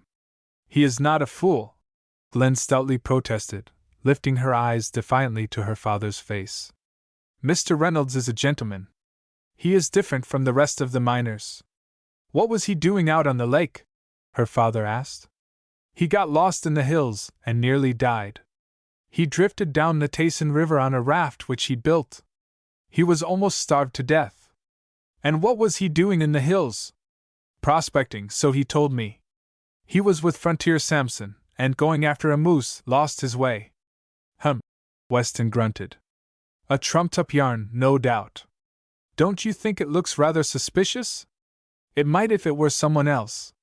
But he is different, and I believe he told me the truth. Well, we shall soon find out, Glen. If he begins any of his lies or fancy tales to me, he will learn his mistake. I am not going to have any young man wandering about this region, let me tell you that. It has been tried too often already, so we might as well make a special example of him in order to warn others. It's the ordeal for him, all right. At these words Glen sprang to her feet and confronted her father. Her eyes were blazing with intense emotion, and Jim Weston stared at her in amazement. A feeling of pride welled up within him at her appearance and courage. You shall not lay hands on him, Glen passionately declared. He is an innocent man, and it would be unjust to hurt him. Glen, what is the meaning of this? Her father demanded. You seem to be greatly interested in this fellow. I am surprised at you. I am interested, Daddy. Nay, I am more than interested, for I love him with my whole heart, so there. Don't you dare to touch him. The strain of this interview was telling upon Glen. As soon as this confession had left her lips, she was wild with regret. Why had she done this? She asked herself, as she stood with big staring eyes watching her father. What would he say? What would he not do to her? Her body trembled, a weakness swept upon her, and sinking down into her chair, she buried her face in her hands and sobbed as if her heart would break. If Jim Weston was astonished before, he was dumbfounded now at what his daughter had told him.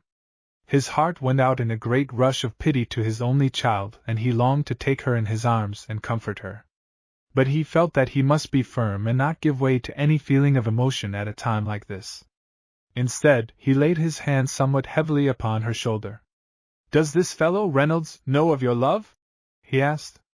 No, he has not the least idea of it, was the low reply. And he has not avowed his love to you? Are you sure? I am certain. He has never given the least sign that he cares for me more than if I were an ordinary acquaintance. But he is a gentleman both in word and action. For a few minutes Jim Weston stood lost in thought. It seemed to Glen as if he would never speak. The silence of the room was so intense that she was sure her fast-beating heart could be distinctly heard. I must have time to think this over, Glen, her father at length informed her. You may go now and get ready for supper. Nanny has been kept waiting too long already. Never before had Glen heard her father speak to her in such a cold, peremptory manner. Slowly she rose to her feet and walked across the room. Her head was aching, and she was glad to get away, anywhere in order that she might be alone, and from her father's stern, accusing eyes. She had almost reached the door, when Skanda stood suddenly before her. She paused, while the Indian entered and walked at once toward his master. Well, Skanda, what is it? The latter demanded, annoyed at the native's intrusion at this critical moment. Anything wrong? Weston spoke in the Indian language, with which he was most familiar. Big White Chief, Skanda began. The Golden Crest has been crossed. Another white man is here. I know it, was the curt reply. He came by water this time, so I understand. Not by water, Big White Chief, but through the pass, over Crooked Trail. He did. Why, Glen, you told me he came by way of the lake. Have you been deceiving me, girl? Indeed I have not, was the emphatic and somewhat angry denial. I am surprised that you think I would deceive you, Daddy. Skanda refers to someone else. It is Curly who came by the pass, and not Mr. Reynolds. Curly! Curly here, did you say? Weston almost shouted the words, and so fierce did he look that the Indian retreated a step. Ah, Curly here, Skanda replied. When did he come? Today. He was caught as he came through the pass. He shot, but missed. Where is he now? At Taku's. Weston placed his hand to his forehead in perplexity. This is certainly a great homecoming, he muttered. Trouble everywhere, with white men entering the place by lake and pass. Look, Skanda, bring Curly here in 1 hour. See? The Indian merely nodded. And get ready for the ordeal at once. Savvy? Ah, Skanda savvy, was the reply, and with that he left the house. Glen went too, without another word to her father, and hurried to her own room. It was a cozy place, fitted up with every comfort, and she loved it dearly. But now it seemed to her like a prison. She longed to throw herself upon the bed and give vent to her feelings in a flood of tears. But she knew that her father would be expecting her downstairs, so it was necessary to make haste. When at last she entered the dining room, Weston was already there, talking with Nanny. The latter noticed Glen's pale face, but made no comment. With her naturally keen intuition, she divined the cause of the trouble and discreetly said nothing. During the meal, Weston seemed like an altogether different man, and talked and laughed in the most animated manner. He told a number of his experiences in the hills, several of which were of a humorous nature. Glen tried to be interested, although she found it difficult to follow what her father was saying. He puzzled her more than ever. Why was he so stern and cruel at times, and again so bright and merry? He did not seem the least angry now at her, either was he apparently concerned about the 2 prisoners at Glen West. When supper was ended, Weston pushed back his chair and lighted a cigar. My, that tastes good, he commented. It's the first I've had in a long time. Now for some music, Glen. Music? Glen started and looked at her father, as if she had not heard aright. What did he mean? Was he going to add further torture to her racked brain by asking her to play and sing? She had hardly spoken a word during the meal, and had barely tasted her food. This Weston noted, and he well understood the reason. How much will she safely stand? He asked himself. He was about to repeat his suggestion, when Skanda arrived, and with him came Curly, guarded by 2 stalwart Indians. Glen breathed a sigh of relief at this timely interruption, and leaving the table, she fled at once to the seclusion of her own room. Chapter 16: The Ordeal. What are you doing here? Curly was a sorry-looking specimen of humanity as he stood before his stern questioner, the ruler of Glen West. His clothes were torn, and his face dirty and unshaven. His eyes glowed with a sullen light of hatred, mingled with a nameless fear as he glanced furtively around the room. What are you doing here? Weston repeated. Why don't you answer? Are you deaf? I was prospecting, was the surly reply. Where? In the hills, north of Crooked Trail. And why did you come through the pass? Me partner and I got lost, that's why. Who was your partner? Slim Fails from Big Draw. Where is he now? Search me. He escaped while I got pinched.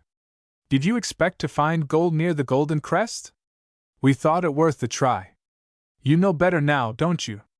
Curly made no reply, but kept his eyes fixed upon the floor. It seems to me that you were prospecting for something more valuable than gold, weren't you? Weston queried. What do you mean? And Curly lifted his head. You were prospecting for a woman, and that woman happens to be my daughter. Deny it if you dare. I do deny it, Curly stoutly protested. Your daughter is nothing to me.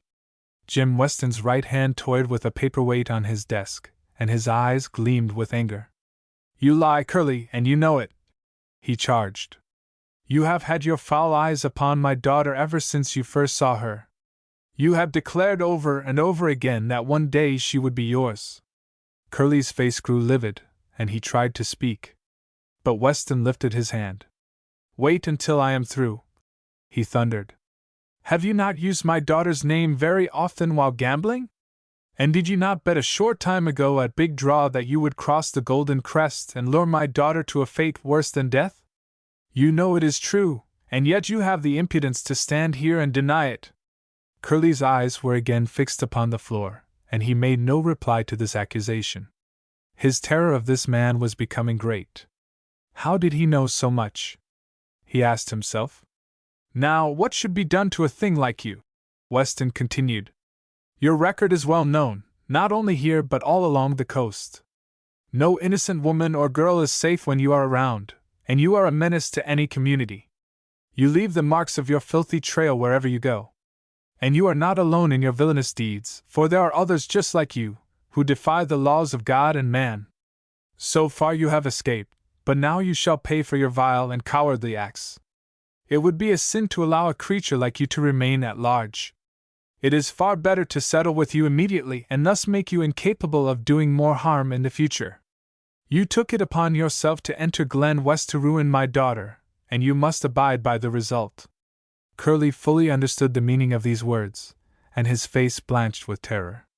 He lifted his eyes and tried to speak. But intelligible words failed to come, for he was almost paralyzed with fear. "Death is too good a punishment for you," Weston resumed. "But as that is about the only thing which will strike terror into the hearts of human devils, of which you are the chief, it must be done. It may teach others to keep clear of Glen West after this." With a hulk, Curly dropped upon his knees. His teeth chattered, and his body trembled violently. He stretched out his hands in a beseeching manner. "For God's sake, don't kill me!" he yelled. "Let me go, and I swear I'll never come near this place again." You are too late with your prayers, Curly. It's nothing less than the ordeal for you now, so stop your yelps. If you don't of your own accord, we shall be forced to do something to make you." He then turned to Skanda and gave a brief order in the Indian tongue. The next instant Curly was hurried out of the house, and down the trail leading to the village. Weston sat for a while in his room after the others had gone. The grim expression had now left his face, and his eyes twinkled, while a smile lurked about the corners of his mouth. Anyone watching would have pronounced him the most hardened villain in existence. How could a man smile who had just sentenced a fellow creature to death? This man's heart must be hard and cold as an iceberg. But Weston's thoughts were evidently not unpleasant, and when he at length picked up his hat and left the house he was in an excellent frame of mind. Could Glen have seen him, then she would have wondered more than ever. The light of day had not yet faded from the land, although the high ridge of the Golden Crest placed the village in deep shadows. The sky was heavy with big clouds, presaging a storm. The wind was steadily increasing, and Weston knew that the rain would shortly be upon them.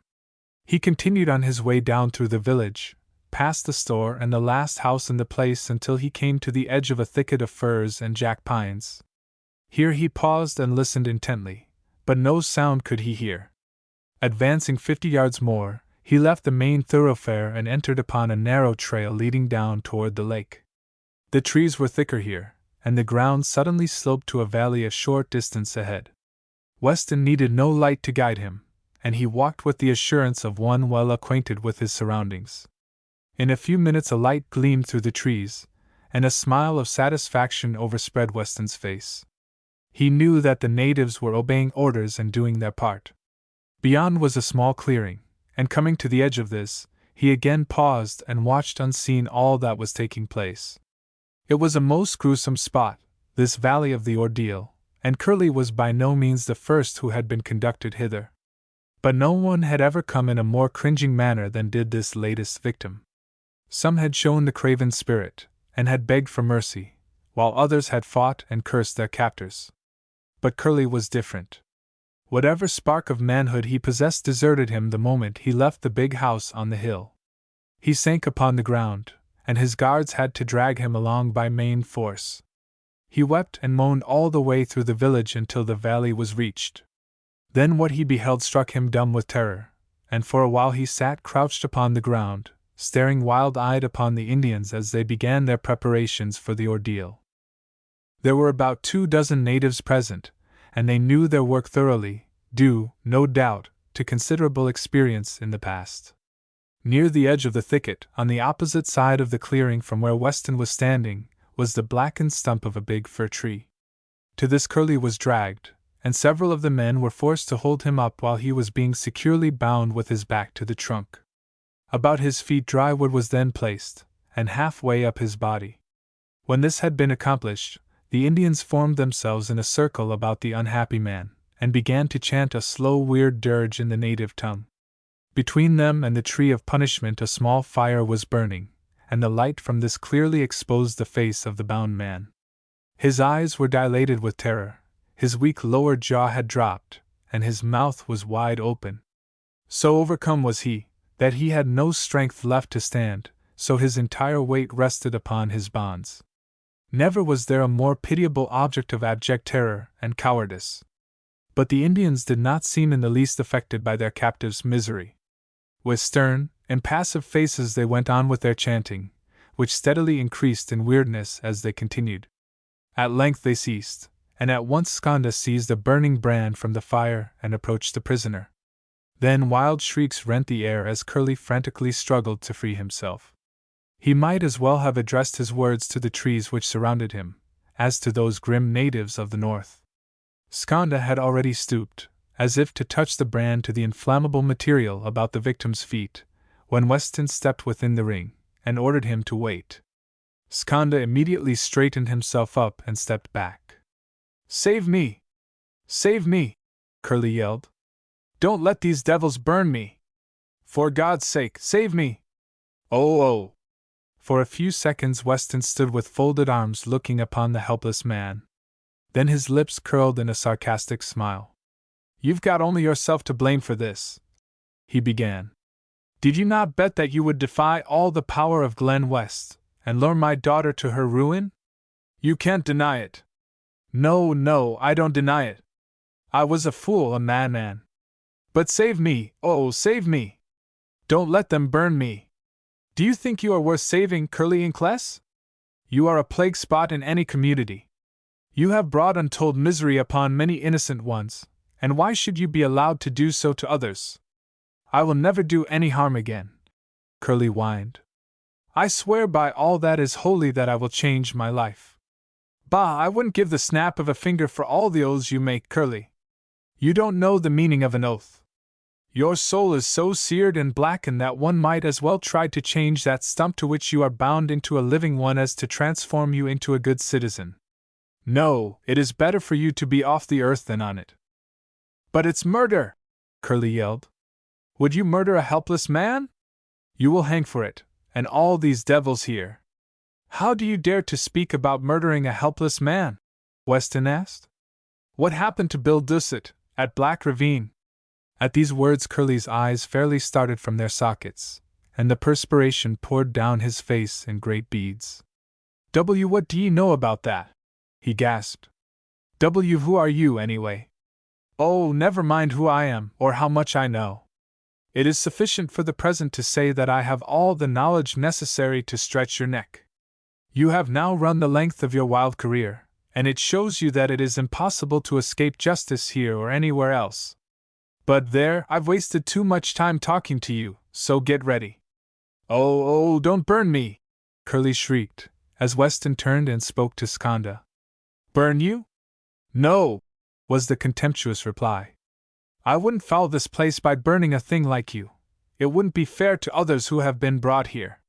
They all were men with some sparks of manliness and spirit left in their bodies. But you, bah!" He motioned to Skanda, who at once cut the bonds, and Curly fell forward at Weston's feet. "Get up," the latter ordered, "and never let me catch you again on this side of the Golden Crest. The Indians will deal with you now.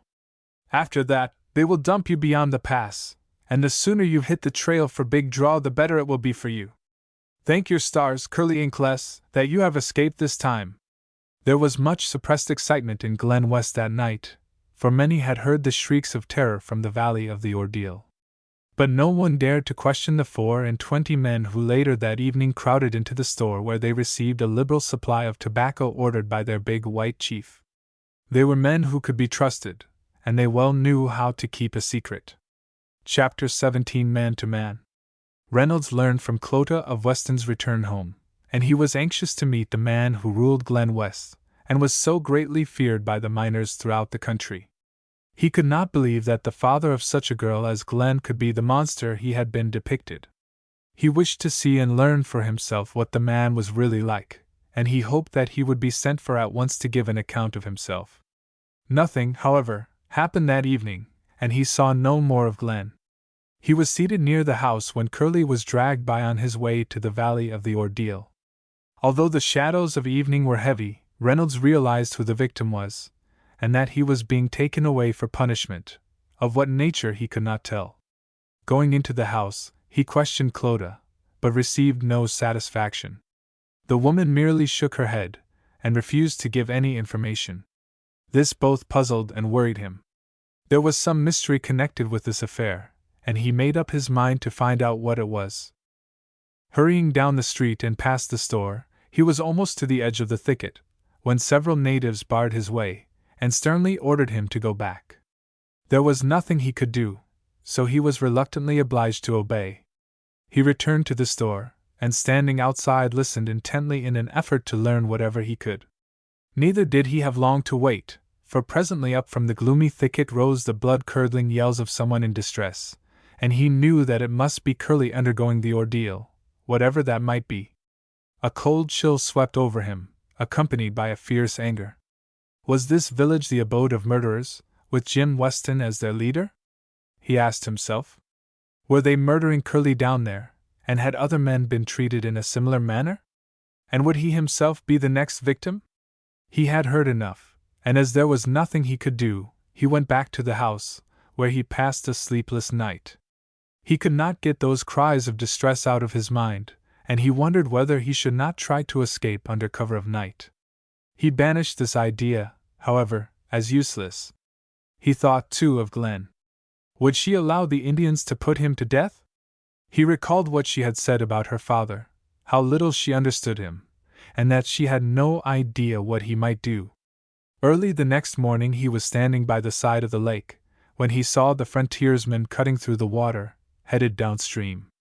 A lone figure was standing well aft, and he at once recognized it as Glen. She waved her hand to him as the boat sped by, and he could see her standing there until a bend in the shore hid her from view. Going back to the house, he learned from Clodagh that the master of Glen West had gone down to the Yukon River for his mail. It was always left at the trading post by the steamers on their way down river. It generally took a whole day to make the trip there and back.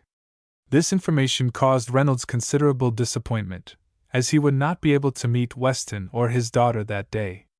The sun was just disappearing beyond the mountain peaks when the frontiersman returned, and ran up the creek to her wharf. Reynolds, watching, hoped to see Glen upon the deck.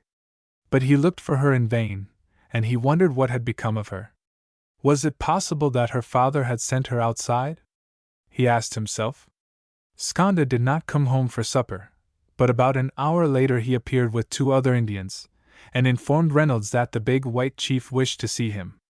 Reynolds now knew that the critical moment had arrived, so without the least hesitation he accompanied his guards, who conducted him at once to the big house on the hill.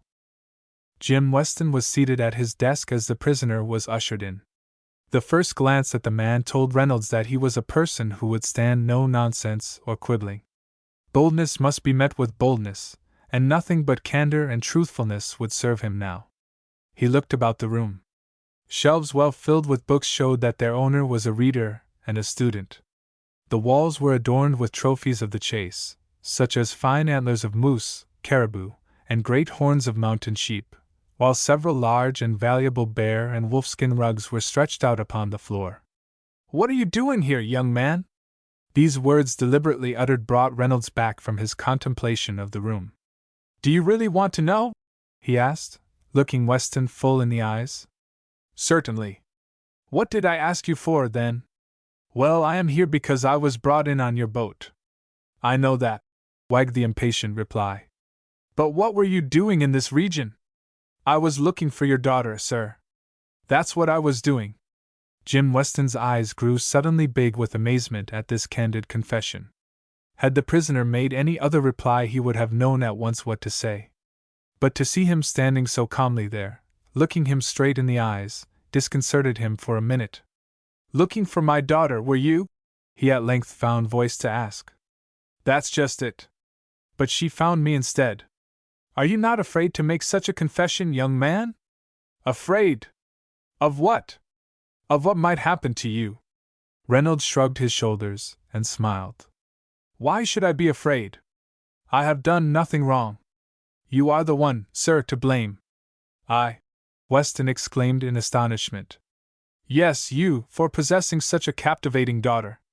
Why, she won my heart the first time I saw her. She is the most charming girl I ever met, and it was love at first sight with me. Look here! And Weston shifted uneasily in his chair. Are you in earnest, or are you making fun of me? Do you realize what you are saying? Have you the least idea what my daughter means to me? Why, she is more to me than life, and all my interests are bound up in her. I can well understand it, sir. And let me tell you that you are not the only one. She is also to me more than life, and all my interests as well as yours are bound up in her. You certainly have a great deal of impudence to speak in such a manner about my daughter, Weston retorted. You surely must have heard what a risk it would be to venture into Glen West. Others have come here in the past, and I suppose you have some idea how they fared. I am not worried about what happened to them, sir. From what I know, I believe they deserved all that came to them. But my case is different. I love your daughter, and merely came to see her. If she does not return my love, that is all there is about it. I shall go away and trouble her no more. And so you were willing to run such a risk with the vague uncertainty of winning my daughter? Did you stop to count the cost? I did. But it has been said by one, who is considered an authority, that he is not worthy of the honeycomb that shuns the hive because the bees have stings. Who said that? Weston asked. No less a person than Master Shakespeare himself. He is a safe guide to all young lovers. I like those words. And Weston glanced toward his books. I have read much in Shakespeare, but cannot remember that saying. I admire your spirit, too, and it is a great pity that you have not used it in some other cause. Were you alone in this fool chase of yours? Not at all. For a while I had the company of a fine old man, Frontier Sampson by name. No doubt you have heard of him. Indeed I have, and a bigger rascal never lived. Rascal? Do you say? Yes, and a mean one at that. He is a deceiver, and should be driven out of the country. He has given me more trouble than any man I ever met. Then the fault must be yours, sir, and I am sorry for you. That old prospector has been to me a true friend ever since I met him on the Northern Light. I fear he is much worried over my disappearance, and no doubt he thinks that I am lying dead somewhere in the wilderness. Don't you worry about him. Most likely he is pleased to be rid of you. I cannot believe that of him, Reynolds stoutly defended. Anyway, he would not treat a man as a prisoner and a criminal such as you do. He is a true friend, so I believe, and one of nature's gentlemen. A queer gentleman. And Weston smiled for the first time during the interview. I am surprised that you consider him as one. I wish I could consider all I have met in the same light. Such men are altogether too rare. He is the only perfect gentleman, to my way of thinking, I have encountered since coming north. Do you not consider me one? Not from what I have so far observed. How dare you say that? I have always been in the habit of fitting my words to whom I am talking. To a gentleman I talk as a gentleman, and to a brute as a brute. And a brute you consider me. Is that it? Not altogether. I could not imagine a brute of a man having such a daughter as you are blessed with. There must be something good about you, but just what it is, I have not yet discovered.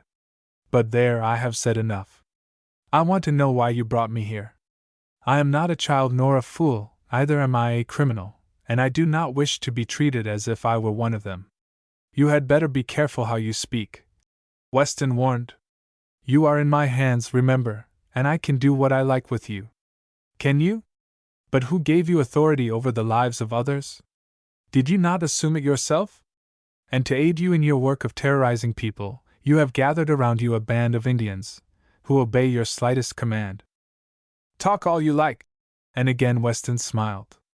Your boldness and impudence are refreshing after the craven spirits which have appeared before me in the past. But you will change your tone when you face the ordeal. Act like Curly did last night? Is that what you mean? What? Did you hear him? How could anyone help hearing him? I thought he would uproot the trees with his yells. What were you doing to him? Sticking pins in him? You seem to treat the ordeal as a joke. And Weston looked keenly at the young man. And why shouldn't I? In fact, I consider you and your tomfoolery as the biggest joke I ever heard. But it was no joke to Curly. Apparently not, judging by the noise he made. What did you do with him? What did I do with him? Just wait until you see the blackened tree to which he was bound, and then you won't ask such a question. I can readily understand how Curly would blacken anything he touched, even a tree. But you didn't burn him. Such a diabolical thing is not in your makeup. What did I do with him, then? Scared him almost out of his wits, and then let him go. How did you learn that? Weston demanded. Have the Indians been telling you anything? I don't have to depend upon the natives for common sense. I have a little left yet, thank God, and reason tells me that Curly is now beyond the Golden Crest, cursing and vowing vengeance upon you and your associates. And no one told you all this? Weston inquired. Are you sure? Certain. No one told me a word. You have your Indians well trained. Weston gave a deep sigh of relief, and remained silent for a few minutes. What he was thinking about Reynolds had not the faintest idea. Nevertheless, he watched him closely, expecting any instant to be ordered away for the ordeal. He believed that his boldness and straightforward manner had made some impression upon the ruler of Glen West, but how much he could not tell. And as he stood waiting, a sound from the room across the hallway arrested his attention. It was music, sweet and full of pathos. Reynolds at once knew that it must be Glen. It could be no other, and he was determined to see her once more ere her father should drive him from the place. Turning suddenly, he started to leave the room, but his guards sprang forward and caught him by the arms. Savagely he threw them aside, for nothing but death could stop him now. The Indians were about to leap upon him again, when a sharp command in the native tongue from Weston caused them to desist. In another second Reynolds was out of the room, and hurrying toward her for whom he had ventured so much. Chapter 18 The Prepared Room. The trip down to the big river was not altogether to Glen's liking. She preferred to stay at home, as she hoped to be able to spend part of the day with Reynolds, but her father had insisted upon her accompanying him, for he well knew why she wished to remain behind. It will do you good, he told her. You need a change. I certainly do, was the emphatic reply. I wish you would leave this place, Daddy. I am tired living up here, where there are no people of my own age with whom I can associate. Weston looked at his daughter in surprise. You used to be happy here, Glen. What has come over you? I am older now, Daddy, and see things in a different light. What is the good of my education if I am to spend the rest of my days in a place like this? The North is all right in a way, but for a girl such as I am the life is too narrow.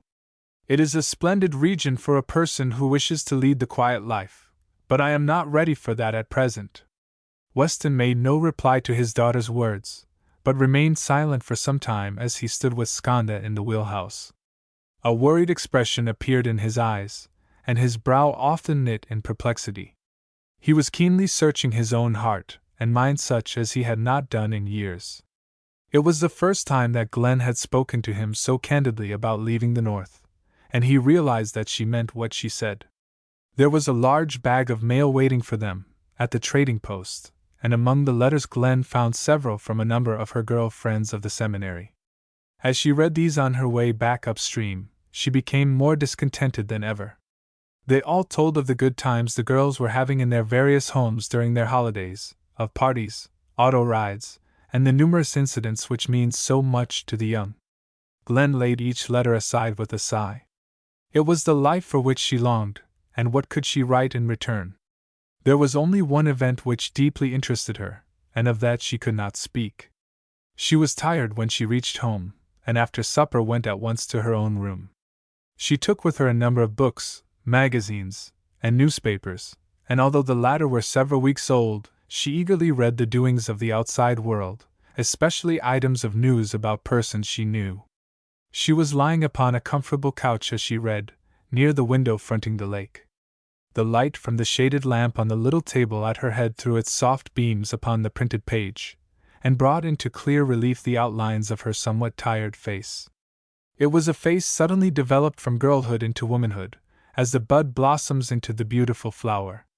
Glen's heart cried out for companionship, and the bright sunshine of happy young lives surrounding her. Throughout the day her thoughts had been much upon him who had recently come into her life. The sight of him standing upon the shore that morning had thrilled her, and she longed to give him a word of encouragement. So lying there this evening, with her paper at length thrown aside, she wondered what he was doing, and how he was enduring his captivity. Surely her father would not submit him to the ordeal after what she had told him about her love. She tried to think of something that she could do, but the more she thought the more helpless she seemed to be. At last she arose and went downstairs. She heard voices in her father's room, but who was with him she could not tell, as the door was almost closed. Going at once to the piano, she struck the few notes, which brought Reynolds to her side. His unexpected presence startled her, and by the time she was on her feet, he had her hand in his and his strong arms around her. Not a word was said for a few seconds as he held her close. A great happiness such as she had never known before swept upon her. He loved her. That was the one idea which surged through her wildly beating heart. Time was obliterated, fears and doubts vanished, and with him whom she loved holding her in his arms, it seemed as if heaven had suddenly opened. Her face was upturned to his, and in an instant Reynolds bent and imprinted a fervent kiss upon her slightly parted lips. With a start Glen glanced toward the door, and gently untwined her lover's arms. Her face, flushed before, was scarlet now. Never before had the lips of man except her father's touched her own, and the rapture of the sensation was quickly succeeded by a strong maidenly reserve. What should she do? She asked herself. How could she atone for her indiscretion? She turned instinctively to the piano. Play. Sing, Reynolds ordered in a low voice, charged with deep emotion. What shall I play? Glen faintly asked as she mechanically turned over several sheets of music. Anything, it doesn't matter, so long as you play. There, the long, long trail, I like it. Touching her fingers lightly to the keys, Glen played as well as the agitated state of her mind would permit. And as she played, Reynolds sang, such as he had never sung before. Presently Glen joined him, and thus together they sang the song through. Across the hall Weston sat alone and listened. The stern expression had disappeared from his face, and his head was bowed in his hands. It has been a long, long trail to me, he murmured, but the end seems in sight. The music of another song now fell upon his ears. Again they were singing, and he noted how perfectly their voices blended. Ere long the music was interrupted by laughter, the cause of which Weston could not tell, but he was fully aware that the young couple were happy together, and apparently had forgotten all about him.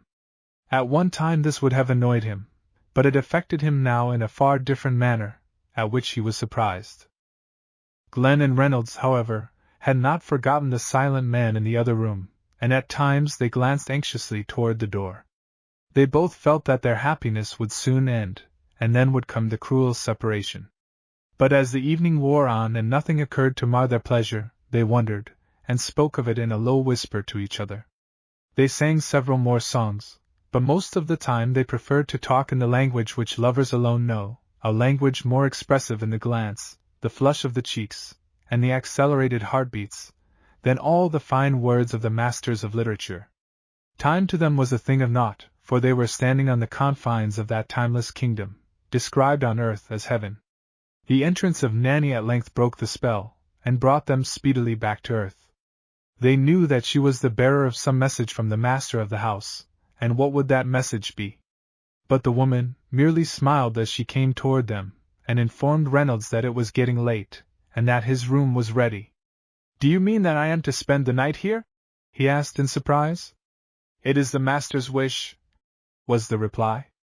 He gave the order, and your room is ready. I will show you the way. Reynolds glanced at Glen, and the light of joy that was beaming in her eyes told him all that was necessary. You are the first visitor to spend the night here, she said. May your dreams be pleasant, for they are sure to come true. Dreams tonight which come to you will prove at length to be really true. May they be pleasant ones then, Reynolds laughingly replied, as he reluctantly bade the girl a formal good night, and followed Nanny out of the room. The latter led him at once upstairs, and showed him into a room on the west side of the house. Reynolds was astonished at the manner in which it was furnished. He looked about with undisguised wonder and admiration. "Why, this is a room for a prince!" he exclaimed. "I never slept in such a luxurious place in my life. Your master must have notable visitors at times." Then he recalled Glen's words. "But am I really the first visitor who ever stayed here all night?" "You must be the favored one for whom this room has been waiting," the woman quietly replied. "You must be the prince. And this room has never been occupied before?" "Never. When I came here years ago, the master told me that this room was not to be used, but must always be in readiness, for some day it would be unexpectedly needed. I never understood his meaning until tonight. But there, I must not talk any more. Good night, sir, and may sweet dreams be yours." Reynolds found it difficult to get to sleep, although the bed was soft and comfortable, and he was tired after the excitement of the day and evening. At times he felt that he must be dreaming, for it did not seem possible that he had again met Glen, held her close, kissed her, and she had not objected. His heart was filled with happiness, and when at last he did fall asleep, his dreams were of her. But mingled with his visions was Curly, who appeared dark and sinister, threatening not only himself, but her who was so dear to him.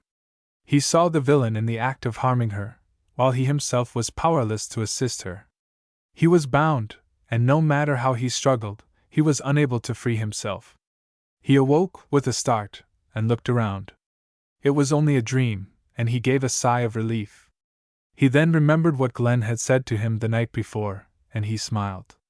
He was not the least bit superstitious, and had no belief in such notions.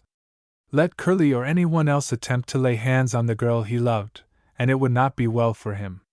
He knew that the expelled rascal was capable of any degree of villainy, but that he would venture again near Glen West was most unlikely.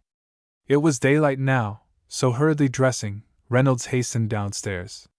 Glen was waiting for him in the dining room, and a bright smile of welcome illumined her face as he entered. They were alone, and Reynolds longed to enfold her in his arms, and tell her all that was in his heart. He refrained, however, remembering how his impetuosity had carried him too far the previous evening. But it was different then, as he expected it would be the last time he might see her, and he needed the one sweet kiss of remembrance.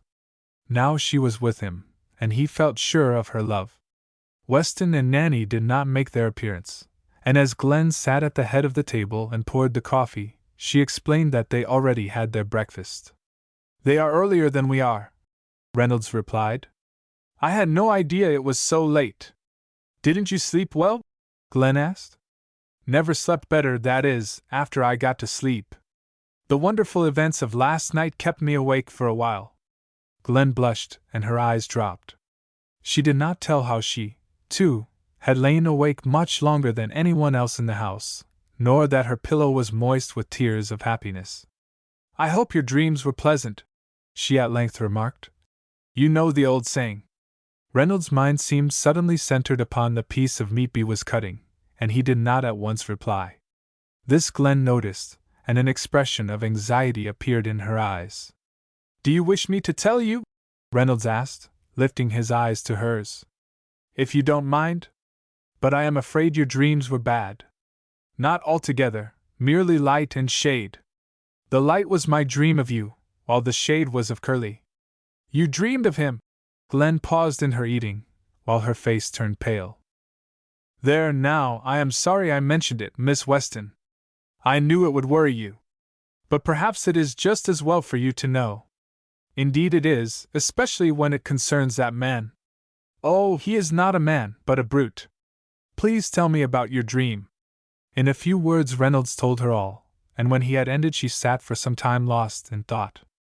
Her right arm rested upon the table, and her sun-browned, shapely fingers lightly pressed her chin and cheek. She was looking out of the window which fronted the lake, as if she saw something there. The young man, watching, thought he never saw her look more beautiful. Presently a tremor shook her body. Then she gave a little nervous laugh, and resumed her breakfast. "I am afraid I am not altogether myself this morning," she apologized. "But how can I help feeling nervous so long as Curly is anywhere in this country?" Reynolds was about to reply when Nanny entered and told him that the master of the house wished to see him. With a quick glance at Glen, and asking to be excused, He left the room, expecting that the storm which had been so mercifully delayed was now about to break. Chapter 19: The Turn of Events.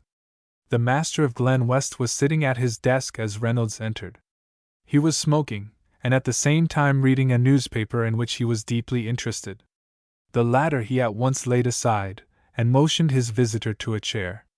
He then picked up a box of cigars lying near. "Do you smoke?" he asked. "If so, you will enjoy these. They are a special brand." "Thanks," Reynolds replied, as he lifted one from the box, and proceeded at once to light it. This reception was so different from what he had expected that he hardly knew what to think. Anyway, the first move was favorable, and that was a good token. "You left me very abruptly last night," Weston charged, looking keenly at the young man. "I certainly did," and Reynolds smiled. "But sometimes there is a virtue in abruptness, especially." "Especially what?" Weston queried, as Reynolds hesitated. "Go on." "When a situation becomes tense and awkward." "And you think it was so last night?" "I am sure of it." "What is your reason?" "My own common sense." Weston was silent for a few seconds, and puffed steadily at his cigar. Reynolds, watching him out of the corner of his eye, wondered what was passing through his mind. "Have the Indians been telling you anything?" Weston presently asked. "About what?" "Curly, and what happened to him." "Nothing." "Didn't I tell you so last night?" "I know you did, but I can hardly believe it." "Are you sure?" "I am positive." "They were as silent and mysterious as the Sphinx." "You deserve great credit, sir, for the way you have them trained." This seemed to relieve Weston, and he even smiled. "I was afraid they had been telling you something, but I am thankful to know that they can be trusted." "But see here, someone must have told you. Was it Glen or Nanny?" "Oh, no, they are not to blame." "Well, then, how in the world did you find out?" "And so I was right?" Reynolds asked. Weston removed the cigar from his mouth, and looked curiously at his visitor. "Were you not sure?" he queried. "Not at all," and Reynolds laughed. "I was not sure last night, though I am now." A sudden cloud overspread Weston's face, which passed away, however, almost instantly. "I wish I had known this sooner, young man. You would not have got off so easily, let me tell you that. I was positive that you understood everything. But tell me, what led you to suspect the truth about Curly? That you had not burned him alive?" "Yes." Reynolds deliberately removed the band from his cigar, and laid it carefully in the ashtray. He was enjoying Weston's perplexity, which he believed was a new experience for this autocrat of Glen West. What a story he would have to tell his old friend Harmon. The editor would surely forgive him for going on what he called a wild goose chase, instead of searching for the missing Henry Redmond. What a write-up all this would make for his paper. "Did you hear what I said?" Weston's voice was somewhat impatient. "I beg your pardon," Reynolds apologized. "My mind was wool-gathering. You asked what led me to suspect the truth about Curly, did you not?" "I did." "Well, apart from yourself, and what I saw in you, there were 4 things which influenced my judgment. I only thought of one until I met you last night." "And what are they?" Weston was keenly interested. "First of all, I could not imagine that a man would burn a fellow being alive who kept that near him." And Reynolds motioned to a book lying upon the desk. Weston turned, and his face brightened. "Oh, you mean the Bible. So that was one of your reasons, eh? But do you not know that the deepest-dyed villain often keeps the Bible close at hand? Such a man is generally fearful as well as superstitious, and so considers the Bible as a charm to ward off evil. It has been said, you remember, that the devil himself can quote Scripture for his own purpose. I venture to say that His Satanic Majesty knows the Bible better than many professing Christians. It is necessary for him to do so in order to answer the arguments it sets forth. Perhaps that is the way with me. Anyway, we shall dismiss that evidence as faulty. What next? Your daughter, sir. I cannot believe that any man is a downright villain who is fortunate enough to have such a daughter." I see. And Weston stroked his heavy mustache. "Did you not say something of a similar nature last night?" But are you aware that a man may have a noble daughter and still be a villain? Facts of history bear out what I say, unless I am greatly mistaken. That may have been true in some cases, sir, Reynolds replied. However, I am not concerned about the past, but the present only. No matter what you may say to the contrary, you will not convince me. And besides, there is something else which hinges upon this reason. And what is that? You are very fond of your daughter, are you not? Certainly. She is all I have in the world, and she is dearer to me than life itself. Just so, and Reynolds smiled. And for her sake, at least, you would not dare to burn any man alive. Wouldn't dare? Why not? Simply because you would be hunted down as a murderer and hung. Why, the mounted police would have had you in their clutches long before this. They would, eh? What do I care about law? Am I not a law unto myself? In a way you are, so long as you do not commit any crime. But even though you might not care about yourself, you would not dare to do anything wrong for your daughter's sake. She means so much to you that you would not dare to commit any desperate act for fear of disgracing her. Is not that so? Weston made no reply, but sat looking intently into Reynolds' face. There is another reason, the latter continued, to which I feel certain you can make no objection, and it is that. He pointed as he spoke to a framed picture hanging above the desk. It was the face of a woman of remarkable beauty, and closely resembling Glen, although somewhat older. Weston, too, looked, and as he did so his face underwent a marvelous transformation. He tried to control himself, but in vain. Rising suddenly to his feet, he paced rapidly up and down the room. Once he stopped, and fixed his eyes upon the picture. At length he turned toward his visitor. "It is true. It is true," he declared, almost fiercely. "To your other reasons I could make some defense, but not to this. I would not dare to do anything wrong for my dear dead wife's sake. Her memory is most precious. Young man, you have hit me hard." He paused and looked again at the picture. Then he sank down upon his chair, and buried his face in his hands. Reynolds rose and was about to leave the room, when Weston lifted his head. "Don't go yet," he ordered, endeavoring to control himself. "I am somewhat unnerved this morning.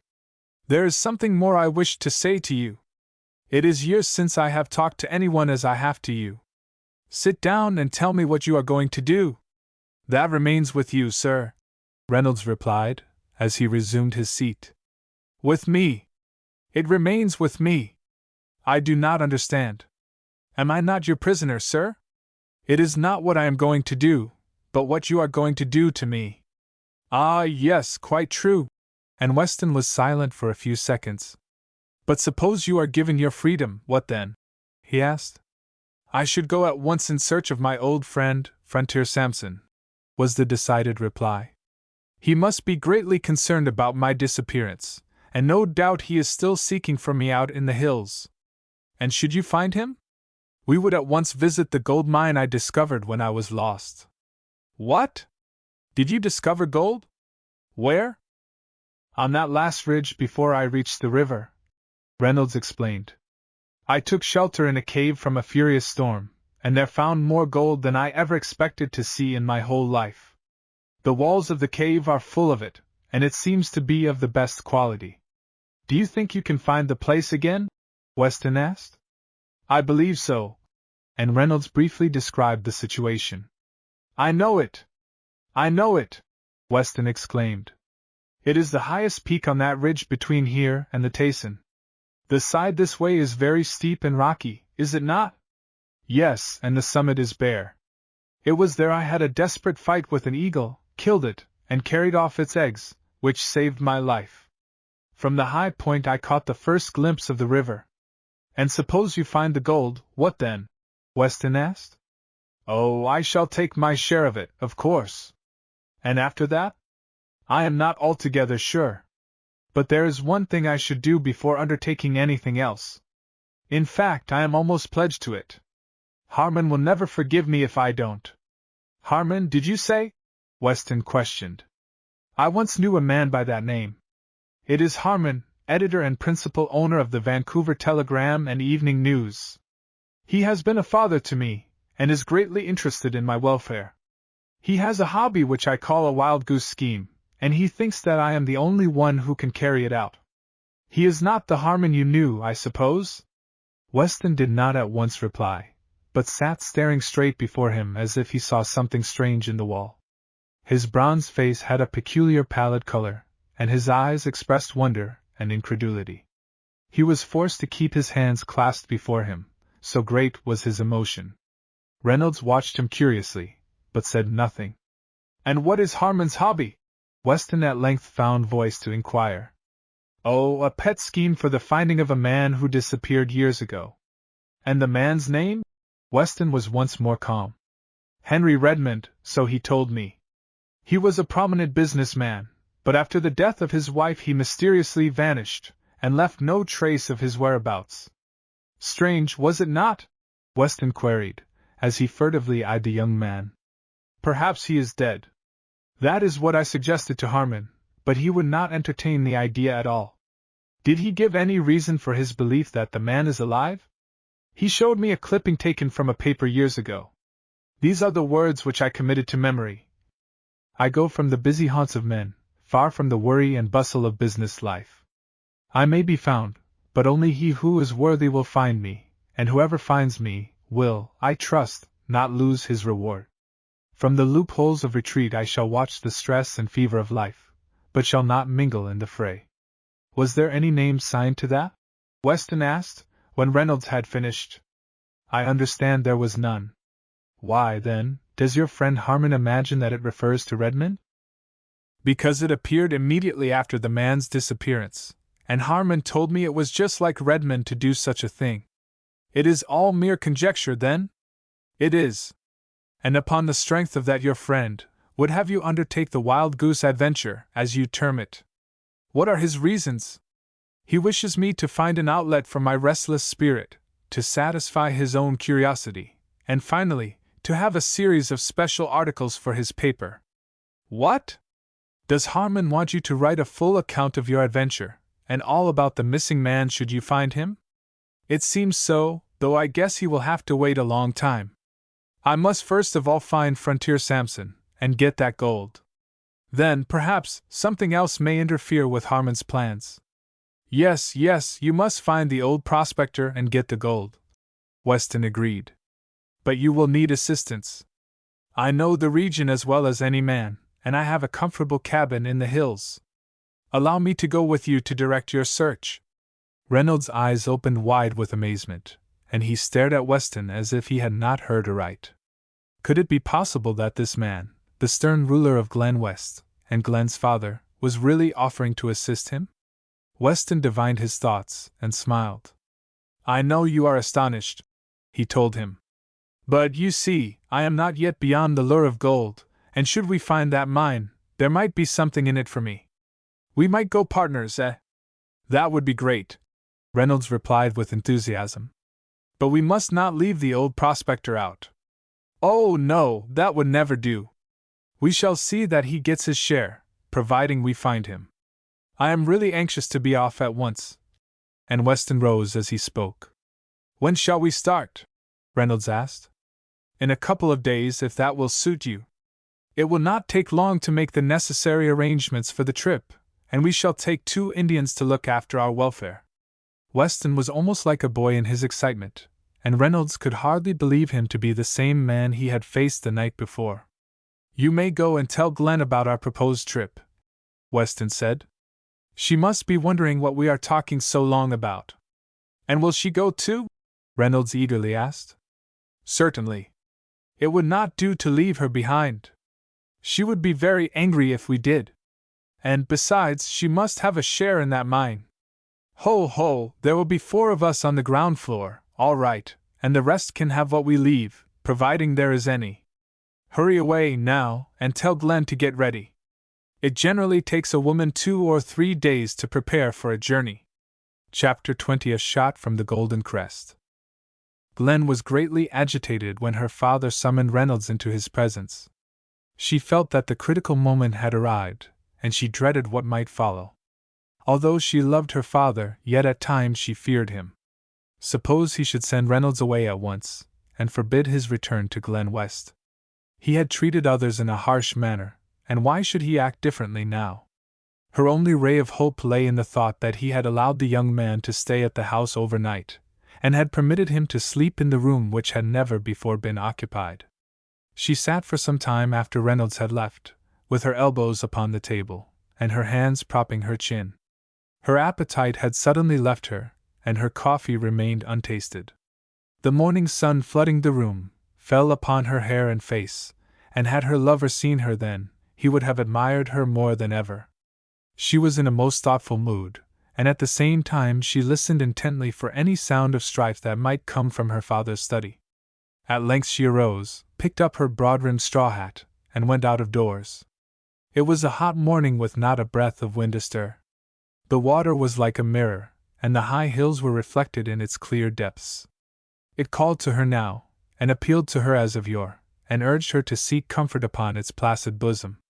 Walking swiftly down to the wharf, she launched her light canoe, one which had been brought in from the outside for her own special use. Skanda was standing near the frontiersman, and he offered to accompany her. But Glen smilingly told him that she wished to be alone this morning, and that perhaps Clota needed him more than she did. The Indian was quite surprised at her refusal, and somewhat piqued as well. It was the first time she had ever spoken to him in such a manner, and he stood silently watching the girl as she settled herself in the canoe, and dipped her paddle into the water. Then he wended his way slowly homeward, wondering what had come over his young imperious mistress. But Glen was not thinking about Skanda, and she had no idea that she had in any way annoyed the faithful native. She paddled straight across the creek until she reached the opposite side. Here she ran the canoe ashore, and watched most intently the big house in the distance. She remained here for some time anxiously observing all that was taking place around the house, expecting at any moment to see Reynolds come forth. And when he did come, would he at once go down to the village, to be conducted beyond the pass? Perhaps her father might send for the guard, who would lead him forth as a prisoner. At this thought a tremor shook her body, and she nervously drove the paddle into the water, and sent the canoe reeling from the shore. Only in action now could she endure the strain of waiting. She had just reached the middle of the creek, when, glancing toward the house, her heart gave a great leap, for their coming down to the wharf was the very one of whom she was thinking. He was walking rapidly and at the same time waving his hand to her. Instantly she headed the canoe for the shore, and when its graceful bow touched lightly against the wharf, he was standing there waiting to receive her. The smile upon his face and light of joy in his eyes told her that all was well, and so great was her happiness that for a moment she had no word to say. Her cheeks were flushed with the invigorating exercise, and the eyes which were turned to her lovers were moist with tears, and gleamed like sparkling diamonds. Reynolds, too, was speechless for a few seconds. A feeling of almost sacred awe swept upon him as he looked upon that fair pure face. Although his life was clean and above reproach, yet he felt most unworthy when in the presence of such a beautiful, unsullied being. It never had affected him so intensely as on this bright morning on the shore of that inland water. What right had he to presume to love such a girl? He asked himself. For several seconds neither spoke. It was that mysterious silence which sometimes comes when heart responds to heart, and where love is true and deep. Then they both laughed, and the spell was broken. Just why they laughed they could not tell, although they felt very happy. "Come for a spin," Glen suggested. "I want to hear all." "You paddle," she ordered, as she turned herself about in the canoe. "I have already had my morning's exercise." "And so have I," Reynolds laughingly replied, as he seated himself astern and sent the canoe from the wharf. "But of a different nature, though?" And Glen looked quizzically into his face. "Quite different. I exercised my lungs, and your father did the same. Not in anger, I hope." "Oh, no. We had a great heart-to-heart talk, and got on splendidly. We parted like two lambs, and are the best of friends." "You are!" The girl's lips merely breathed the words, but they told of her great relief. "Yes, it is true. And more than that, we have already planned for a trip together in the hills, and you are to go with us, that is, if you wish to go." At these words, Glen's face underwent a marvelous change. Don't go, she pleaded. Stay where you are. Why, what is the matter? And Reynolds looked his surprise as he paused in a stroke. Have you forgotten your dream last night? It was bad, and first dreams in a new place are sure to come true. Reynolds laughed, as he again dipped the paddle into the water. Surely you are not superstitious, Miss Weston. Why should one be alarmed at dreams? They are nothing. That may be true. And Glen trailed her hand in the water. But an uneasy feeling has taken possession of me which I cannot banish. I was brought up among Indians, you know, and they are naturally superstitious. And they have filled your mind with nonsense, I suppose? I am afraid so. And the girl gave a deep sigh. They were some distance up the creek now, and the canoe was gliding almost noiselessly through the water.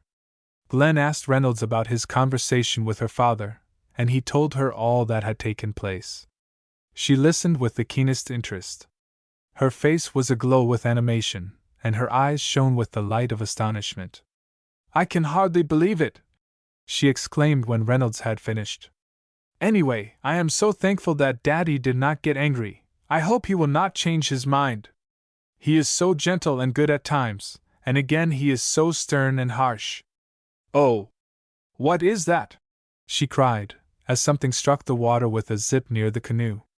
Reynolds had ceased paddling, and was staring back at a spot where the water had been ruffled, but not by the motion of the canoe. Then he glanced shoreward, and his eyes keenly searched the high ridge of the Golden Crest. It must have been a fish leaping for a fly, he somewhat absently suggested. But I heard the report of a rifle, Glen declared. It came from up there. And she motioned to the right. Perhaps someone is hunting, and a stray bullet may have come this way. It may be so, but let us go home. Glen's face was pale, and her eyes bore an anxious expression. Reynolds at once swung the canoe around, and paddled with long steady strokes toward the village. He knew that Glen was somewhat unnerved, and he upbraided himself for telling her about his dream. Why are some people so foolish as to believe in such things? He asked himself. Suppose we go over to Sconda's, Glen suggested. I want to see Clota. She is doing some work for me. I understand, Reynolds replied. You wish to find out how that bearskin is getting along. Glen glanced quickly at him, smiled, and slightly blushed. You saw it then? You recognized it? Sconda showed it to me. It is a beauty. Do you want it? Oh, no, I have no place to keep such a thing. It pleases me to know that you are anxious to have it as a souvenir of my deliverance. The girl assisted, as Reynolds hesitated. And of our first meeting, he added. Glen did not reply, but looked thoughtfully out over the water toward the shore. She was glad that Reynolds believed she wished to go to Sconda's merely to see about the skin. But in truth, there was something far more important, and it was this which now disturbed her mind. She did not wish to exhibit her anxiety, so the idea of viewing the bearskin was as good a pretext as any other. They found Clota at the back of the house busily engaged upon the skin, which was stretched over a log. She paused in her work and smiled as the two approached. Glen spoke to her in Indian, and asked her how she was getting along.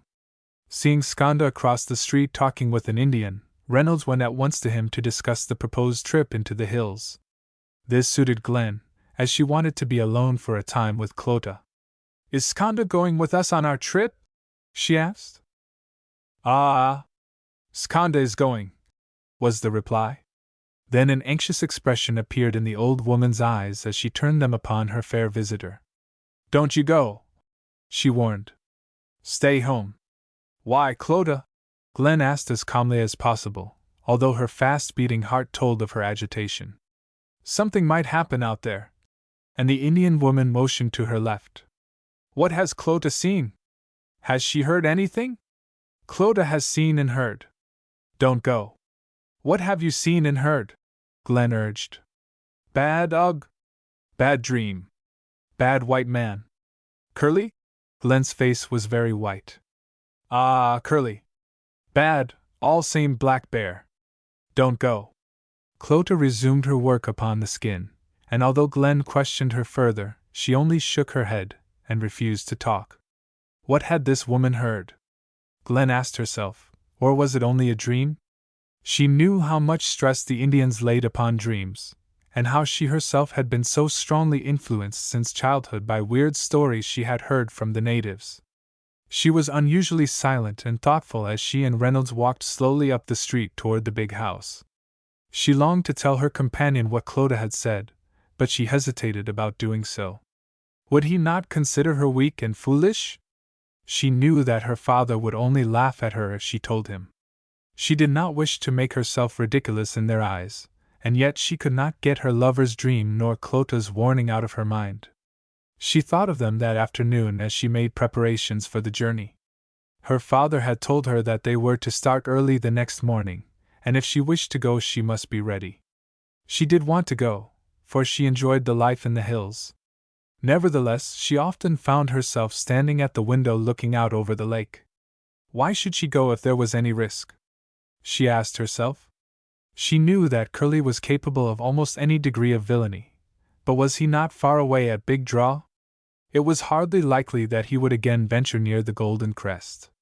But if he did, would she not have her father and Reynolds to protect her? Hitherto she had only thought of harm to herself.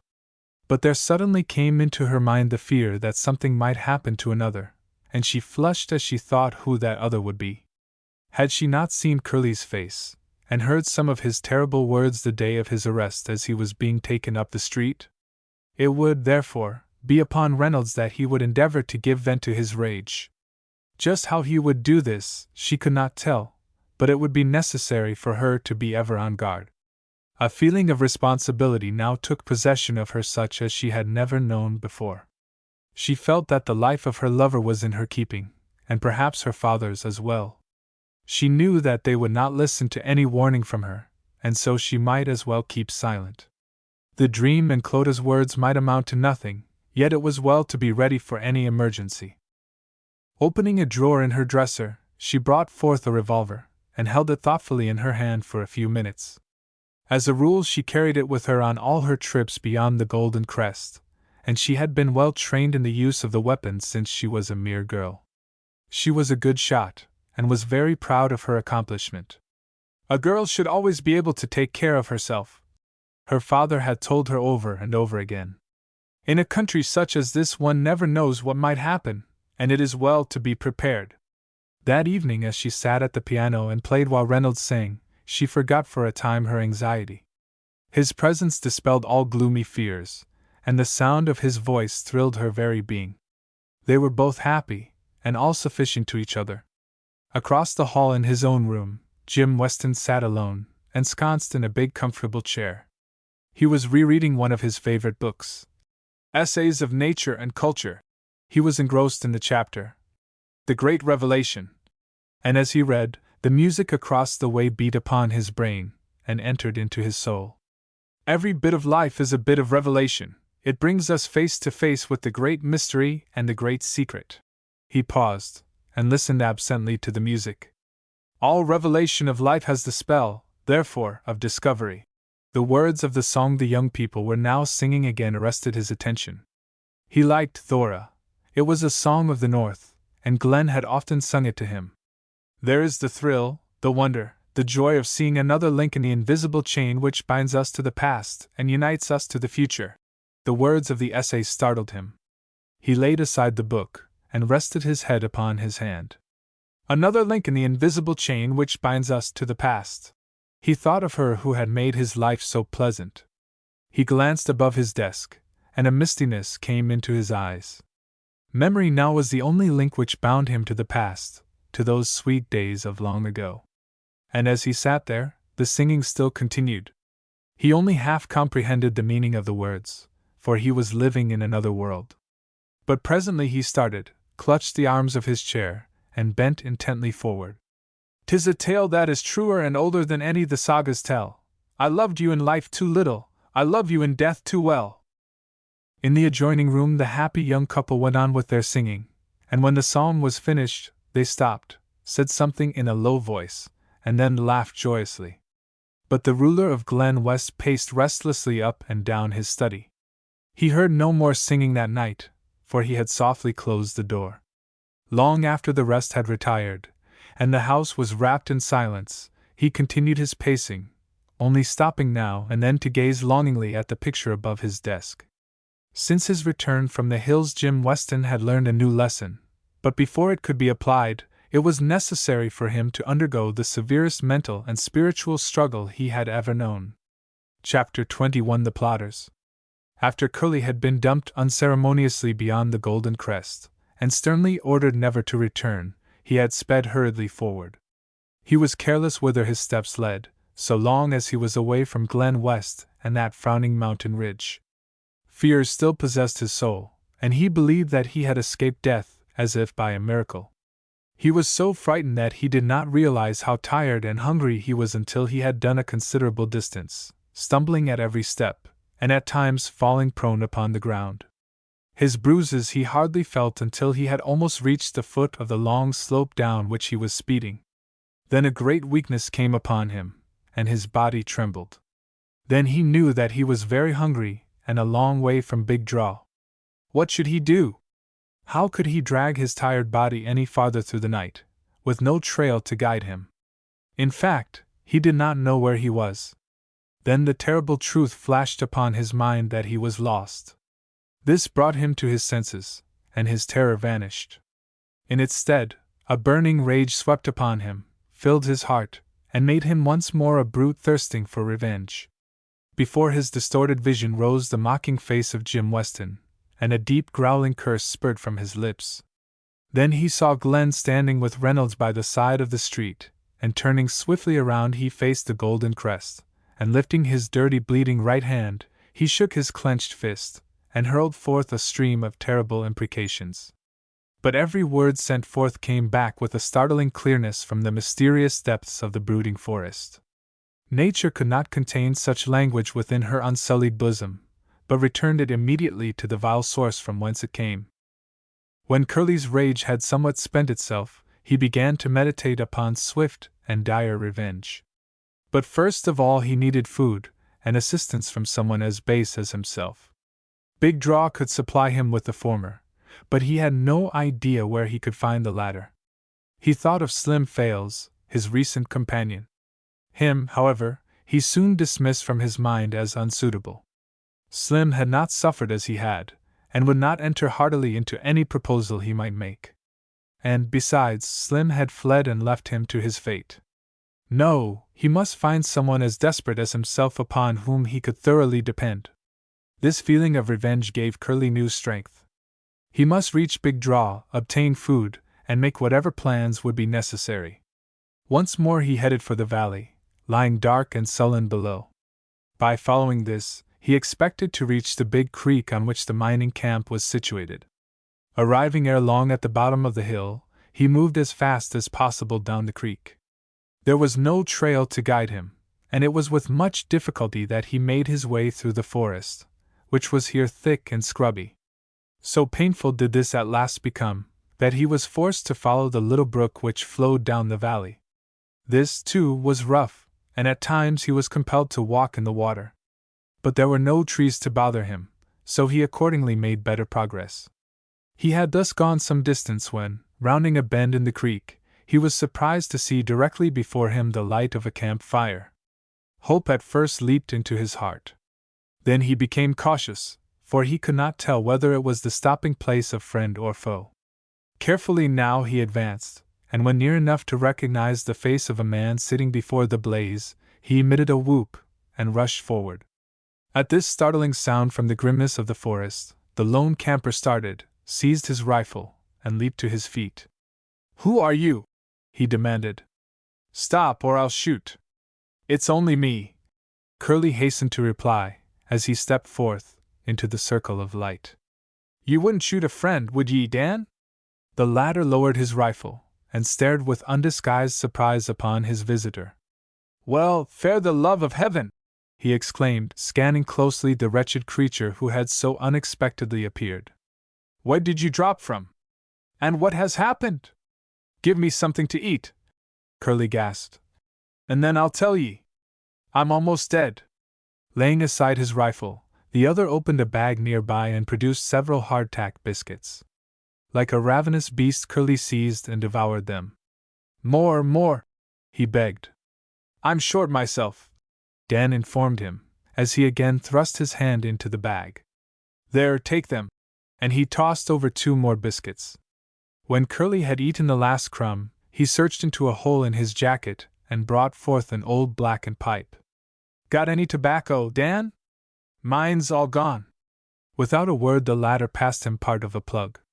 A match, was the next request. What do you think I am? Was the curt reply. A store? Get a light fare yourself. And Dan motioned to the fire.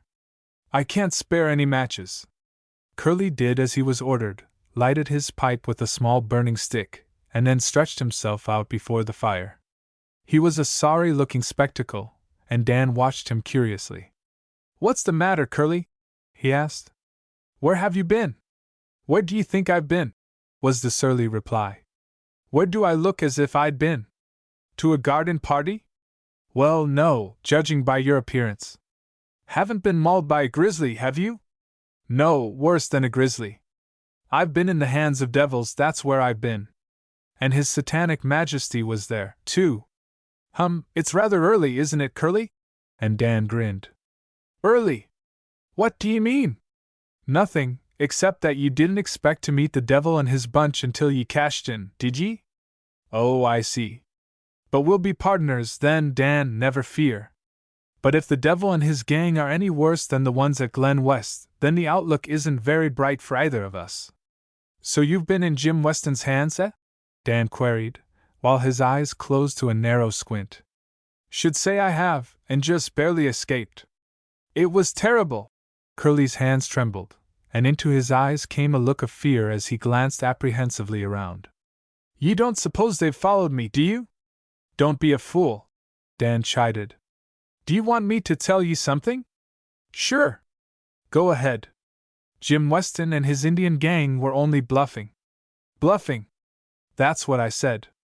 Look here, Curly, they did the same thing to me, and scared me nearly to death when I was prowling around Glen West. I thought fair certain that I had escaped just by the skin of me teeth. But since I've talked with several others who were treated in the same way, I know that the whole thing is a bluff, and nothing more. Curly's eyes were big with amazement, and slowly he comprehended the meaning of it all. And you think they wouldn't burn a man alive? He gasped. No, take my word for it, they have never done such a thing yet and never will. Jim Weston wants to keep all white men away from Glen West, and so he puts up that bluff. It's on account of his daughter. He knows that more than you and me have their eyes on her. That's what took you there, wasn't it? Sure. Do you think it'd be anything else than a woman that would put me into such a scrape? And didn't get her after all. That's too bad. But I will get her, Curly declared with an oath. That slick gentleman sucker isn't going to have her. Who do you mean? Oh, you know, don't ye? It's that guy who knocked off the bottles. He's at Glen West now, and very chummy with Jim Weston's daughter. How in H did he get there? Search me. But he's there, all right, and from all appearance he's going to stay, for a while at least, until I show me hand. What can you do? It seems to me that you've had enough of that place already. So I have, but not of the girl. My, she's worth risking one's neck for. But say, Dan, what are you doing out here? Prospectin', of course. What else would I be doing? Strike anything? Not yet, though I've good prospects in sight, especially since you've arrived. Seeing the look of surprise in Curly's eyes, Dan laughed. Yes, he continued, I'm prospecting in the same way that you are. I'm after Jim Weston's gal. You are? Curly's face brightened. How long have you been at it? Oh, fair about a week. Ye see, I got into the same scrape that you did, and was pitched this side of Golden Crest, with strict orders to head fair big draw at once. And did ye? Sure. I did as I was told. But I returned, built a shack in the hills, and have been prowlin' around ever since waitin' me chance. Jim Weston's daughter sometimes rides alone on this side of the crest, but so far I've missed meetin' her. But I'll get her one of these days, and then her devil of a father will know that Dan Hivers has some of the old Nick in him as well as he has. It's a mighty poor game, to my way of thinkin', at which two can't play. Yes, and more than two, Curly eagerly replied. You're just the man I need. Let's work together, Dan, and we'll be company fair each other. Have you any grub? Lots of it in me shack. I brought a good supply from Big Draw, and fresh meat is plentiful in the hills. I've an extra rifle, too, if ye need it. What's your plan? Curly asked. You know this region better'n I do. Dan did not at once reply, but sat looking thoughtfully into the fire. And ye say that guy's got the cinch on the gal? He at length queried. Seems so. He was with her when I was led past, and they seemed mighty happy together. Is that so? And I suppose he'll be with her wherever she goes. Most likely. But we can fix him, can't we? We'll have to find some way, but the question is, how? The gun route might be the best. And Curly motioned significantly toward the rifle. Accidents sometimes happen, ye know. But what about the old man? He might make trouble. Then settle him, too. He goes alone into the hills, doesn't he? Why, yes. I never thought of that. He's got a cabin over yonder. I know where it is. He often spends days alone there, with not a soul around, prospectin', so I understand. Something might happen there, too, eh? And Curly grinned. Then the girl will be ours. But what about the police? Dan warned. They'd be on our trail like greased lightning. But it will be an accident like the other, won't it? But suppose the accidents don't happen? The devil do I care. Let me get the girl, and I'll look out fair myself after that. I've been in such scrapes before, and I guess you have, too, Dan. For some time the two villains sat that night before the fire, and discussed in detail their nefarious plans. They were men in whose bosoms no feeling of pity or sympathy dwelt. To them a pure noble girl was merely an object of their vile passions.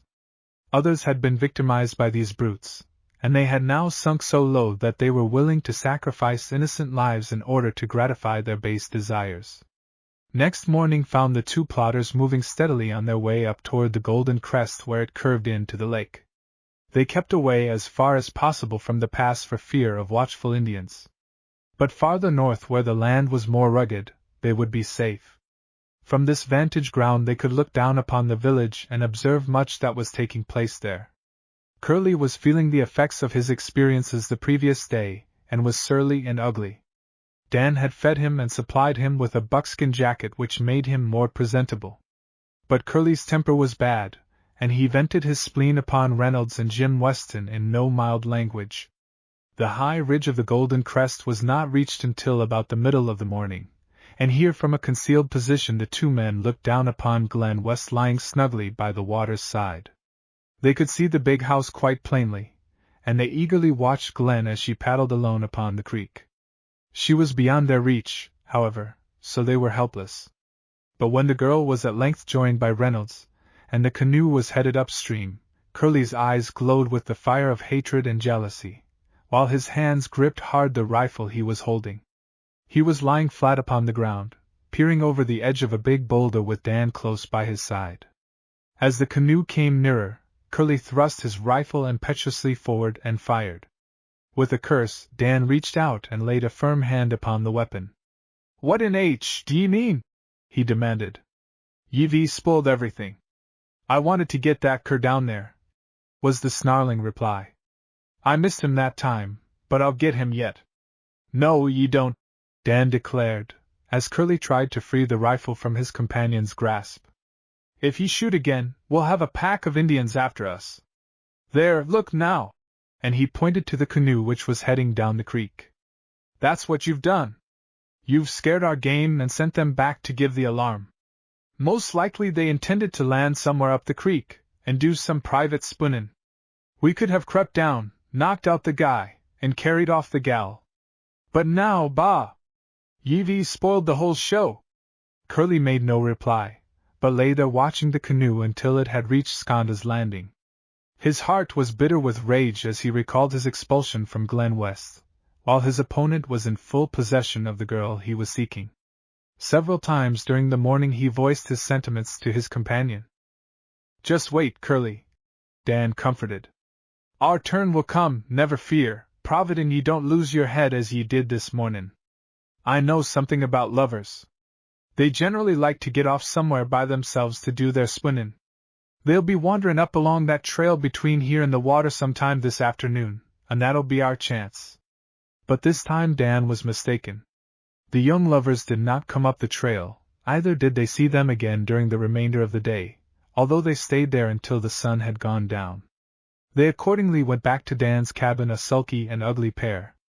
Lustful, and filled with the spirit of revenge, they became all the more determined and desperate the more they were baffled in their plans. Early the next morning they again took up their position on the high crest. They did not have long to wait now, for in less than an hour they beheld something upon the trail below them which gladdened their devilish hearts. At once they vanished from the summit, and like panthers stole cautiously through the forest, and cautiously began to stalk their unconscious prey. Chapter 22 The Cabin in the Hills. Glen's fears and forebodings of the previous night passed away as she rode midnight along the trail on that beautiful summer morning. For a time a feeling of security filled her heart. Was she not well guarded by her father, her lover, and two reliable Indians, Skanda and Natsu? Why should she fear? Curly was evidently at big draw, and so discouraged over his reception at Glen West that he would hardly venture near the place again. It was a bright, happy face that she turned to Reynolds as he rode by her side wherever the trail permitted their horses to ride abreast. They rejoiced in each other's company, and words were unnecessary, for love has a silent language all its own. Jim Weston rode ahead, while the two Indians brought up in the rear. The horses which the natives rode bore a few extra provisions for several days' outing, such as tea, coffee, sugar, flour, and a supply of canned goods. Glen rode midnight gracefully. She was dressed the same as on the day Reynolds first saw her on Crooked Trail. She was perfectly at home in the saddle, and what to Reynolds was difficult riding to her was a pleasure. At times she smiled at his awkwardness as he tried to maintain his position where the trail was unusually rough and steep. "You are better with the rifle, are you not?" Glen bantered. "I certainly am," was the reply. "I have had very little experience on horseback. I wish I could ride like you, for you are so much at ease." "I should be." And again the girl smiled. "I cannot remember the time when I did not know how to ride. But then, you have not seen me at my best. Skanda has, though, and he knows that I can hold my own with the most expert rider. Oh, it's great when you're going like the wind, clearing rocks and fallen trees with tremendous bounds. Midnight understands, don't you, old boy?" And she affectionately patted the horse's glossy neck. Reynolds watched the girl with deep admiration. He felt that her words were no mere idle boast, and he longed to see an exhibition of her skillful riding. At noon they stopped by the side of a little stream which flowed out from under the golden crest, and ate their luncheon. "We shall have a great dinner tonight," Weston informed them. "We must do honor to such an occasion as this. And if we can find Frontier Samson, all the merrier," Reynolds replied. Sure, we must find the old man," Weston agreed. "But then, it's unnecessary to worry about him. He's all right, never fear, though no doubt he is somewhat anxious about his runaway partner."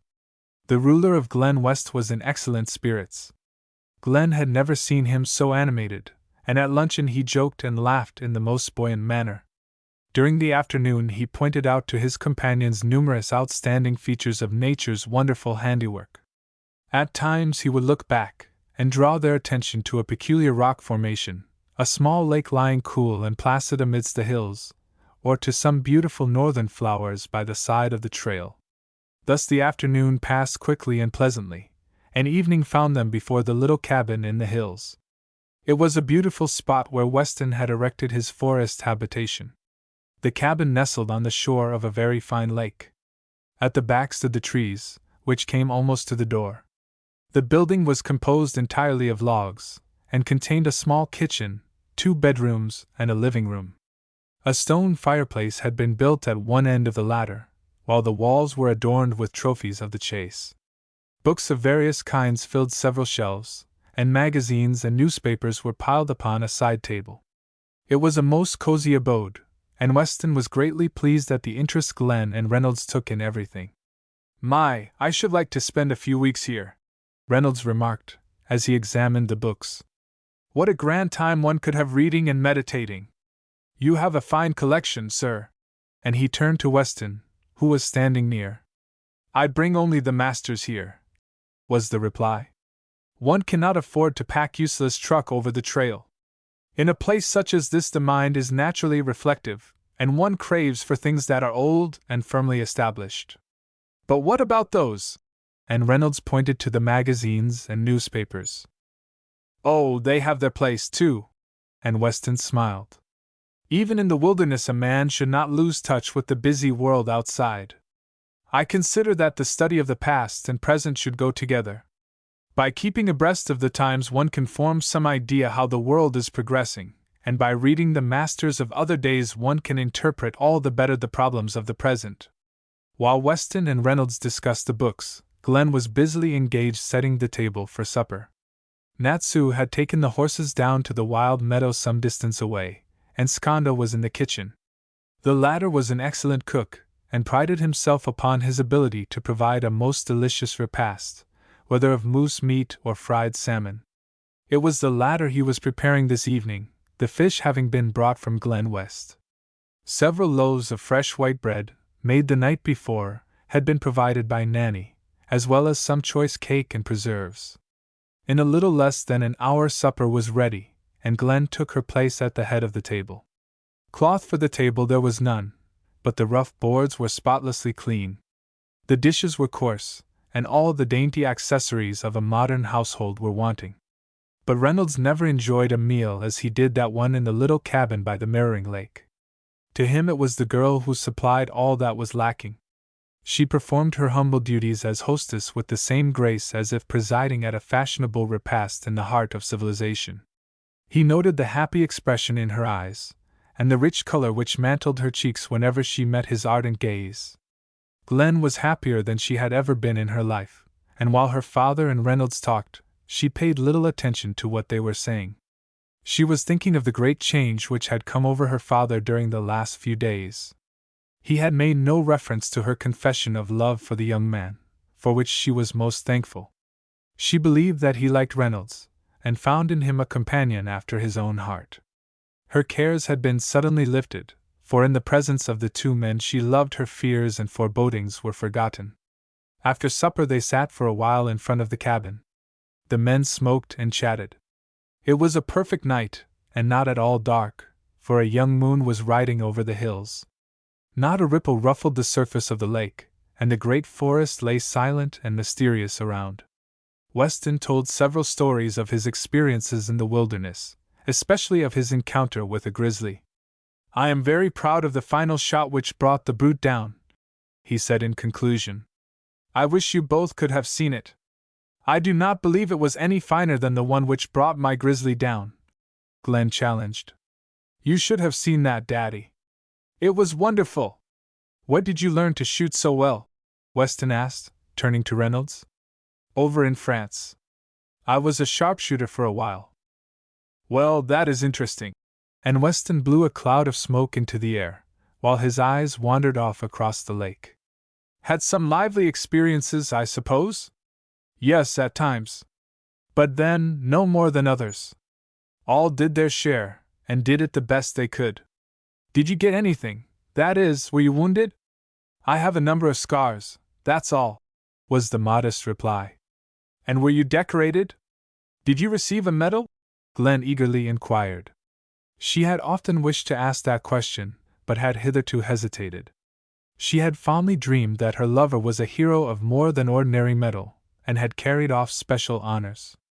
But he was so reserved about what he had done that never until the present moment had she found courage to voice the question.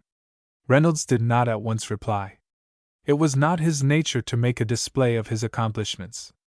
He thought of the two medals securely fastened in his pocket. They were the only treasures he had brought with him. All else he had left behind. But he could not part with the medals which meant so much to him.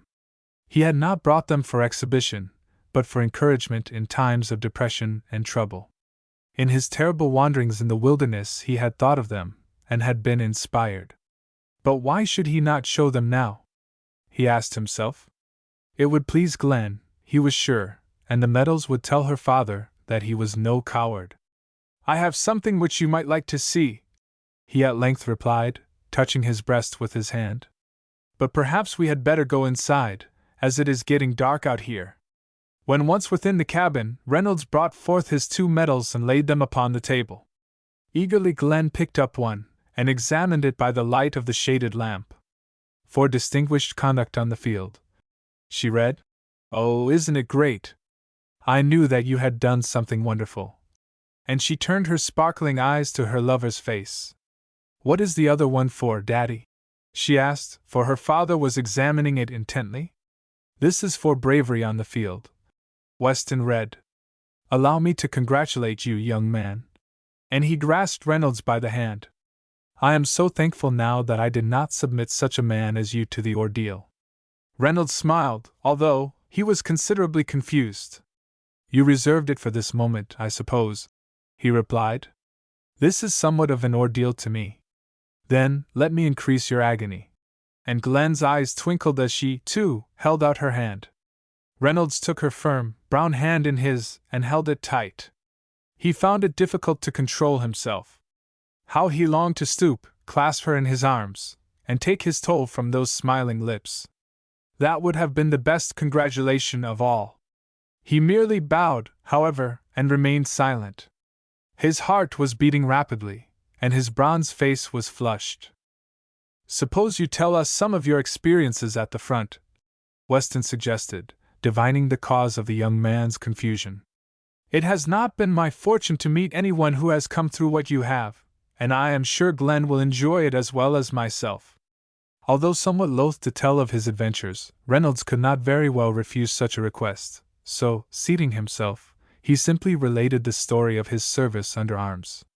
He said as little as possible about his own part in the fray, and touched but lightly upon the scenes wherein he had won his special decorations. Weston, sitting by his side, listened as a man in a dream. At times a deep sigh escaped his lips, for he himself had ardently longed to enlist, but had been rejected owing to his age. Not a word of the tale did Glen miss. With her arms upon the table, and her hands supporting her cheeks, she kept her eyes fixed earnestly upon her lover's face. Her bashfulness had departed, and she only saw in the young man across the table her ideal type of a hero. She had no realization of the beautiful picture she presented, with the light falling softly upon her hair and animated face. But Reynolds knew, and as his eyes met hers, he became slightly confused, and hesitated in his story. What a reward, he told himself, for all that he had endured. He had been happy when the decorations were pinned upon his breast. But that reward was nothing, and the medals mere baubles compared to the joy he was experiencing now. If the love of such a woman had been his during the long, weary campaign, what might he not have accomplished? How he would have been inspired to do and to dare, and in addition to those medals there might have been the coveted Victoria Cross. Oh, I wish I were a man, Glen fervently declared when Reynolds had finished his tale. How I would like to have been over there. You needn't smile, Daddy, she continued. I know you consider me foolish, but I mean every word I say. I understand, dear, was the quiet reply. I know just how you feel, for it is only natural. However, I am glad that you are not a man, for you are of greater comfort to me because you are a girl. But there, I think we have talked enough for tonight. You both must be tired after today's journey, and we have a hard trip ahead of us tomorrow. Chapter 23 At the Revolver's Point. Glen awoke early the next morning, tired and depressed. She had slept but little during the night, for her old fears had returned as she recalled the dream and Cloda's warning.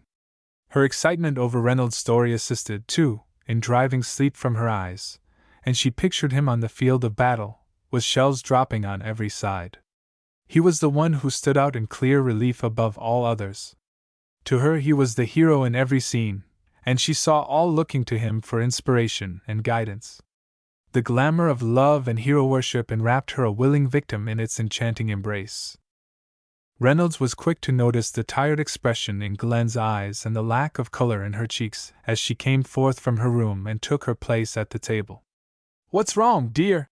her father anxiously inquired. "Didn't you sleep well?" "I didn't sleep at all, Daddy. Perhaps it was yesterday's excitement which kept me awake." "Then you must not go with us today, Glen. You stay here, and Skanda can remain with you. That will delight the old fellow, for he has been trying to invent some excuse for not going. In fact, he doesn't want me to go either, and suggested that we all should return at once to Glen West." "Why, what was his reason?" And Glen looked her surprise. "Reason? Did you ever know an Indian to have a reason for anything? He acts from instinct or superstition, and the latter is what ails Skanda now. Clodagh has been telling him some bosh about a presentiment she had, that something terrible is going to happen to us out here in the hills." "And does Skanda believe it too?" Glen asked, controlling her feelings with a great effort. "Certainly he believes it. I laughed at him, and told him that he should have more sense than to pay any attention to such things." "But suppose he should be right?" Glen queried. "The natives, you know, see things at times which are not revealed to us. They see too many things, and that's the great trouble with them," Weston replied. "If they would dream less and do more, it would be far better for all concerned. I never had any faith in their fantastic presentiments, and I am too old to change my views now. But Skanda might as well stay with you today, for I do not wish to leave you alone, and I am not anxious to have the old rascal with me with his head filled with such nonsense." Glen made no further reply to her father. She was well aware how useless it would be to try to reason with him, and if she told him about the dream and her fears he would laugh at her, and consider her childish and foolish. When breakfast was over, the men began to prepare for their day's trip. This did not take them long, and soon they were all ready for their departure. They decided to leave the horses behind, as there was no trail, and their course would take them over several hills where riding would be impossible. They took only their rifles, while Natsu packed the scanty supply of food necessary for the day. "We expect to be back by sundown," Weston informed Glen. "But should we be delayed, do not worry, as we shall be all right. We may be longer than we imagine in reaching the place, and if we discover the gold, we may take leave of our senses for a time and forget everything else. But Skanda will look after you, and there is plenty of reading matter to keep you out of mischief." As Weston stooped and kissed his daughter, he noted that she clung to him more tenderly than formerly, and that her body trembled slightly. Thinking that this was due to her lack of sleep, he did not give it any attention, but telling her to take a nap through the day, he picked up his rifle and strode off into the forest. Reynolds was more deeply concerned about Glen's wearied look than her father, and after they had gone a short distance he spoke of it. "She is tired, that's all," was the reply. "A good sleep will make her all right again. Perhaps she is worried about what Skanda said." "She may be, but she will soon get over that. It is a great mistake to humor people in such nonsense. I have often talked to Glen, but I cannot help feeling that the native beliefs have made a considerable impression upon her mind. She has been with them so much that I suppose it is only natural." Reynolds said no more, but all through the day Glen's tired face and anxious eyes were ever before him. How he longed to go back and stay with her. The lure of gold had now lost its fascination for him, and he could only think of the girl in the little cabin by the mirroring lake. Glen stood at the window and watched the men as they swung on their way, until the forest hid them from view. She could see them for some distance while they followed the shore before striking across a wild meadow at the upper end of the lake. She remained there for several minutes after they had disappeared. She felt very tired, lonely, and unhappy. She thought of her father's words, and they hurt her. She knew that he loved her, but for all that she was fully convinced that he did not understand her. She longed then, as she had often longed in the past, for her mother, in whom she could confide the deep, sacred emotions of her heart. Her eyes became misty, and tears stole slowly down her cheeks. A step in the room startled her, and looking somewhat guiltily around, she saw Skanda advancing toward her. The Indian was excited more than usual, at which Glen wondered, for she had never seen him so agitated before. See! and he pointed out of the window up toward the wild meadow. What is it? Glen asked, brushing away her tears in an effort to see more clearly. White man! Running, all same wolf. Ugh! Glen looked, and saw a man speeding across the meadow right on the trail of her father and Reynolds. Instantly she grasped its meaning, and with a cry of fear she turned to the Indian. Is it Curly? She gasped. Do you think he means any harm? Curly follow big white chief, was the reply. Curly track white man. Bimeby Curly shoot. Oh! Do you think so? Glen clasped her hands before her, while her eyes grew big with apprehension. What can we do? I know. You go after that man and stop him. Never mind me, for I am all right. Look! And she thrust her hand into the bosom of her riding dress and brought forth her revolver. I can shoot and take care of myself. Go at once and save Daddy and Mr. Reynolds. Skanda needed no second bidding, for he was anxious to be away. His fears had vanished at the presence of the skulking enemy, and no matter how he might tremble at the thought of unseen ghostly foes, he was never known to flinch before the face of a living earthly being. Glen knew that he was the finest trouseman in the north, and she felt more satisfied as she watched him, rifle in hand, disappear amid the trees. For some time she stood at the window, straining her eyes to see Skanda reappear and cross the wild meadow. But she watched in vain, for the native had taken another route, which, though rougher, was less exposed to view. Glen was about to turn away from the window, when, happening to glance to her left, she saw someone coming from the lake toward the house. She recognized him immediately. It was Curly. At first she imagined that she must be dreaming, for was not Curly away on the trail of her father and Reynolds? What did it all mean? Skanda must have been mistaken, for there was the villain walking cautiously from the shore. Intuitively Glen placed her hand to her heart, as if to stop its wild beating, while she tried to think of some way of escape. What should she do? Where could she go? She frantically asked herself. But she must not remain there, for she was well aware of the purpose of Curly's visit. He had planned a plot with the assistance of someone as vile as himself, and had caught her in his trap. But he should not take her in the house, and she knew it would be useless to fasten the door against him. She would meet him in the open, and if it came to the worst she knew what she could do. Her hand touched her heaving bosom where the revolver was resting, and it somewhat calmed her fears, and inspired her with courage. Swiftly crossing the room, she reached the open door and stepped outside just when Curly was but a few yards away. He stopped, surprised at the girl's unexpected appearance. He noted her agitation, and his lips parted in a grin, such as a wolf might assume when about to pounce upon an innocent lamb. It was this grin which dispelled Glen's fear and aroused in her breast an intense anger. As she looked upon the dirty and unkempt creature before her, and thought of the mean advantage he was taking of a woman, the paleness left her face and her cheeks crimsoned with indignation. Why should she become a victim to such a vile thing? Glen was perfectly composed now, and looked Curly steadily in the eyes.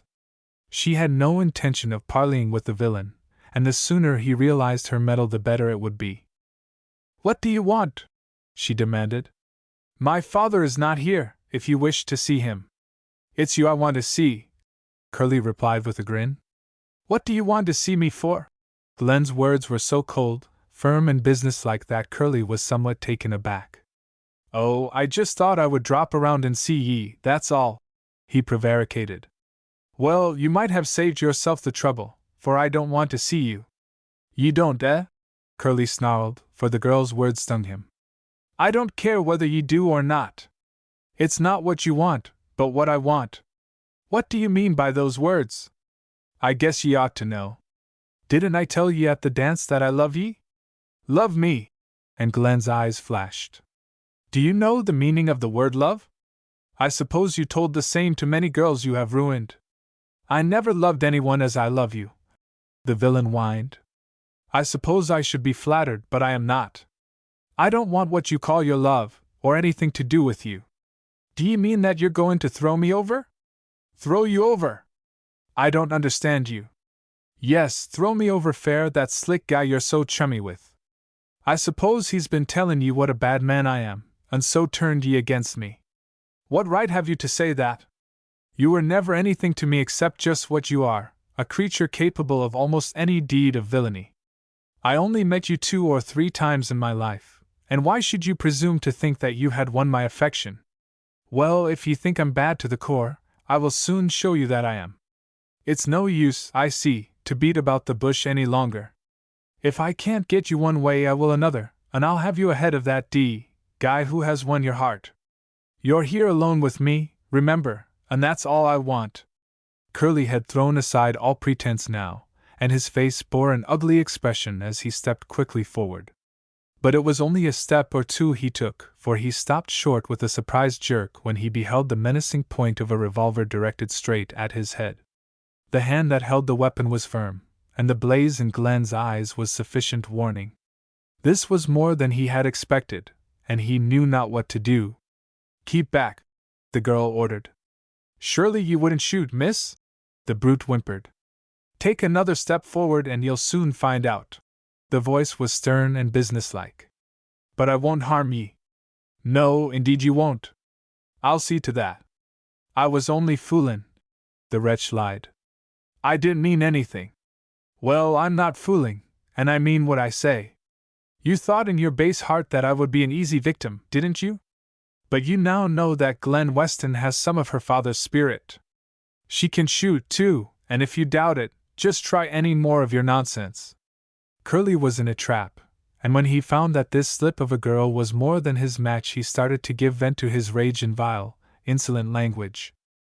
"Stop that," Glen sternly ordered. "It is bad enough to have you here without having to listen to such language. Stop, I say," she again commanded, as Curly was about to continue. "Yes, I mean it, so you needn't doubt my word. And you might as well put your hands together. Hurry up, I give you 2 seconds. You are not to be trusted." Slowly Curly obeyed, and stood before the girl, his hands clasped, and completely subdued. A smile of victory flitted across Glen's face, though her eyes and mouth were expressive of the deepest scorn. "You didn't expect this, did you?" she bantered. "Expect what?" "To be standing so meekly before a woman. You imagine that she would be doing that to you. You're not a woman," Curly growled. "You're a she-devil." "Oh, so you've changed your opinion of me." And Glen laughed. "I am very glad of that, for you won't be crazy about me anymore." "Crazy? Your face and figure would drive any man crazy. Dear me, do I look as horrible as all that? It's a wonder you are not a raving lunatic. I will if you keep me here much longer. Let me go and I'll never trouble you again. That slick guy can have you for all I care. I don't want anything to do with a woman who holds ye up at the point of a gun. No, I am sure you don't, Curly. You prefer to prey upon women who are helpless, and who cannot lift a hand in self-defense. But I am different, as you have found out to your cost. Let me go, will ye?" the wretch pleaded. "I've had enough of this." "Oh, have you, eh? Well, that's interesting. But look here, I am not through with ye yet. You came here without any invitation, though in a way I am glad that you did come, and I intend to keep you here for a while." You must like my company after all," Curly sneered. "You're a queer one." "Yes, I like your company at present better than your absence," Glen confessed. "I know just where you are, and that you can do no mischief while you are under my charge. If I should let you go now, it would be an injustice to others. You must settle this affair with my father, and you know what that will mean." "I'm not worrying about your dad, or anyone else," Curly replied. "He'll have all he can attend to without bothering about me. Most likely he's in a hotter place now than ever he struck on earth." Into Glen's eyes leaped an expression of wild fear, as the meaning of Curly's words dawned upon her. "Ye understand?" Curly sneered. "Two can play at this game, remember, and Meb Moran too. Was that your partner who followed my father?" "Sure. It was Dan, and he means business." "What business?" "Oh, Dan'll tell you when he comes back." "Do you mean that he intends to shoot my father and Mr. Reynolds?" "Mr. Reynolds?" Curly mockingly repeated. "Yes, Mr. Reynolds too." Glen's outstretched arm was tired, but these words renewed her strength, and her fingers clutched more firmly the butt of the revolver. Curly was fully aware that the girl was becoming wrought up to a high pitch of excitement, and he regretted that he had told her anything about Dan. What might not this girl do? He asked himself. In fact, he was very near death just then, for Glen in her agitation was unconsciously pressing the trigger slightly with her forefinger. But Curly knew, and his face blanched. "Fair God, Sake, be careful what you're doin'!" he screamed. "That gun'll go off, if you don't look out." "Perhaps it might be well if it did," was the reply. "I am strongly tempted to shoot you where you stand, but I guess I will wait until Skanda comes back. And then, remember, if my father and Mr. Reynolds are dead, you die, and at my hands at that. You can remain just where you are, and I shall guard you, even if I have to wait here all day." "But I can't stand here," Curly whined. "Let me sit down." "No, you must stay just where you are, and keep your hands clasped." "I shall sit down, though." And Glen seated herself upon the doorstep. Curly started to remonstrate, but was sternly checked. "I do not wish to hear anything more," Glen emphatically told him. "You can keep your thoughts and your words to yourself. And do not annoy me, or I might lose control of myself and do something rash." Seeing that the girl was thoroughly in earnest, Curly said no more, but stood there with his eyes fixed straight forward. The only time Glen spoke was whenever she detected his look wavering in the slightest degree. Then she called him sharply to attention, and warned him to be mindful of what he was doing. Thus slowly and wearily the morning wore away. With nerves strung to the highest tension, Glen guarded her prisoner, at the same time listening anxiously for the sound of Skanda's returning footsteps. Chapter 24. When the rifles cracked.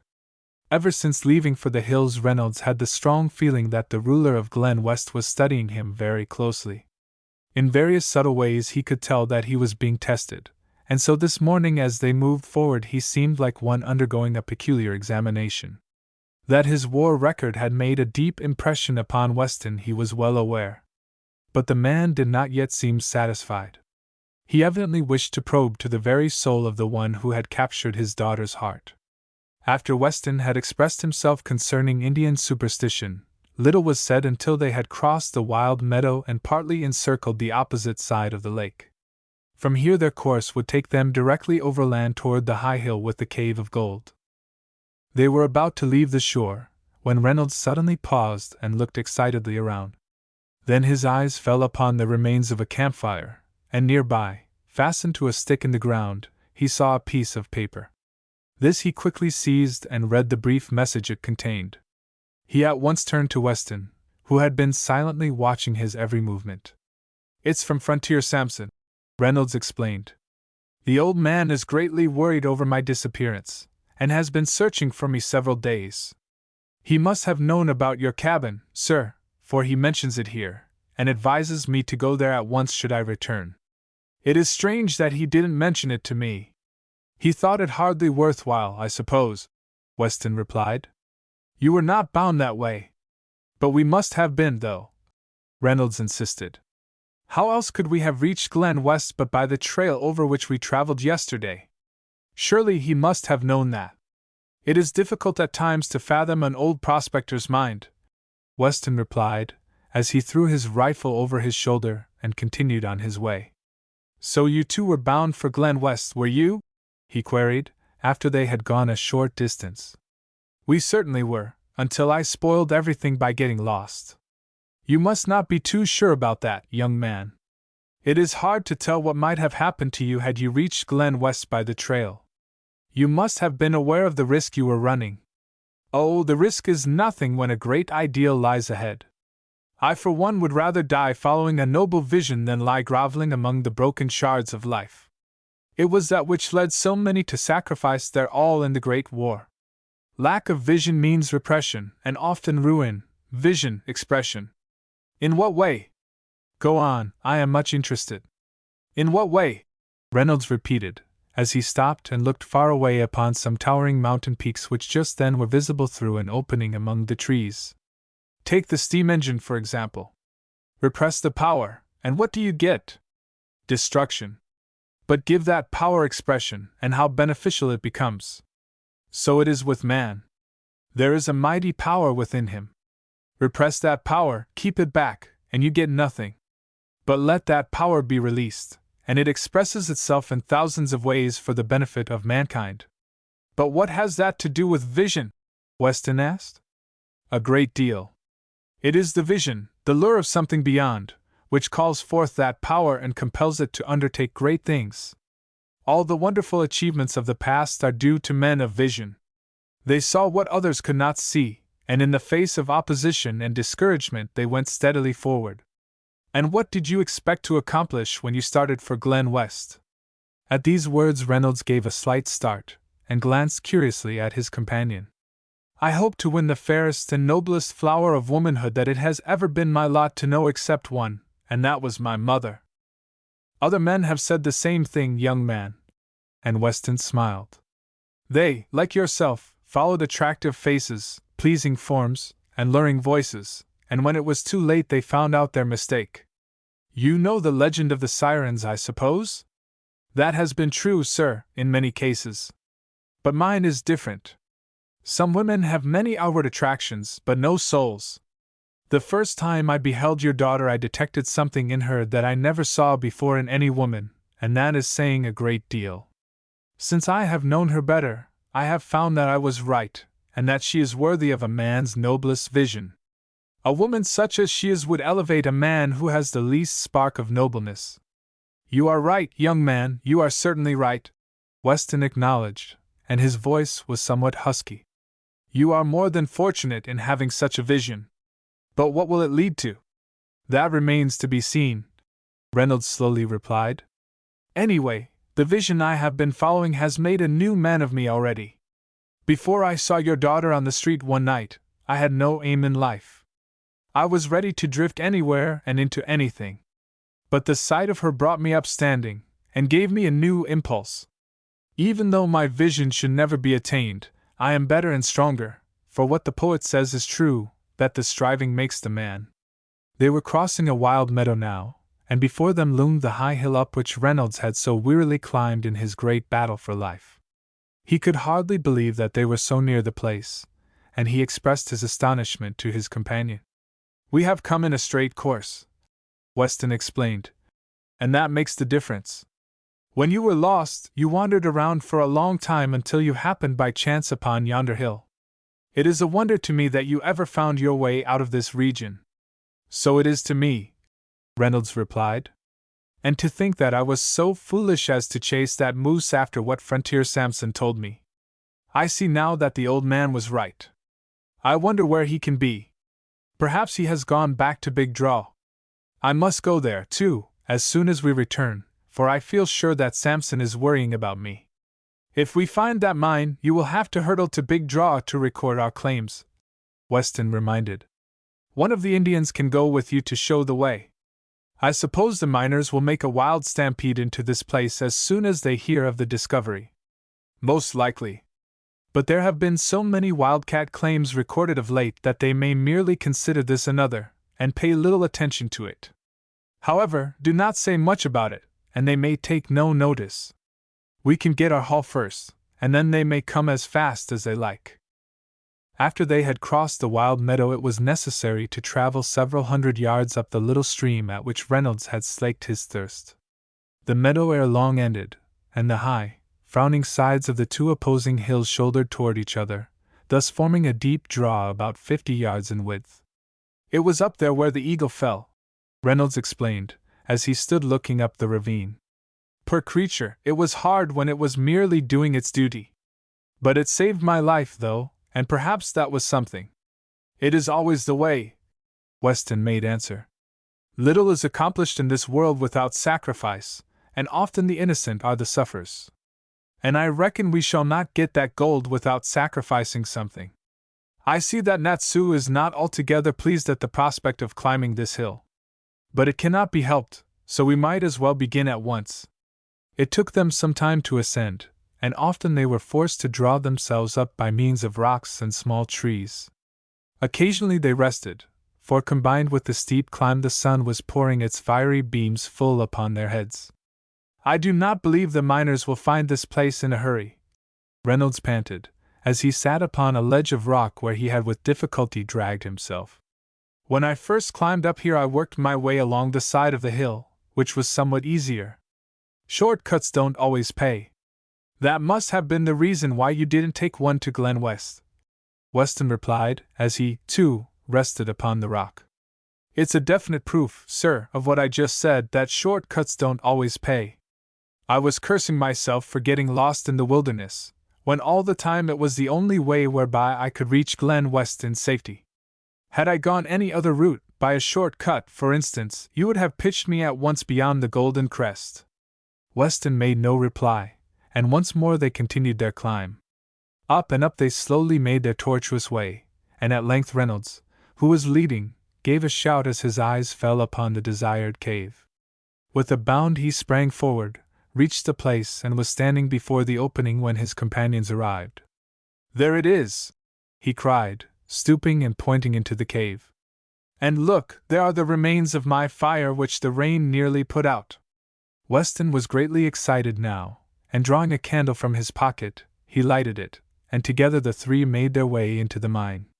They had not proceeded far when the richness of the cave became most apparent, and Weston stared in amazement at the wealth he beheld on every side. "Why, it's a regular King Solomon's mine!" he exclaimed. "It has never been worked, and being so far up the side of the hill it has been missed by the prospectors who have scoured this region. The place is full of gold. Just look at that!" And he held out a handful of earth he had taken from the right-hand wall. "Our fortunes are made." "Suppose we get something to eat," Reynolds suggested. "I am almost starved. We can examine our treasure afterwards." It did not take Natsu long to prepare their simple repast at the mouth of the cave, as their luncheon consisted merely of sandwiches and cake. But there was plenty, and they thoroughly enjoyed the meal. When it was finished, Weston and Reynolds leaned back against a big rock, filled and lighted their pipes. "My! This is comfort," Reynolds remarked. "It is not much like the first time I visited this place. I little expected to be here so soon again. And it won't be the last time either," Weston replied, as he puffed thoughtfully at his pipe. "The amount of gold in this cave astonishes me. You thought it was all a cock-and-bull story I was telling you, I suppose?"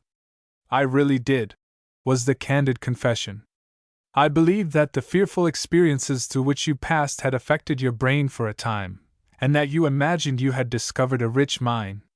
Reynolds laughed as he looked down the steep cliff. "How are we to get the gold out of this place?" he asked. "It will be difficult to take it by the way we have just come." "Oh, that will be no trouble, as we can easily get it to the Tayson, and from there take it down on the frontiersman. I have been some distance up the river and know that it can be navigated." "We can."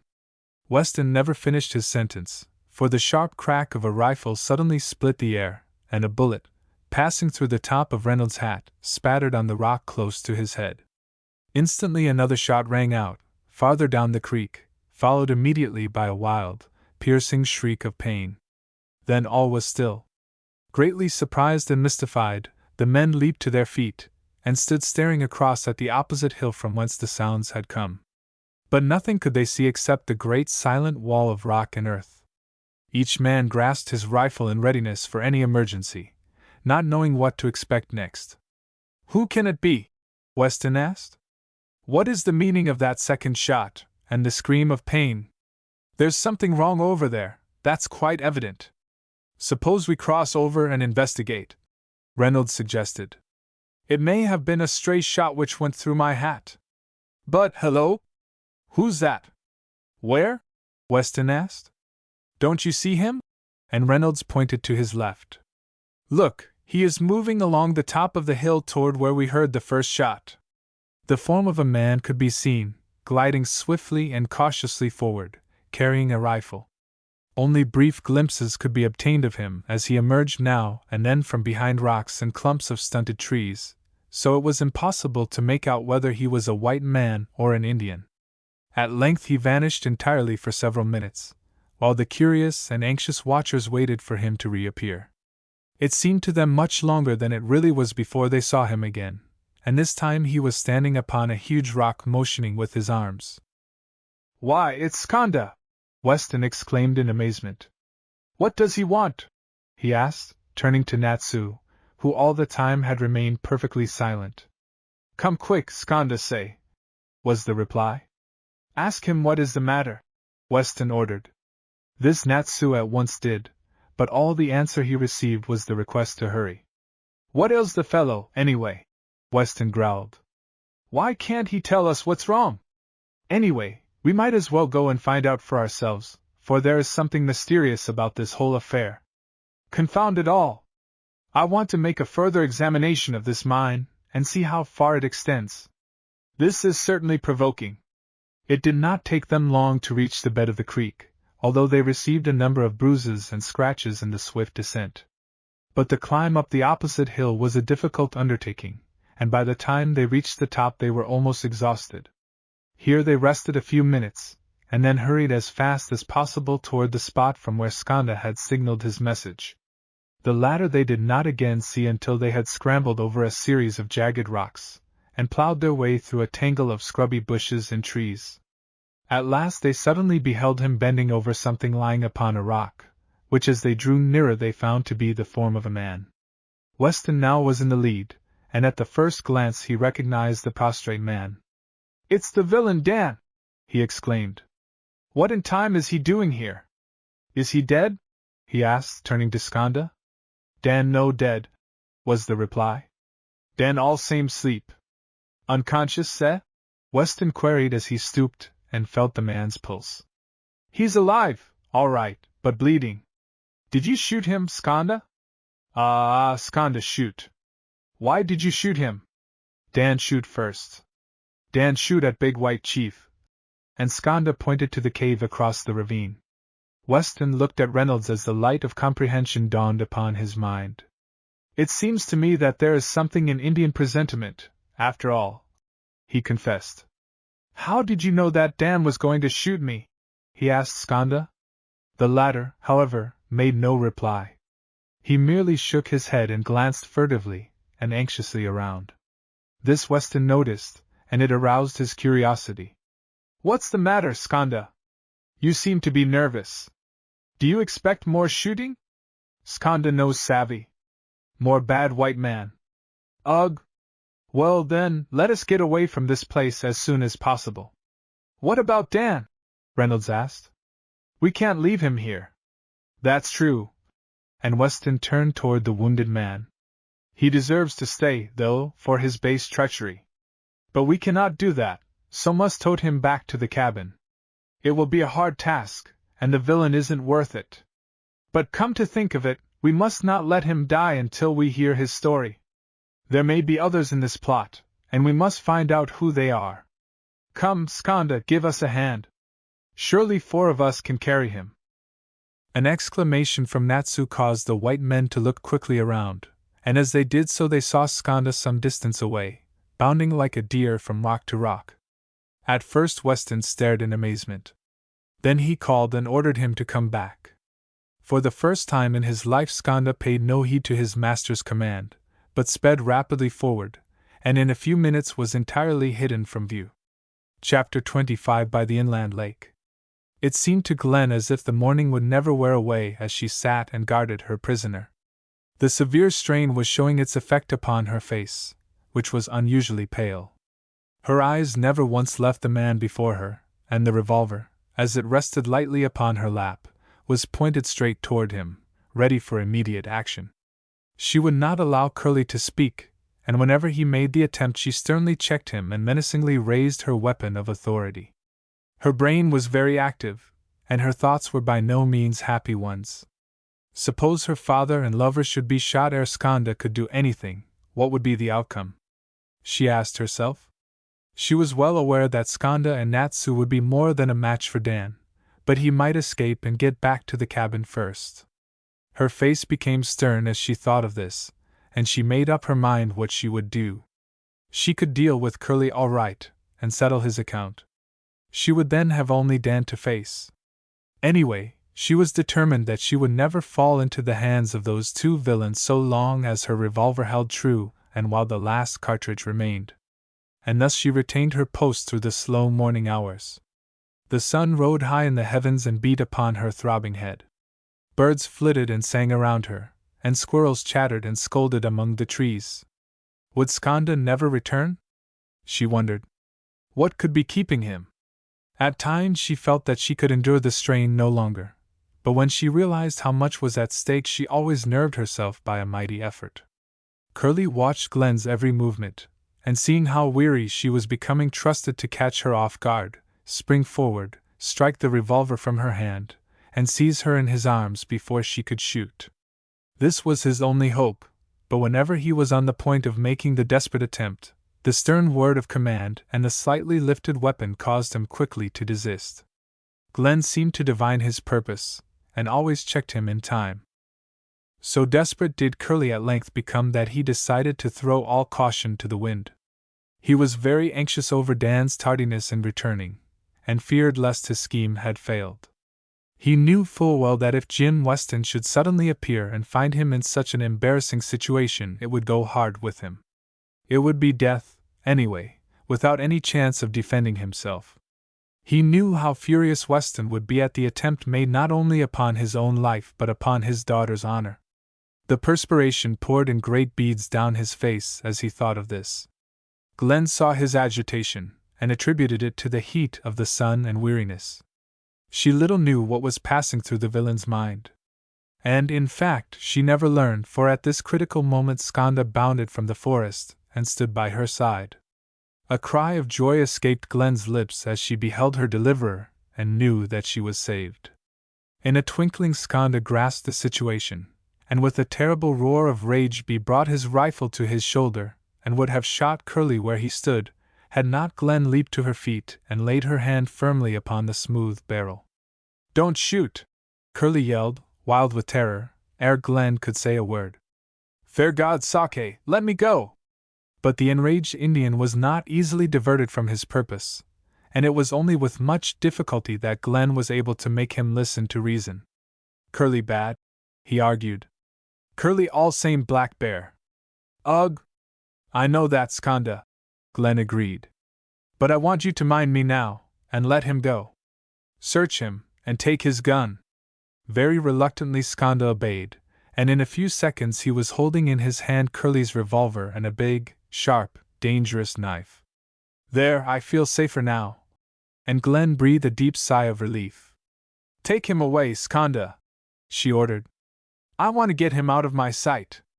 As Skanda seized the wretch roughly by the arm, and was about to hurry him away, Curly emitted a cry of fear, and turned toward Glen. "He'll kill me!" he yelled. "I can see it in his eyes. He'll get me down among the trees and shoot me. Don't let him take me. Save me! Fair God, Sake, save me!" "You need not be afraid of Skanda," Glen replied, while her eyes flashed with contempt. "He is a true man, and respects me and my orders. He will not harm you, so you need not fear him. But there are others you might well fear should they hear of what you have done today. That is all I have to say. Take him away, Skanda." Glen went at once into the cabin, and the coolness of the place was a great relief to the intense heat outside. She watched from the window as Skanda conducted Curly down along the shore of the lake until they disappeared from view. In about a quarter of an hour Skanda returned. Glen met him at the door, and inquired anxiously about her father and Reynolds. She spoke in the Indian language, and this always pleased Skanda. His face brightened, and as he looked at the animated face before him his lips parted in a smile. "The white men are safe," he told her. "They will come into camp by and by." "And where is Dan?" Glen inquired. "Did you see him?" "Ah! Dan tried to shoot the white men, but Skanda was too quick. Dan now all same sleep." "Not dead, is he?" "No, no, all same sleep." "Unconscious, eh?" "Ah! And so you came to tell me that Daddy and Mr. Reynolds are safe?" Skanda ran away. Big White Chief wanted Skanda to help carry Dan into camp. But Skanda run away fast. "Why?" "Skanda think maybe Curly here." "Skanda was right, eh?" "Oh, I understand," Glen replied. Her eyes were shining with gratitude as she turned them upon the face of her valiant protector. You thought I might be in danger.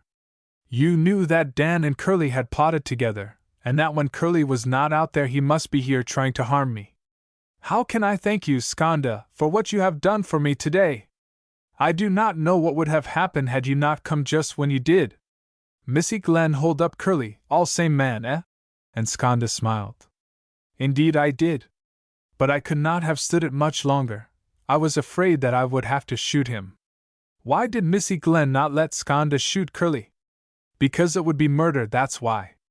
If you had shot Curly, the mounted police would take you away, and most likely hang you.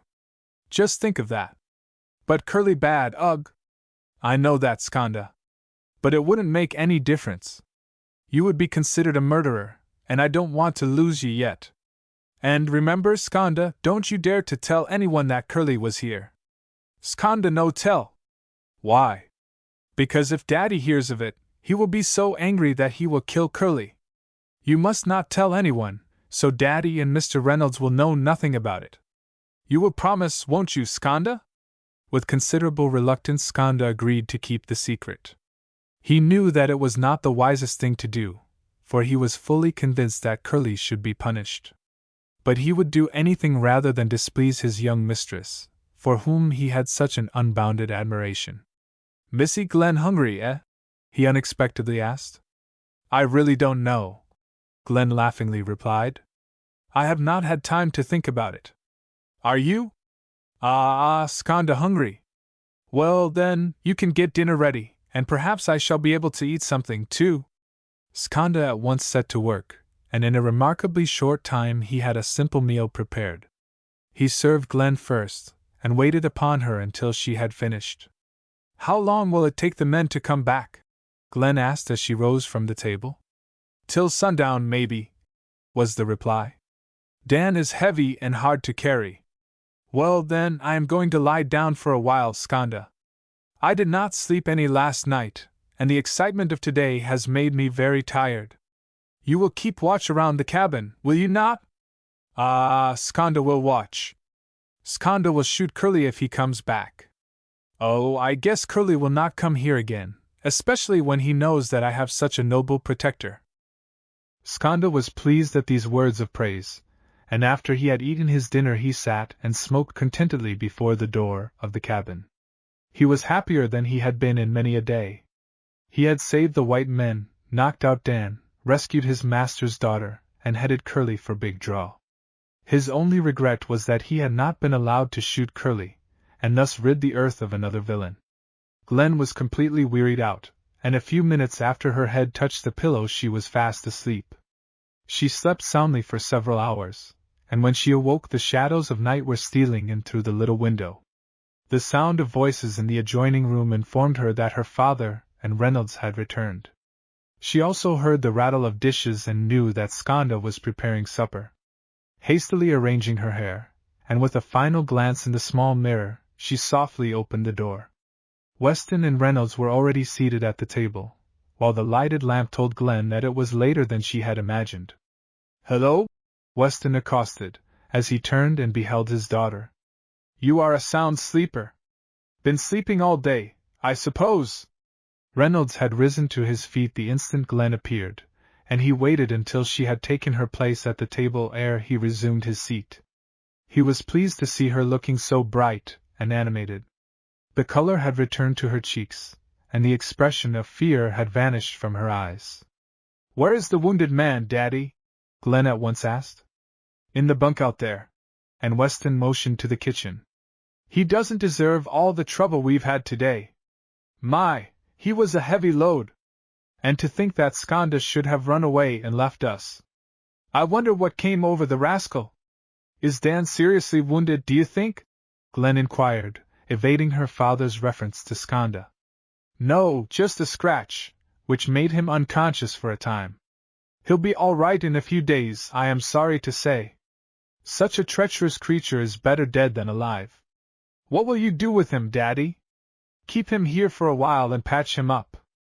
I must find out why he tried to shoot us, and if there are others in the plot. I know the villain is very revengeful, and that may have been his sole purpose for following us today. How did Skanda know about him, Glen? He saw him hurrying along this side of the lake shortly after you had disappeared beyond the wild meadow. I thought it best for Skanda to go. And mighty fortunate you did. Why, the villain would have shot us all if Skanda hadn't been on hand. Do you intend to stay here a while, Daddy? Long enough to look after my patient. But you must go home, and Natsu will go with you. Reynolds has to hurry down to Big Draw to record our claims. And so you found the gold? Glen eagerly asked. I should say we did. Why, that cave is full of it. We shall be as rich as Croesus in a short time. Oh, I am so glad. And the girl gave a sigh of relief. When we get the gold, why cannot we leave this country, Daddy, and go outside? I want to travel and see the world, and enjoy life. There now, I know you will either scold or laugh at me. But I mean every word I say. I shall do neither, dear, was the quiet reply. So you need not fear. I have known for some time that you wish to leave this country, and I have given it very serious consideration. But you must wait a while, that is, for a few days at least. It all depends upon something about which I do not care to speak now, as I must have more time to think it over. Weston rose suddenly from the table and went into the kitchen. Glen and Reynolds looked at each other without a word. They were both surprised at Weston's words and the abrupt manner in which he left them. Moved by the same impulse, they, too, rose from the table and went out of doors. It was a beautiful evening, and the sky beyond the mountain peaks was aglow with the lingering light of departing day. The lake lay like a mirror, its borders black with the shadows of the nearby trees. At the kitchen window Weston stood wrapped in thought. Forgotten was the man lying in the bunk, for his mind was upon the two slowly wending their way to the lake. The room seemed to stifle him, so he went to the door and stood there, silent and alone. He was fighting the hardest battle of his life, much harder, in fact, than the one he had fought in his study the night he had first interviewed Reynolds. He knew that he was at the parting of the ways. That Glen had given her heart to the young stranger he was certain, and he believed that she would never be happy apart from him. They would leave the Northland, and should he remain? That was the question which was now agitating his mind. How could he live alone without Glen's inspiring presence? There was no one to take her place, and he was getting well along in years. He thought of her who had meant so much to him in the sweet days of old. What agony had wrung his soul when she was taken from him, and how his whole life had been changed. A slight groan escaped the lips of the unhappy man, and mechanically he reached out his hands into the night. At once there flashed into his mind the words Glen and Reynolds had sung together at Glen West. "'Tis a tale that is truer and older than any the sagas tell. I loved you in life too little, I love you in death too well." The sound of happy laughter from the shore fell upon his ears. He started and looked down toward the shore. He could dimly see the two standing near the water close to each other, and intuitively he knew its meaning. They had forgotten him, and everything else. They were sufficient to each other, and all cares for the time had vanished. Weston knew that the old tale was being repeated by the shore of that inland lake, and that two young hearts were responding to the sweet, luring charm of that divine influence, which banishes all grief and care, and transfigures life with the halo of romance. Chapter 26 Through the Storm. Next morning Reynolds started with Skanda for Big Draw. As he mounted his horse in front of the cabin, Glen stood nearby, and he thought that he had never seen her look so pretty. If any man had ever been tempted to express all that was in his mind, he had been the previous evening as they stood by the shore of the lake. He believed that Glen loved him, and he upbraided himself for not speaking and telling her of the deep feeling of his heart. But he would return, and then he would not let such another opportunity pass. Glen stroked the horse's proudly arching neck as he champed impatiently at his bit. "Take care of your master, Pedro," she ordered, "and bring him safely back to Glen West." "Then you wish me to return, eh?" Reynolds queried. "Why shouldn't you?" And the girl blushed. "You have to arrange about that gold, you know." "So I have. I am glad you reminded me." They both laughed, and Reynolds looked longingly into Glen's eyes. "You must promise, though, that the Indians will not drive me beyond the pass, and that your father will not subject me to the ordeal. I think I can answer for them, was the low reply. You are one of us now, and that makes a great difference. But here comes Daddy. He will scold me for delaying you. I wish I did not have to go, Reynolds declared. I would much rather go with you to Glen West. But I shall hurry back. And be careful of yourself at Big Draw, the girl warned. Curly is there, and he hasn't any love for you. Oh, I guess I shall be able to match that villain, so do not worry.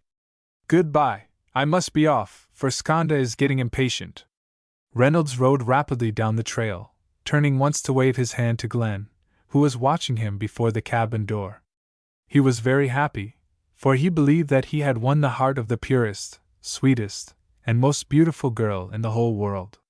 He sang snatches of songs as he rode along, and at times laughed aloud in boyish glee, much to Skanda's astonishment. Life was bright and rosy to him on this fine summer morning, and the future looked most promising. He could hardly believe that he was the same person who had entered the country but a few weeks before, and who had traveled over that same trail with Frontier Samson. He was hoping to find the old prospector at Big Draw, who would be anxious to hear of his adventures. About an hour later, Glen bade her father goodbye. She was all ready to start for home. Don't stay here long, Daddy, she pleaded. Come as soon as you can, for I shall be lonely without you. And will you really miss me? Weston asked. Certainly I shall miss you. Life is not worth living when you are not at home. Not even when Reynolds is present? Glen blushed furiously, and her father smiled, a sad smile, which Glen was quick to notice. Throwing her arms impulsively about his neck, she kissed his bronzed cheek. I love you dearly, Daddy, she murmured. But because I love him does not lessen my love for you. I know it, dear, I know it. And Weston's voice was husky as he held his daughter close. I am glad to know that you are happy, and I have every reason to believe that Reynolds is worthy of your love. Your confidence means very much to me. But there, now, you had better be off. Natsu will look well after you. I was forced to send Skanda with Reynolds, as Natsu is not to be trusted at Big Draw. There are some unscrupulous fellows at the mining camp who might fill him with bad whiskey, and when he is half drunk he is liable to talk too much. Glen enjoyed the ride over the long crooked trail, and her spirits, which had been somewhat depressed at the parting from her father and Reynolds, revived. There was nothing which thrilled and stimulated her so much as riding on midnight through the great wilderness. Her lithe, supple body swayed in a rhythmical motion as the horse sped on his way. Riding was one of the few attractions which made the Northland tolerable, and she wondered what she would do outside to replace it. I shall take you with me, old boy, she confided, as she affectionately patted Midnight's neck. It would not do to leave you behind. My, what a great time we shall have upon the level roads! Then she fell to thinking about the joy of visiting different lands and seeing strange sights. But she always associated her travels with Reynolds. She pictured him by her side as they went from place to place, eager and delighted at everything they beheld. It was certainly a pleasant dreamland in which she was living on this beautiful morning. Not a shadow dimmed her vision. All was rosy and fair, and like another speeding on his way to Big Draw, she was surrounded by the halo of romance. It was supper time when Glen at length reached home, where she at once handed Midnight over to Natsu, and entered the house. Nanny was greatly surprised to see her back so soon, accompanied only by the Indian. But a little later, as they sat down to supper, Glen related the tale of experiences in the hills, omitting only her adventure with Curly. And just think, Nanny! She enthusiastically exclaimed in conclusion. Daddy is seriously thinking about leaving the North and going outside. Isn't it great? Is he indeed? And the elderly woman looked her surprise. Oh, yes. When I spoke to him about it, he said that he wished to think it over, and might let me know in a few days. Oh, I hope that he will decide to go, don't you? Nanny made no reply for a few minutes, but went on with her supper. And what will become of me? She at length asked. Why, you must go with us, of course. You will not mind going, will you? Not now, was the quiet reply. I have been quite happy here because I had you to think about and love. But you will be leaving soon, I feel sure, and how could I endure this place without you? You have little idea how much I miss you when you were away at school. Why do you think I shall be leaving soon? Glen asked. I am not altogether blind, dear. And Nanny smiled. You know the story of the Sleeping Beauty. Only the man who was bold enough could win her, and when he did venture into the enchanted place, a marvelous change ensued. So it has happened here. But I am not a Sleeping Beauty, Nanny. And Glen blushed, for she well understood the meaning of her companion's words. A very active beauty, I should say. And the woman looked with admiration upon the fair face before her. But the principle is the same. The prince has come, he has won your heart, and a great change has been wrought in this place, which has affected even your father. Now, isn't that true? Glen rose suddenly to her feet, and threw her arms lovingly about Nanny's neck. There were tears in her eyes, but they were tears of joy. You dear, dear old Nanny! She cried. How in the world did you learn the secret of my heart? How could I help it? Was the laughing reply. Your face alone would have betrayed the secret, even if I had not guessed it. And the prince really loves you, Glen. But there, I suppose he has told you all this. Indeed he has not. He never said a word to me, was the emphatic denial. I don't believe he ever thought of doing so. Nanny merely smiled at the girl's charming candor and unaffected simplicity. It pleased her to know that Glen was not ashamed of her love, and it was good to watch her bubbling over with the happiness of her newfound joy. Glen spent much of the next morning upon the water in her canoe. She visited the places where she and Reynolds had gone that first day they had been together. She lived over again that happy time, marred only by the shot from the Golden Crest. She had almost forgotten it now, and her former anxiety had nearly vanished. She had a slight feeling of fear as to what Curly might attempt to do to Reynolds at Big Draw, but when she thought of her lover's strength she smiled confidently to herself. About the middle of the afternoon she decided to go down to see Clodagh. Telling Nanny that she would not be long, she donned her hat, and had just stepped out upon the veranda when she saw Skanda riding furiously toward the house. His horse was white with foam and panting heavily. For an instant Glen's heart almost stopped beating, as she was certain that the Indian bore some bad news. He had gone with Reynolds, and what would bring him back so soon and in such a manner unless something was seriously wrong? All this flashed through her mind as she hurried down the steps just as Skanda drew rein in front of the house. What is the matter, Skanda? She demanded. Tell me, quick. White stranger in trouble, was the brief reply. Where? Glen asked, while her face turned pale. At white man's camp. Curly catch him. Curly make big trouble. Are you sure? Did Mr. Reynolds send you here for help? White stranger did not send Skanda. Titsla tells Skanda at foot of crooked trail. Oh, I see, Glen mused. Titsla was at Big Draw with meat for the miners, and he found out that Curly was planning to harm Mr. Reynolds, eh? Ah, Titsla come quick. Titsla tells Skanda. And you rode fast to tell me? Skanda come like the wind. Look! And he motioned to his weary horse. Glen was thoroughly aroused now. She was no longer the happy, free from care girl who had emerged from the house a few minutes before, but a woman stirred to a high pitch of anger, the same as when she faced Curly in front of the cabin by the lake. Her father's spirit possessed her now, and when Glen Weston's eyes flashed as they did when she was aware of her lover's danger, those best acquainted with her knew that she was capable of almost any deed of heroism. Of a gentle, loving disposition, and true as steel to those who were true to her, there was hidden within her something of the primitive life of the wild, which, when stirred, resembled the rushing tempests of her familiar mountains. Turning to Skanda she gave a few terse orders, and when the Indian had received them, he wheeled his horse and headed him for the village. Glen at once hurried back into the house, went to her own room, and in a short time reappeared, clad in her riding suit. She met Nanny at the foot of the stairs, and briefly explained the object of her mission. But surely you are not going to Big Draw, the woman exclaimed in dismay. What will your father say? Yes, I am going, was the decided reply. What would Daddy say if I shirked my duty? But you are not going alone. No, I have given Skanda orders to get 20 of the best men in the village to accompany me. We shall go by way of Crooked Trail, and should reach Big Draw by night. God grant we may be in time! But it isn't safe, Glen, Nanny urged. I can trust you with the Indians, all right, but suppose something should happen to you down there? Don't you worry, dear, the girl soothed, as she gave the woman a parting kiss. I am quite capable of taking care of myself. But where will you sleep tonight, or get anything to eat? The question showed Nanny's thoughtful, motherly concern. Oh, I haven't thought about such things. Anyway, I do not care whether I eat or sleep.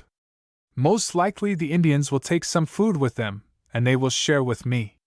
There, now, I must be off. So, goodbye, Nanny dear, and do not worry about me. You must take your riding cloak, though, Nanny insisted. It may be cold tonight, and should it rain you will feel the good of it. There, that's better, she added, as she placed the garment over the girl's shoulders. I am afraid that your father will blame me for letting you go. Glen smiled at the woman's fears as she again kissed her, and picking up her riding gloves, she hurried out of the house and down to the village. Here she found the 20 men awaiting her arrival, and Skanda holding midnight. She smiled as she saw them, and her heart warmed as never before to these faithful natives. They were proud, too, of their young mistress, and were ready and willing to follow her anywhere, and to obey her slightest wish. They were anxious, as well, for a tilt with the miners at Big Draw, for whom they had no great love. In a few minutes Glen, mounted upon Midnight, was leading her little band out of Glen West on their ride over Crooked Trail. The entire population of the place was on hand to watch their departure, for word had speedily spread about the trouble at Big Draw.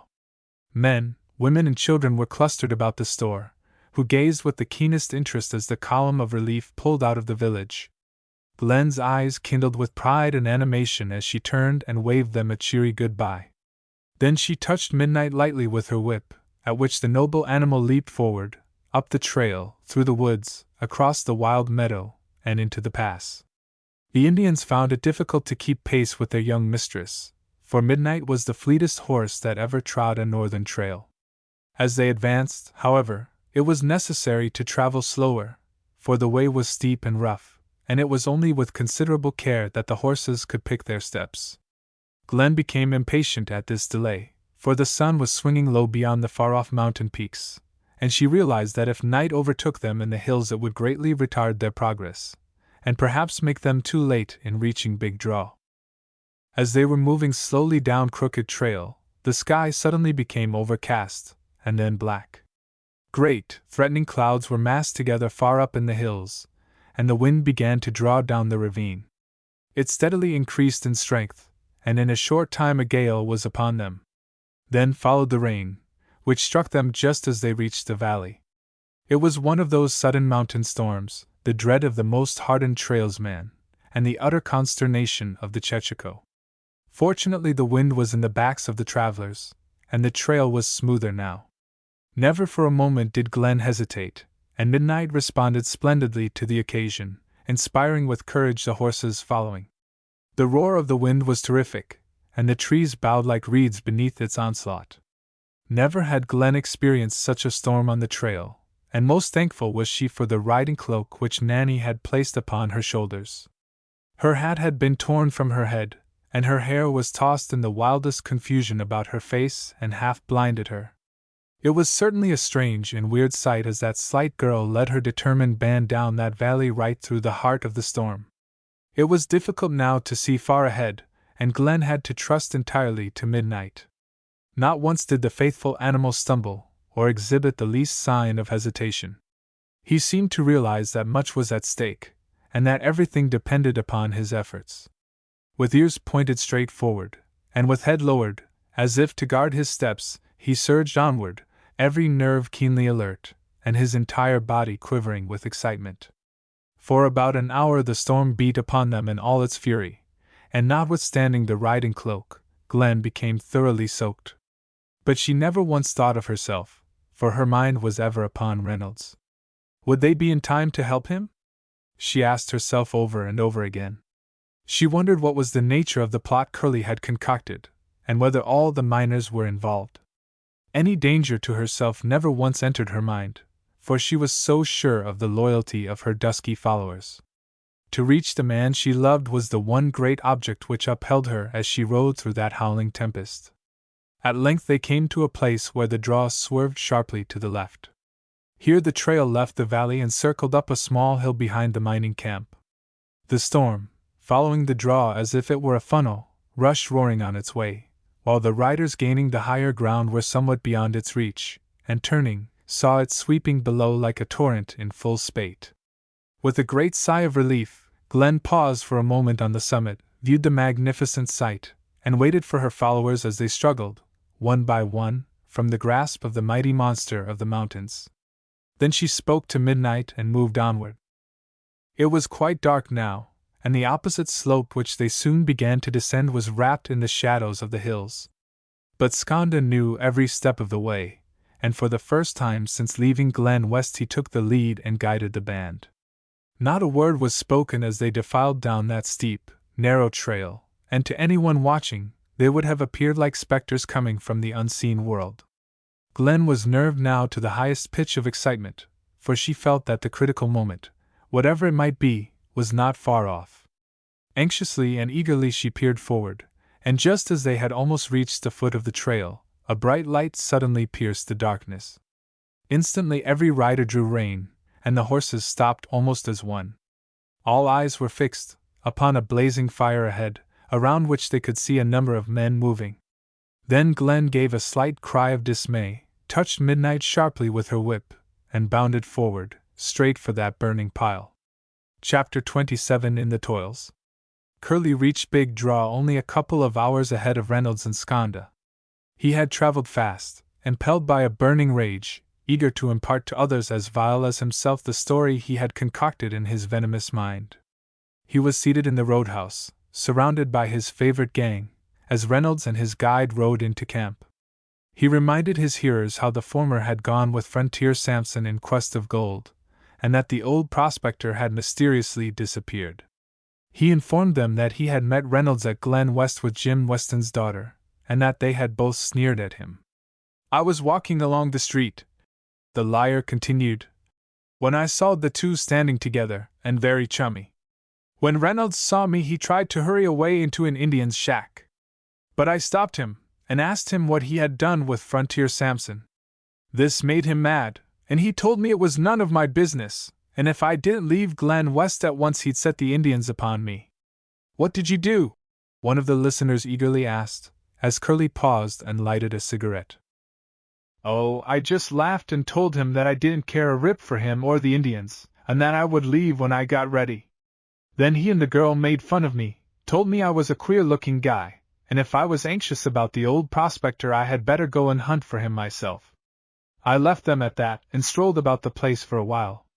But that night didn't the Indians come upon me? They took me down into the woods, tied me to a tree, and were all ready to burn me alive. Say, it was hell fair a while, and I thought sure I was a goner. But just as a big devil stooped to light the dry wood at my feet, Jim Weston arrived, beat them off, and set me free. And all the time I was tied to that tree, didn't Reynolds stand by and make fun of me? He said he would shut my mouth once and for all about Frontier Sampson. When I told him I was certain he had killed the old man, he flew into a rage and cursed like a pirate. That's what he did, the cuss. Hand me over a drink, Tom, I'm thirsty." While Curly and his gang were talking and drinking, across the street Reynolds was recording 3 double claims, for Jim Weston, Glen Weston, and himself, as discoverers. He produced a specimen of the gold which he carried in his pocket, and explained the exact position where the claims were situated. This work completed, he went at once to the roadhouse, and asked for his mail. He saw Curly and his companions, but paid no heed to them. He was more interested in the letters awaiting him, for there were 2, and from his friend the editor, at that.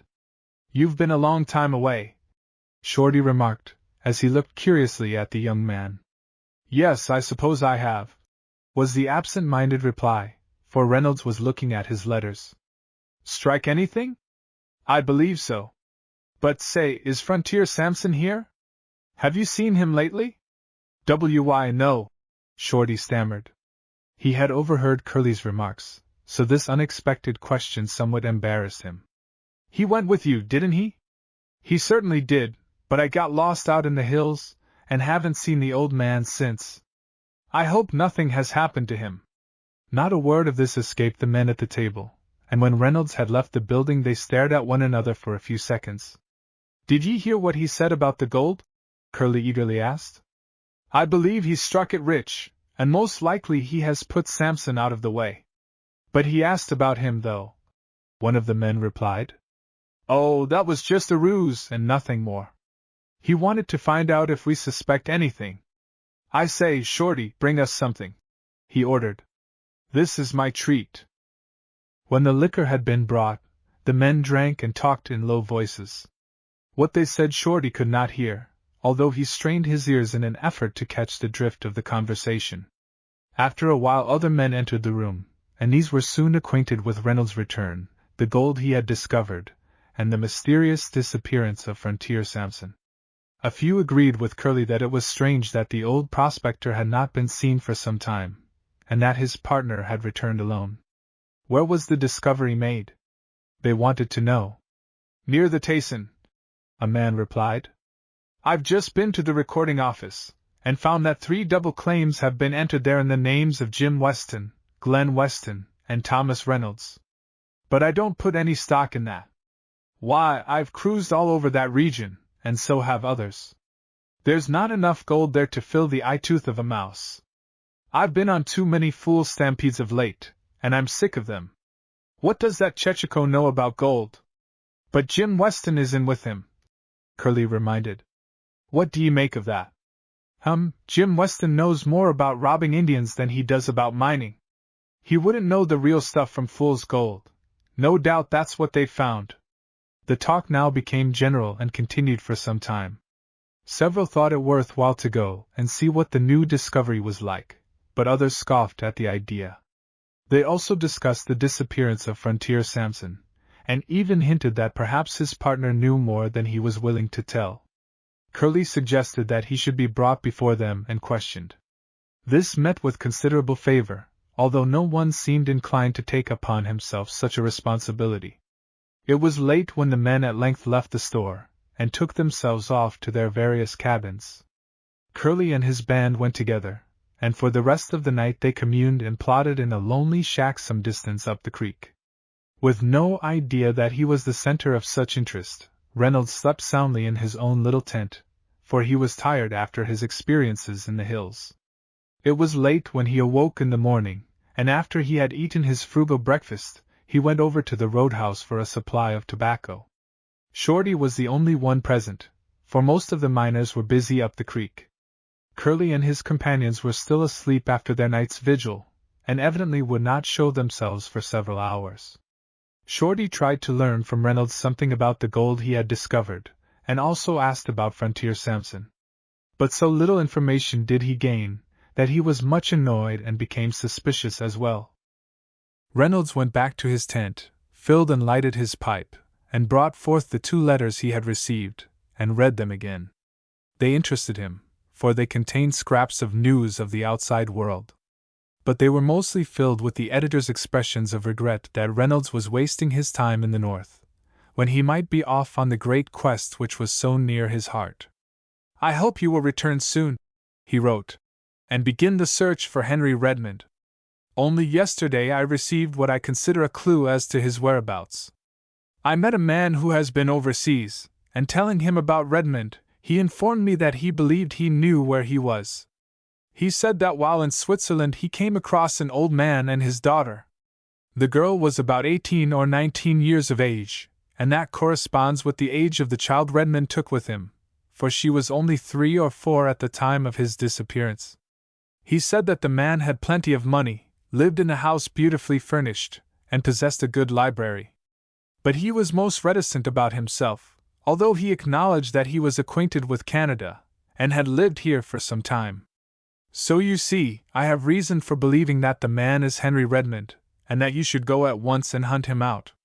Even after you meet him, your task will still bristle with difficulties, for he is evidently hard to approach. Reynolds smiled as he read these words.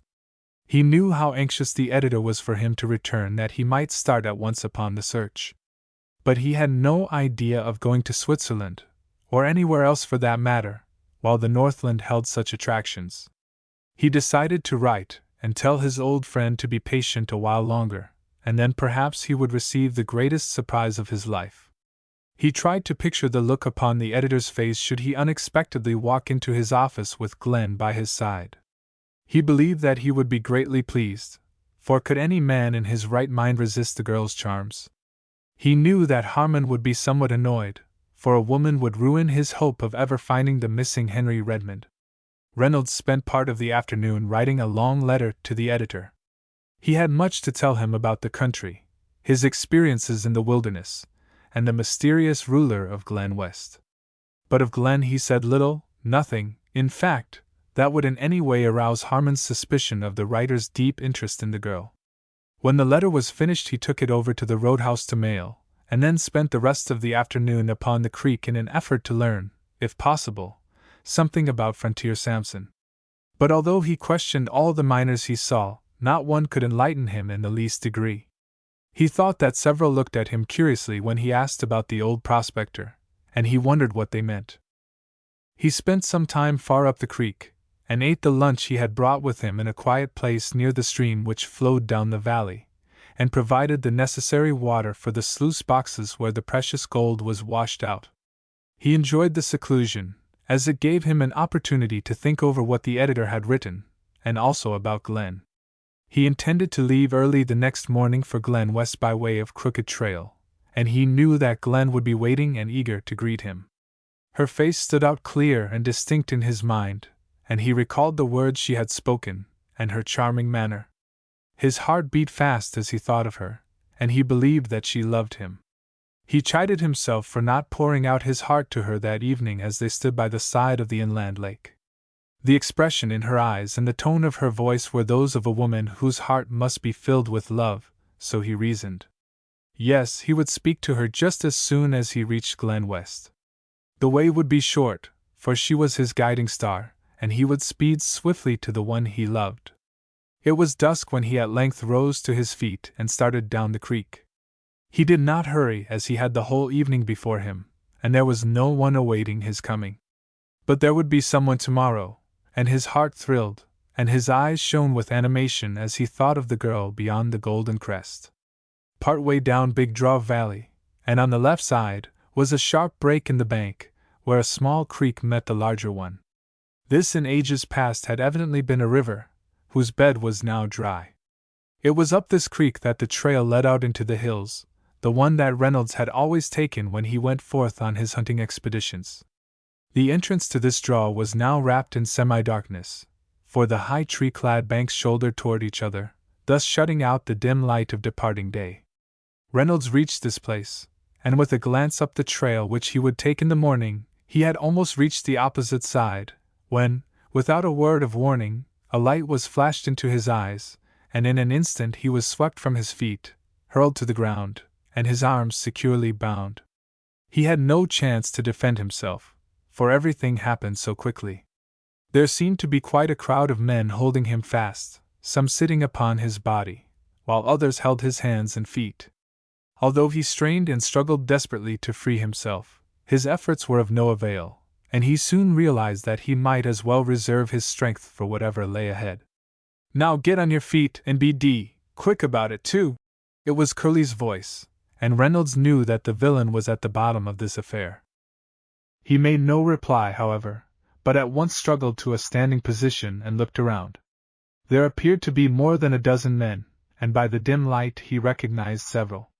They had been drinking, he could easily tell, and were in a quarrelsome mood, and wrangled with one another as to what they should do with their captive. One was for stringing him up to a tree, another was for shooting him, while a third suggested that they should pitch him head first down one of the mining shafts. But Curly would not listen to these propositions, and gave orders that the prisoner should be taken up the creek in the direction of Crooked Trail. "It's safer there," he told them, "and we don't want our fun spoiled by the police." "There's none in camp tonight," one explained. "They're all off on the trail." "Unlucky for us," Curly replied. Anyway, let's hustle and get out of this. Reynolds was immediately seized and hurried up the creek. He tried to think and plan some way of escape. He realized that the situation was serious, for with Curly, devilish and full of revenge, and at the head of a band of half-drunken men as reckless as himself, there was no knowing what he might do. But he was determined to be game, and await further developments as calmly as possible. As they moved forward, he partly learned from the men's conversation why they had waylaid him. He found out that Curly had been filling his companions' minds with gross lies, and now inflamed with impure whiskey they were willing tools in the hands of their revengeful leader. Chapter 28 Help from the Hills. After they had stumbled on for about 15 minutes, Curly called a halt, and ordered the men to build a fire. "This is as good a place as any," he told them. "No one will bother us here tonight, and that's all we care." Cursing and grumbling in a maudlin manner, several of the men gathered a number of sticks, and soon a fire was started. As the flames shot up, Reynolds could see plainly the faces of his captors, and as he watched them his prospects did not seem very bright. They were men as reckless as Curly himself, and being half drunk they had lost all sense of responsibility. They did exactly what their leader commanded, notwithstanding their incessant complaints. This was exactly what Curly wanted. He had supplied them with liquor, but had taken little himself. When the fire had been lighted, Reynolds was securely tied to a tree standing near. The rope which bound him was drawn tight, and caused him considerable pain, although he exhibited no outward sign. But his heart was hot within him, especially when he looked upon Curly's sneering and jubilant face. If he could only be free for a few minutes he would attack the entire bunch, and revel in the fight. But to be bound and helpless was most galling. "How do you like it?" Curly asked, coming up close to Reynolds. "Having a good time, eh? This is our picnic tonight." "So I see," and the captive's lips curled in a sarcastic smile. "But just let me free for about 5 minutes, and then you'll see whose picnic it is." "Not on your life. We've got ye sure now, and intend to keep ye that way until we're through with ye. What would your little girlie say if she could see ye now?" "To whom do you refer?" "Oh, I guess you know, all right," and Curly grinned. "She's pretty, isn't she? But she has no use for me. She prefers a white-livered sucker like you." "Who was the big white-livered sucker during the war?" Reynolds retorted. "I didn't hide away in the hills like you did, Curly. You are a coward and you know it." "Who killed his partner, though?" Curly snarled, for the prisoner's words stung him to the quick. "What do you mean?" Reynolds asked in surprise. "Where is Frontier Samson? What happened to the old man?" Reynolds' eyes grew big with amazement as the meaning of Curly's words dawned upon his mind. So these men believed that he had killed the prospector. His face turned pale at the thought. What could he say in self-defense? Curly noted his embarrassment as well as the change of countenance, and he was greatly elated. "Ye can't deny it," he charged. "Look, boys," he shouted. "See the white streak about his gills." "Where is Samson?" a blear-eyed man demanded, thrusting his whiskey-reeking mouth up close to Reynolds' face. "Where is my old friend?" Reynolds made no reply, although it was with difficulty that he restrained himself. To try to explain to such men would be useless, he was well aware. Others now surrounded him, who asked, not only about Samson, but about Jim Weston's daughter. They made the night hideous with their oaths and vile questions, until they seemed to Reynolds more like imps of the infernal regions let loose than human beings. He saw that they were becoming more and more reckless as they talked, shouted, and quarreled with one another, and he expected at any minute to see them turn upon him and inflict some bodily injury, and perhaps tear him to pieces. All this pleased Curly immensely, as he stood a little aside and watched his followers. His eyes seldom left the captive's face, but he looked in vain for any show of weakness on Reynolds' part. This was not altogether to his liking. He wished to see his victim show signs of fear, to cry aloud and plead for mercy. He had done so himself, and he longed to find it in Reynolds that he might taunt him with weakness and cowardice. When he had waited in vain for fully half an hour, he ordered the men to pile dry wood about the prisoner's feet. They readily obeyed, and all took part, anticipating some rare sport. "We'll take that sneer off your face," Curly remarked, as he stepped up close to Reynolds. "We'll make ye yell." "The same as you did at Glen West, I suppose?" Reynolds retorted. "Your lungs must have been sore after such yelps. Who showed the white liver then?" Curly spat contemptuously at the captive, and motioned the men to bring a burning stick from the fire. Several at once hastened to obey, tumbling over one another in their eagerness. One, more active than the rest, extricated himself, seized a flaming torch, and rushed toward the prisoner. He had almost reached him, and Reynolds felt that the moment of doom had arrived. But just at this critical instant a peculiar noise fell upon his ears, and he listened intently. Then his heart bounded with hope, for it was the sound of galloping horses. His captors heard it, too, and the man carrying the torch hesitated and then stopped. It was an ominous sound to them, and their hearts smote them with a great fear. But they had little time for thought, for at once 900 pounds of quivering horse flesh, bone, and sinewy muscle leaped out of the darkness into their midst, and reared wildly when suddenly checked by a pair of strong, tense arms. With head tossed high, and champing madly at his bits, Midnight reeled back almost upon his haunches in such a manner that an inexperienced rider would have been unhorsed in an instant. But Glen was not in the least perturbed by the rearing steed, and maintained her seat with an easy composure. In truth, she never thought about herself, but only of him whose life was in danger. "Cowards!" she cried. "Unloose that man!" And she pointed to Reynolds. But no one moved to obey her imperious command. The men stared as if she were an apparition, so sudden and unexpected was her arrival. And in fact, she did seem like a leader of the legendary Valkyries, with her flashing eyes and windswept hair, mounted upon that prancing horse as black as night itself. It was little wonder that the men trembled as they watched her, while several crossed themselves as if to ward off some malign influence. Curly, who had staggered back aghast at this sudden intrusion, was the first to recover.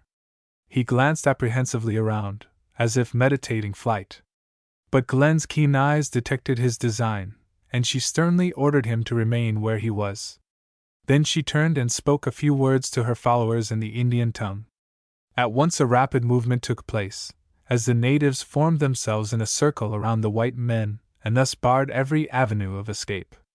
This brought the miners somewhat to their senses, and seeing that their unwelcome visitors were not ghosts, their hands slipped to their hip pockets.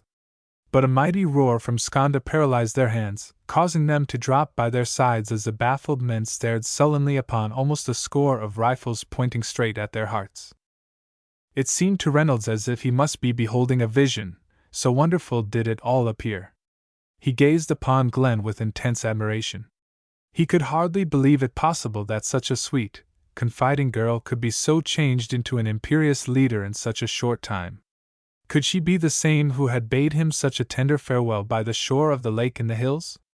She looked more beautiful than ever now, but it was the beauty of wild abandon in the glory of a noble cause, which for the time had transformed this tender maiden into a woman of unselfish daring.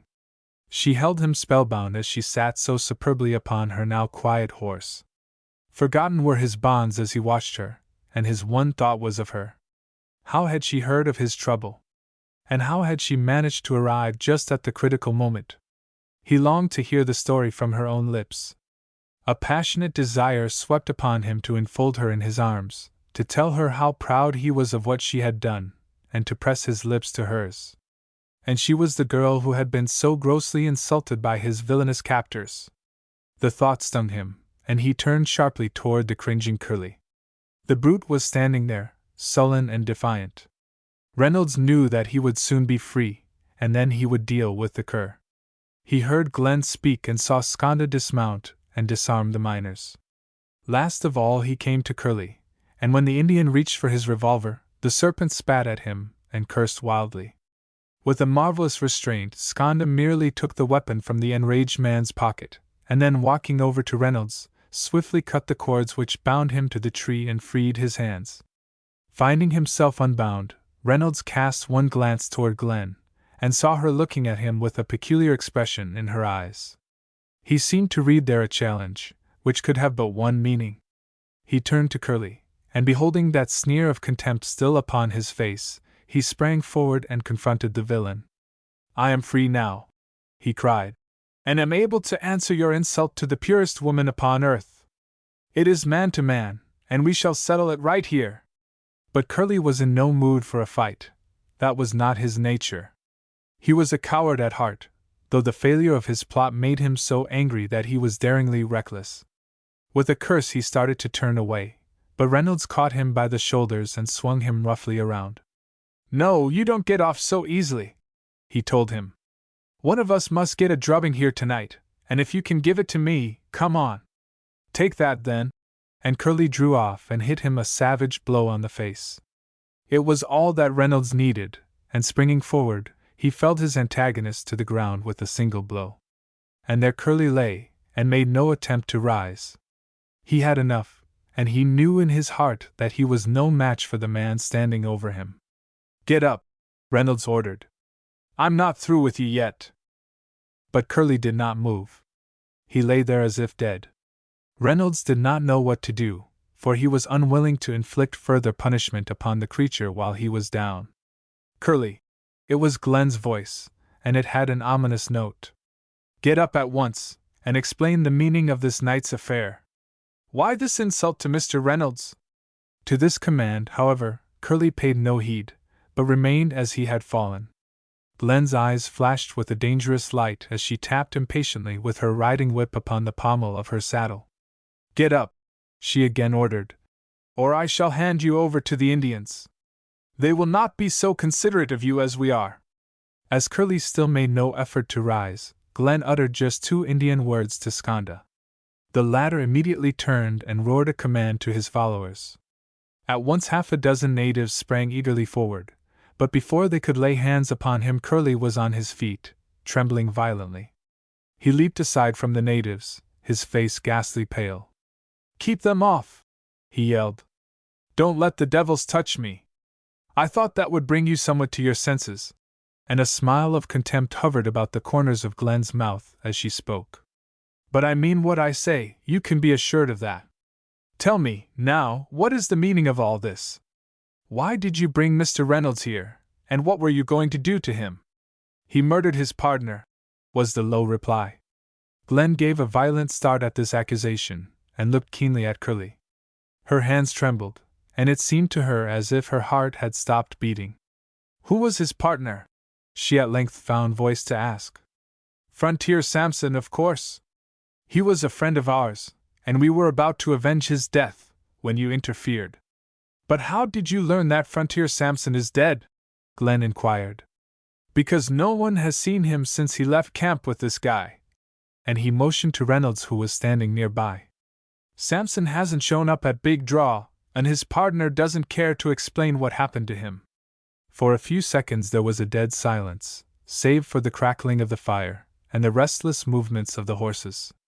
Then from out of the darkness came a roar of laughter, and while all turned and stared in astonishment, Frontier Samson himself bounded into their midst and confronted Curly. "Do I look like a dead man?" he demanded. "D'ye think I've been murdered by me partner?" Curly's only reply was a fearful stare, as if he had seen a ghost. He tried to speak, but words would not come. "Frightened, are ye?" And the prospector took a step closer to the unhappy villain. "But ye'll be more frightened before I get through with ye, let me tell ye that. What's the meaning of sich actions? Out with it." "I thought why you were dead," Curly stammered. "And so you was taking the matter of justice into your own dirty hands, eh? Somebody had to do it." Samson grunted as he glanced around upon the miners. "Queer justice, I call it. Why didn't ye let the police look after the affair, if ye thought me partner had murdered me?" "No, ye can't answer that," he continued, for Curly made no defense. "It's your own bad heart, that's what made ye do it. You're jealous, that's what's wrong.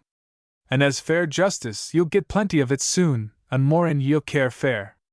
And you talk about a man murderin' his partner, and givin' him justice. Who murdered Bill Dussett, at Black Ravine, tell me that." Curly's eyes, which were big with fear, now fairly burst from their sockets as the old prospector laid this startling charge. His knees trembled, and it seemed as if he must fall to the ground, so great was his terror. How do you know about Bill? He gasped. Never mind how I know, Samson replied. Then he turned toward Glen. Excuse me, miss, and he lifted his old weather-beaten hat. I'm real sorry that you have to witness such a scene as this. But it can't be helped, for there stands the worst criminal that ever came into this region. And to think of him talking about murder and justice, when he himself murdered his own partner. It's a lie, Curly denied with an oath. What do you mean by making such a charge? It's no lie, Curly. And the prospector looked sternly into the cur's bloodshot eyes. I've got all the proof that's necessary to stretch your neck. But it'll keep until the right ones get hold of ye. In the meantime, we might as well go down to Shorty's and get something to eat. I'm as hungry as a 2-year-old bear. We'll take these fellers along. And he motioned to the miners. Just let your Injuns look after 'em, miss. And you'd better see that Curly is tied tight so's he can't get away. We don't want to run any risk with him. It took but a few minutes to carry out this latter suggestion, and then all headed for the mining creek. The miners were marshaled by the Indians, with Samson walking watchfully by Curly's side, while Reynolds kept close to Glen. No one spoke, and it was a strange procession which wound its way down the creek, and at length halted in front of the roadhouse. Chapter 29 The Old True Story. There was great indignation at Shorty's when the miners heard of the villainous attempt upon Reynolds' life. At first they would hardly believe it, but as they listened to Frontier Samson, whose words were confirmed by Glen and Reynolds, they knew that it must be true. Then when they learned that Curly was guilty of the murder of his partner, Bill Dussett, they became thoroughly aroused. These miners were the finest men at Big Draw. They worked hard and minded their own business. They were not given to much talk due, no doubt, to long years in the wilderness. Neither were they carried away by any sudden impulse on the spur of the moment. They never had anything in common with Curly and his gang, although they had often listened to their vapid boastings. So now when they learned of the despicable affair up the narrow creek, they did not take matters into their own hands, and visit upon the miscreants swift and dire punishment.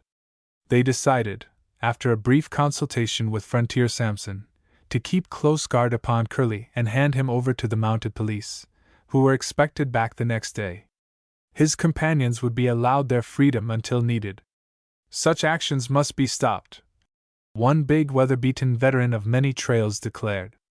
Curly and his bunch, as well as all others of such breed, must learn first as last that the police are here to give British justice, and a fair trial to every man, no matter who he is.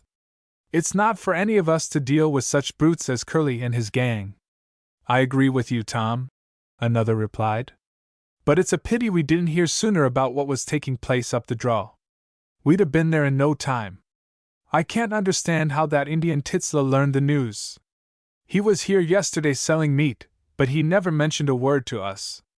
I imagine he thought the whole bunch of yez was in the plot, Samson replied, and so he hit the trail fair Glen west as fast as he could. That's the way with them Injuns. Then he turned suddenly and walked over to Shorty. Say, old man, he began, rustle up some grub fair them Injuns outside, will ye? I'd like to give 'em a good feed before they leave. And hand out something to the rest of us while you're at it. I'm most starved, and I guess the rest are, too. I'll foot the bill. In less than an hour Shorty had the Indians fed, and when Samson had provided each with a large plug of tobacco, they all left in the best of spirits for Glen West. Reynolds' entire solicitude was for Glen. He thought not of himself, and paid little heed to the miners as they discussed Curly and his companions. His only concern was for her who was sitting in the one armchair the room contained with such a weary look in her eyes. The stern expression had vanished from her face, and she was the real Glen again. She did not care to talk, although she listened intently to everything that was said. But after the miners had left, and she sat down to the supper Shorty had prepared, she became more animated. Oh, I am so glad that we are alone at last! And she breathed a deep sigh of relief. It seems as if I have had a fearful dream. You'll be all right, miss, as soon as you get a good night's sleep, Samson replied. You're a bit used up at present. I suppose so. But where shall I sleep? Here, of course. Shorty's going to give ye his best room, and not a soul will disturb ye until mornin'. Then ye must be up bright and early. Your dad wants ye at his cabin. Is anything wrong? Glen anxiously asked. Nothin', miss. But your dad wants ye as soon as ye can get thar. How does he know I'm here? And Glen looked her surprise. How does he know? Samson slowly repeated. Wall, that's fair you to find out. I just come from thar today, so I know that he wants ye. What's the use of askin' how Jim Weston finds things out? Why, he seems to know what a man miles off is thinking about. You'd almost imagine that he has a wireless outfit fixed up in his head. Glen and Reynolds laughed, and even the old man smiled. He seemed to like to see them both happy, and when supper was over he told several humorous stories in his quaint, droll fashion. For a time Glen forgot her exciting experiences of the afternoon, and Samson did not once allude to them. At length he arose and laid his hand upon Reynolds' shoulder. Come, young man, it's time for us to be goin' if the lassie is to get any sleep, he reminded. I know you'd like to sit here all night and watch, but she'll be as safe as in her own little nest at home. We'll be around early in the mornin', remember, miss.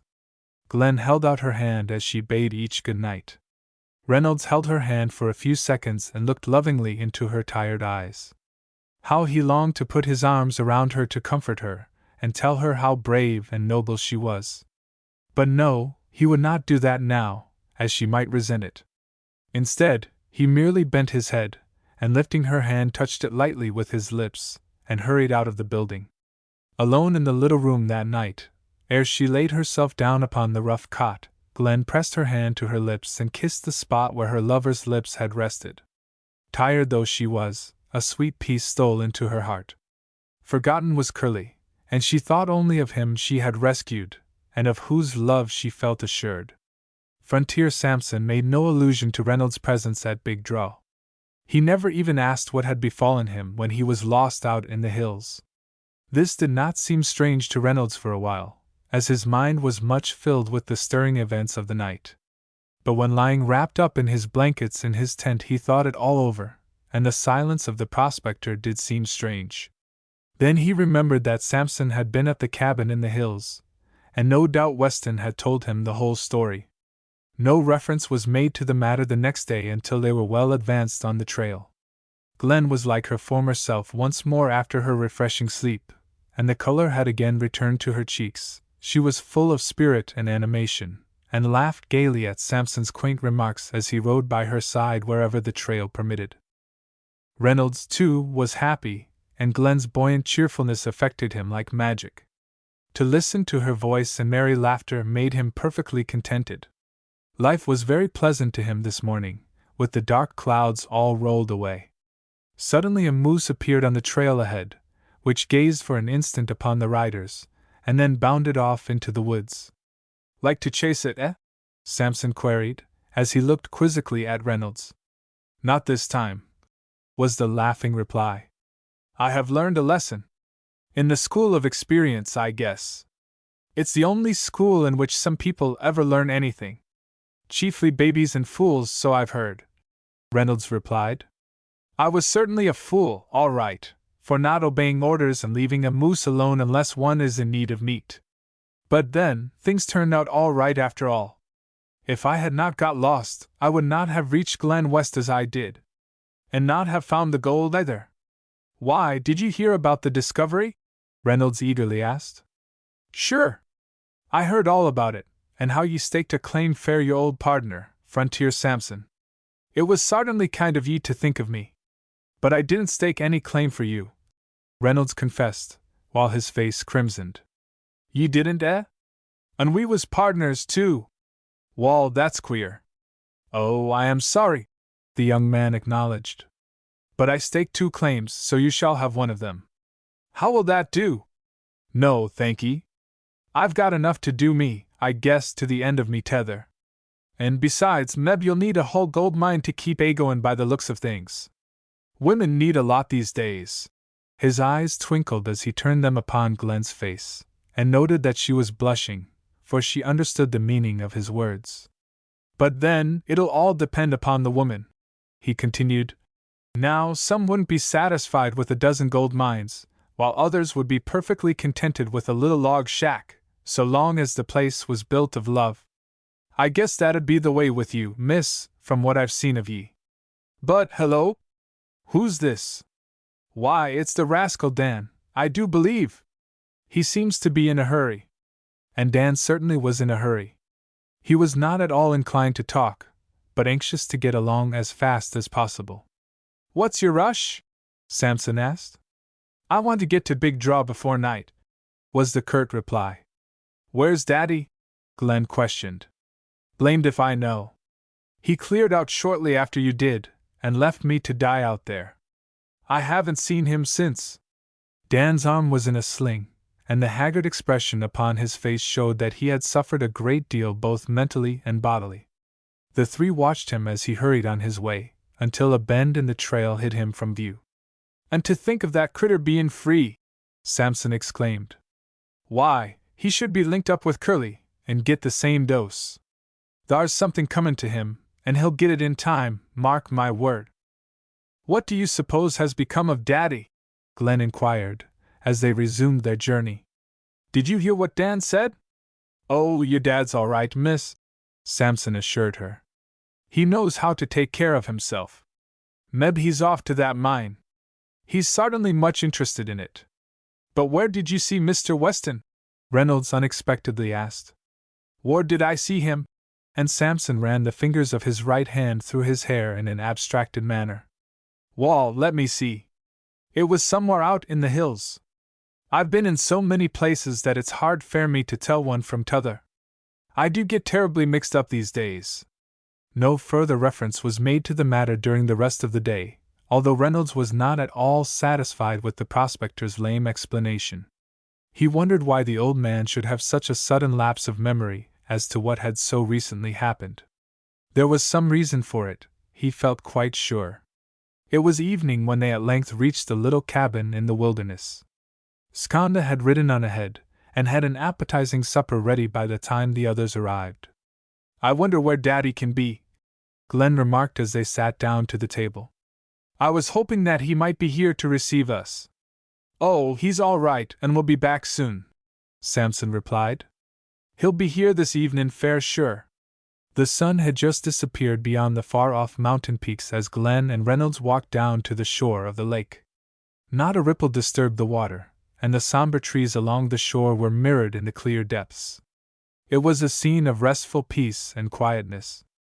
Isn't it beautiful here tonight? Glen exclaimed, while she gave a sigh of contentment. I have no fear now of any danger lurking within those dark shadows, such as I had the last time we were here. And were you fearful then? Reynolds asked. Indeed I was, for I thought Curly might be lurking around. He was here that day, and I do not mind confessing it now. She then briefly told of Curly's visit, and how she had guarded him until Skanda arrived. They were walking along the shore now, about 100 yards from the cabin. Reynolds was amazed at the story, and when Glen finished he suddenly stopped. Oh, I wish I had known of this sooner, he declared, while his hands clenched hard. Why didn't you tell me before? I was afraid, Glen confessed in a low voice. Afraid? Of what? Of what you might do to Curly. For an instant Reynolds stared at the girl. Could it be possible that she was concerned about the villain's welfare? And you thought I might kill him? He asked. Yes, that was it. But he deserves to be killed after doing such a contemptible thing. Why, it is as bad as the Huns would do, and you know what we did to them. But that was war, Glen reminded. If you shot an enemy over there, you were not considered a murderer and condemned to death, were you? No, certainly not, Reynolds emphatically replied, as the meaning of the girl's words dawned upon his mind. And so you kept silent for my sake? He asked. Were you afraid that I might do something desperate to Curly and become a murderer? Yes, I was. And Glen lifted her shining eyes to his. And you really care that much for me? Why shouldn't I? Wouldn't anyone think of a friend and his welfare? Only for an instant did Reynolds hesitate, while his heart beat wildly with hope. Then he caught the girl's hands in his, and looked longingly into her eyes. "Glen, Glen!" he passionately cried, using her Christian name for the first time. "Is it possible that you love me? I wanted to tell you of my love, but I was afraid." "Why, you did tell me," Glen whispered, making no effort to free her hands. "I did." "When? Don't you remember that night at Glen West when we first sang together? But I didn't say a word to you about my love." "No, but you showed it in your face and manner. You know what you did. I kissed you, that was it." Releasing her hands, he drew the girl close to him, and imprinted a fervent kiss upon her burning lips. "Glen, Glen!" he murmured. "You are mine at last. I know you love me, and are now my very own. Tell me that you love me." In reply, Glen threw her arms around his neck, while tears of joy stole down her cheeks. "I love you. I love you," she whispered. "Oh, I am so happy! You will never leave me, will you?" For some time they stood there, lost to the world around them. It was the old true story being repeated by that wilderness lake. It was love made perfect by the union of two young hearts, the flowing together of two souls, the sudden bursting into bloom of the seed of affection, which had been steadily developing for weeks past. And as they stood there, whispering of things revealed only to true ardent lovers, and their faces aglow with the light of a great and a new-found joy, the atmosphere suddenly changed. Great clouds had massed on the mountains, and the wind was whipping down the valley, ruffling the surface of the lake. The air grew cold, and Glen shivered. Then it was that they first realized the change that had taken place, and they both laughed. But Glen's face grew instantly sober. "What will Daddy say?" she breathed. "We must tell him as soon as he comes home." "How does he generally punish a thief?" Reynolds smilingly asked as they walked slowly back to the cabin. "I have stolen the greatest treasure he possesses, the heart of his only child." "That remains to be seen," was the laughing reply. "He may punish you, though, by inflicting upon you for life that which you have stolen. Won't that be punishment enough?" Chapter 30 The Unmasking. Frontier Samson was sitting before an open fire as Glen and Reynolds entered.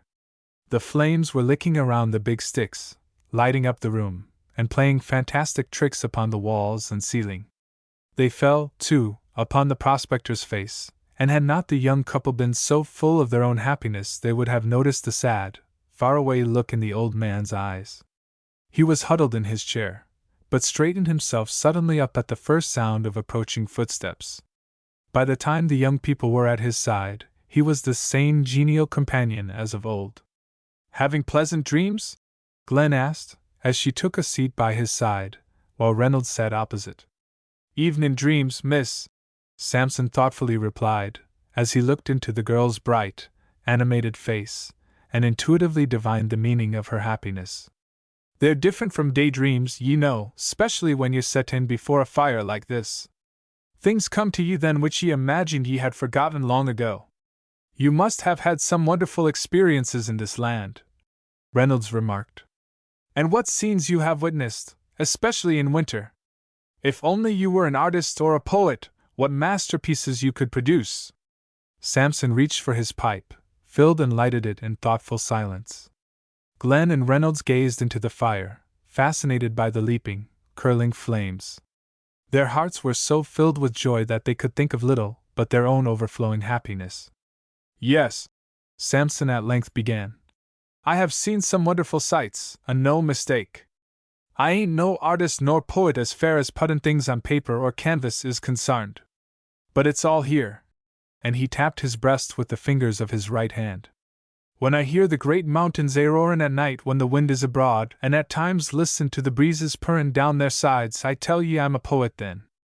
And at night, specially in winter, when the moon is full and ridin' aloft above the highest peaks, and the whole land is lit up with a wonderful glory, then I'm an artist. I suppose them things are all right in their way." And the old man gave a deep sigh, as he looked wistfully into the fire. "But they don't altogether satisfy the soul. One needs the touch of human nature, the bond of fellowship, and the warm fire of love to make life really worth livin'. Now I could tell ye about a man, But thar, you two don't want to hear a yarn from me tonight. You've got other things to think about. Indeed we do, Glen declared. I'm just in a mood for a story. It will help to pass the time until Daddy returns. I wonder what in the world is keeping him.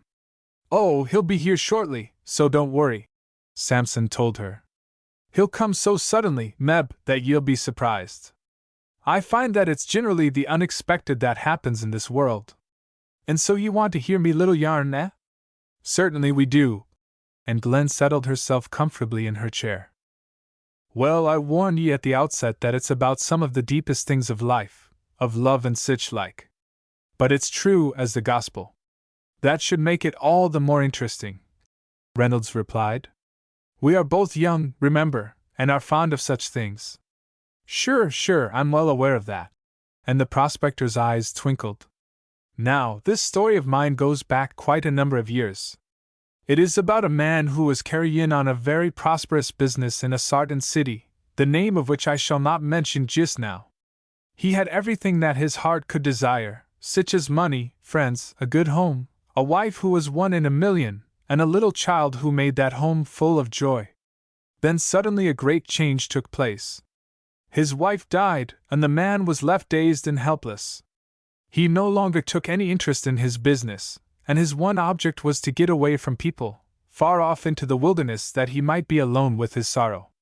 The day at last came when he was missed in the city, and his friends and acquaintances did not know what had become of him. But there was one thing that made them think he was not dead, and that was something which appeared in one of the papers. I remember the exact words.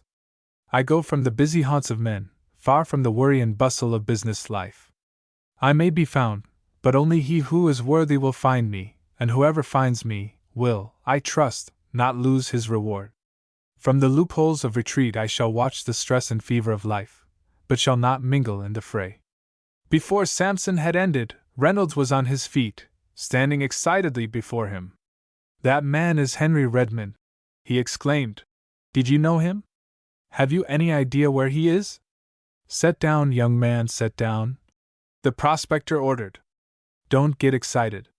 Yes, I'm speaking of Henry Redmond. No doubt you've heard of him. Indeed I have, and if you know where he is, tell me quick. Samson's eyes twinkled with amusement as he waved Reynolds back to his chair. Just be patient until I get through with me yarn, will ye? I'm mighty glad that you're so interested in the story. Yes, the man was Henry Redmond, and, as I told ye, he suddenly lit out to parts unknown. But I know what happened to him. He did leave the busy haunts of men, and went far off into the wilderness, taking with him his little child. He lived alone for a time in a cabin that he built. He thought that he could be happy with nature, and find comfort for his great heartache in the loneliness of the wild. But he soon found out his mistake. He needed human companionship more than he could get from his little child. After a while he joined himself to a band of Injuns, became their leader, and ruled them with a strong hand. For a time this gave him some comfort, and he believed that such a life was all that he could desire. He had his books, and when he wished he could talk with the natives, whose lingo he soon learned. Samson paused and gazed for a few minutes steadfastly into the fire. Reynolds had listened to every word and he could not tolerate the least delay. A startling thought had come suddenly into his mind which stirred him to a high pitch of excitement. Go on, he ordered. Finish your story. Samson aroused from his reverie, and looked keenly into the young man's eager eyes. Where was I? He asked. Oh, yes, I remember. It was just where Redmond had settled down among the Injuns. Me mind was wandering a bit, due, no doubt, to old age. Well, Redmond tried to find peace and contentment in the little village. From the loopholes of retreat he did watch the ways of civilization, and the more he watched, the more dissatisfied he became. He longed for the companionship of people of his own kind, for between him and the Injuns there was too wide a gap. He needed the company of white people, and that he did not have. He did not care to visit the outside world for fear of being recognized. Then something happened which made a great change. What was it? Glen eagerly asked, for she, too, was intensely interested. It was the discovery of gold in the very region where Redmond thought he was secure from all contact with civilized life. The miners flocked into the place, poking their noses into every hole and corner, until Redmond found it necessary to keep them at arm's length and at the same time strike terror into their hearts, that he might protect his engines from their evil influence. "Why, that's just like Daddy," Glen remarked. "He won't allow the miners to come to Glen West." Sure. Any man would have done the same as Redmond did. There was nothing else for him to do. But after the miners came, he had a great longing to meet them, and talk to them in a friendly way. At first he didn't know how to manage this without being found out. But by a lucky chance he came across an old Injun, who had once been a great medicine man, and was a mighty good hand at making disguises. So he fixed up Redmond in such a way that no one could tell but what he was a real old sourdough prospector who had spent most of his life looking for gold.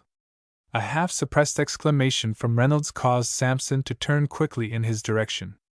"Hey, anything wrong?" he asked. "You seem to be somewhat excited. Nothing serious, I hope?" "Yes, there is," was the emphatic reply. "But go on. Never mind me. I suppose I might as well get along with me yarn," the old man continued. "Yes, Redmond got all fixed up as a prospector, and then he visited the minin camps fair miles around. No one suspected who he was, and so he used to come and go in a most mysterious manner, to their way of thinking. What did he call himself?" Reynolds asked. "I'll come to that later, young man," and Sampson slyly tipped him a warning wink. "We'll just call him Redmond for the present. He certainly did have a great time of it, and no one was the wiser. And he used to travel to the outside, too, and everybody put him down as an old prospector hardly worth considering. Say, it was great fun for Redmond." "But where was his child all this time?" Reynolds questioned. "Oh, she just stayed at home with a housekeeper Redmond got, and grew up to be a fine slip of a gal. Then when she was old enough, her dad decided to send her outside to school. But when she came home for the holidays she was somewhat unsettled, and didn't want to stay in the north. She longed for society, fine dresses, and such things.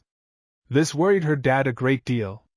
But one day she happened to come across a chap who took her fancy, and that made all the difference in the world. He saved her from a grizzly on crooked." Sampson never finished the sentence, for with a startled cry, Glen was on her feet, her body trembling with emotion, and her eyes wide with wonder. "Are you Henry Redmond?" she demanded. "Are you my father?" For an instant only did the old man look at the girl, then with a swift, deft movement he swept the long beard from his face, and the white hair from his head. "Daddy!" It was all that Glen could say. She trembled, and would have fallen had not her father caught her in his arms, and held her close to his breast.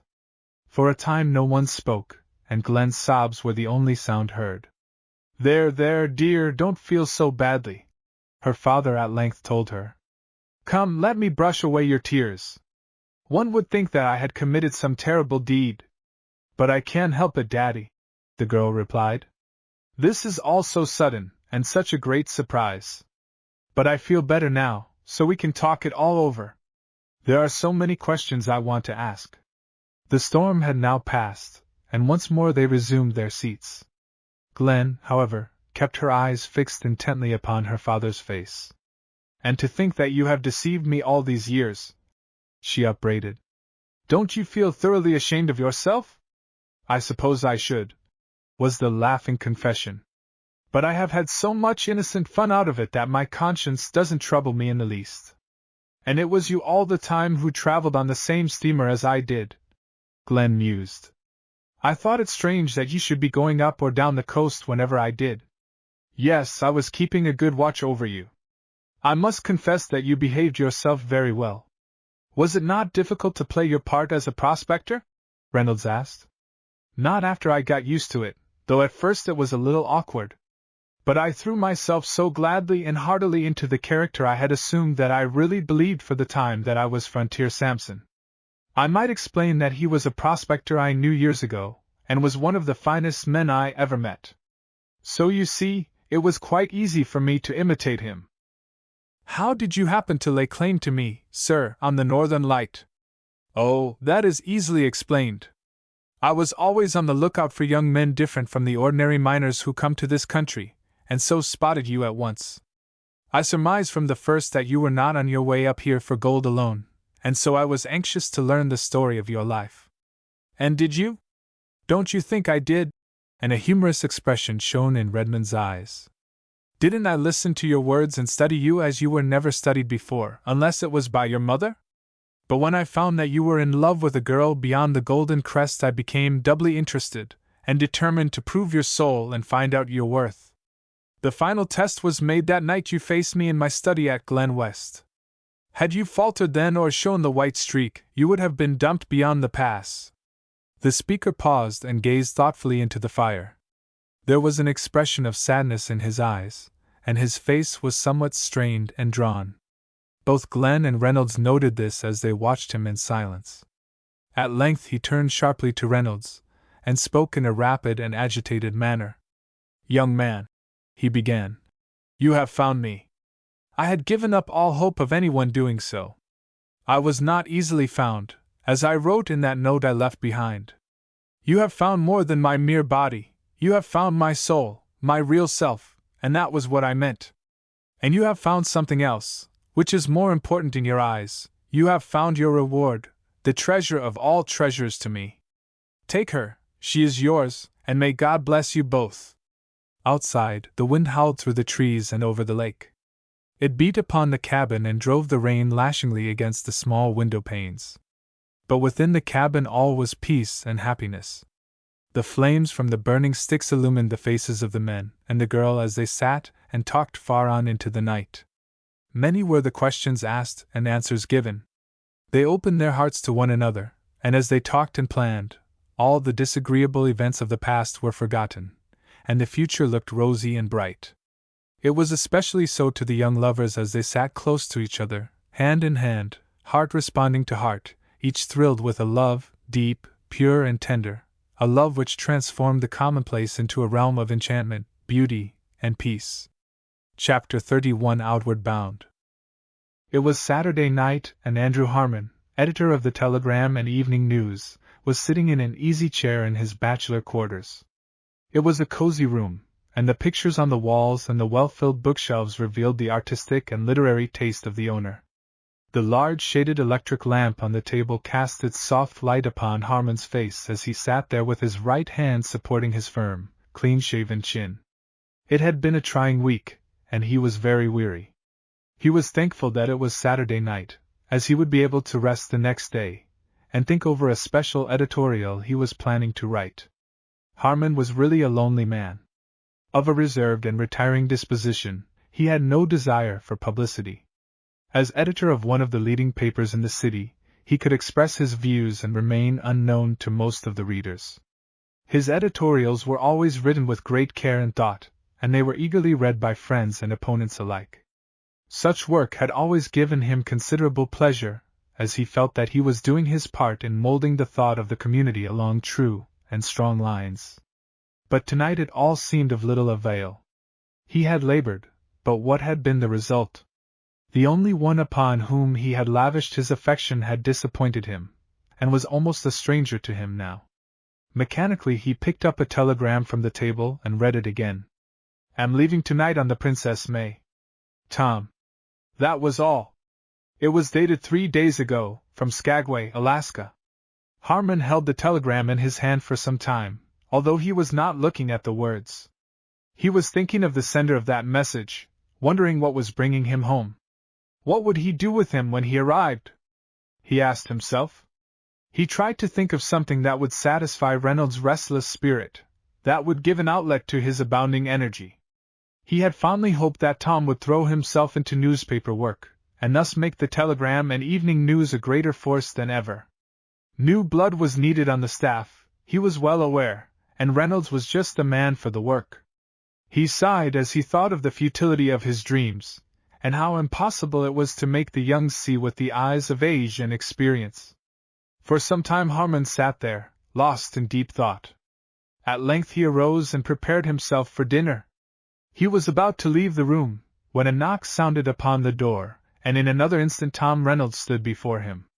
Eagerly Harmon rushed forward, seized him by the hand, and bade him a hearty welcome. "Tom, Tom!" he cried. "I am delighted to see you. I had no idea the boat had arrived. Come, sit down and tell me all about yourself." "Just a minute," Reynolds laughingly replied. "Have you had dinner yet?" "No?" "Well, that's fortunate, as I want you to come and dine with me at the Pacific." "At the Pacific?" Harmon looked his surprise and disappointment. "Why did you go there? I was expecting you here. And besides, isn't it rather expensive?" "It was at one time." And again Reynolds smiled. "But I have struck it rich, so I want you to come and have a blowout with me tonight. You will come, won't you? I shall feel badly if you don't. The car is waiting." Harmon could not very well refuse, although he much preferred to remain where he was, and hear the young man's story in the quietness of his own room. He was surprised at Reynolds' animated face and happy manner. How he had changed since he had seen him last. He could hardly believe it possible that this was the young man who but a short time before had been so listless and indifferent to life. Little was said as the car sped onward through the city, until it at length drew up before the big hotel. With the air of one who had the full right of way, Reynolds at once conducted Harmon to a door on the first floor, which he opened and entered. It was one of a suite of rooms, Harmon could tell at the first glance. It was luxuriously furnished, and to live here for even a short time would be most costly. He had little time, however, to think of such things, for a curtain was suddenly drawn aside, and Redmond and his daughter appeared. Although years had somewhat changed the former, yet Harmon recognized him at once. He stood as if rooted to the floor, so great was his surprise. What happened next he was never able to tell with any degree of certainty. He knew that Redmond seized him by the hand, and presented to him his daughter. He felt that he made a fool of himself, for his eyes grew very misty and his words became confused as he tried to express himself. He saw Reynolds smiling at him good-naturedly as he stared first at Redmond and then at his daughter. He longed to get away to the quietness of his own room that he might think it all over. But there was no chance for that. He was entrapped by these friendly plotters, and here he was forced to stay. "Do you remember the words I wrote?" Redmond asked. "I think you will recall them. I said I go from the busy haunts of men, far from the bustle and worry of business life. I may be found, but only he who is worthy will find me, and he who finds me will, I trust, not lose his reward. That is part of my message, you remember." Harmon merely nodded in reply. "Very well, then," Redmond continued.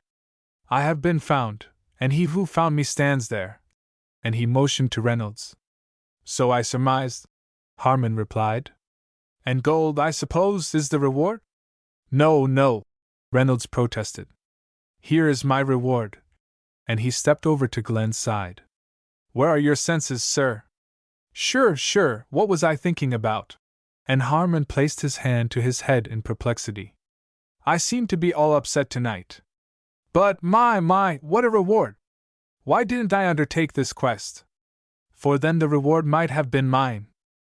Redmond and Reynolds smiled, but Glen immediately stepped forward, and putting her arms about the neck of the embarrassed man, kissed him upon the cheek. "There you have your reward, sir," she announced. "And if you are willing you may have me as a daughter. How will that do?" Harmon was now more confused than ever. Not since the last time his mother kissed him had a woman's lips ever touched his face. And this girl had really kissed him, Andrew Harmon, the staid and sober editor of the Telegram and Evening News. What would his associates think and say if ever they heard of it? He thought of all this as he stood there abashed with the girl's twinkling eyes fixed upon him. "But perhaps you do not consider me a reward, sir." It was Glen speaking, so with an effort Harmon rallied his tumultuous senses.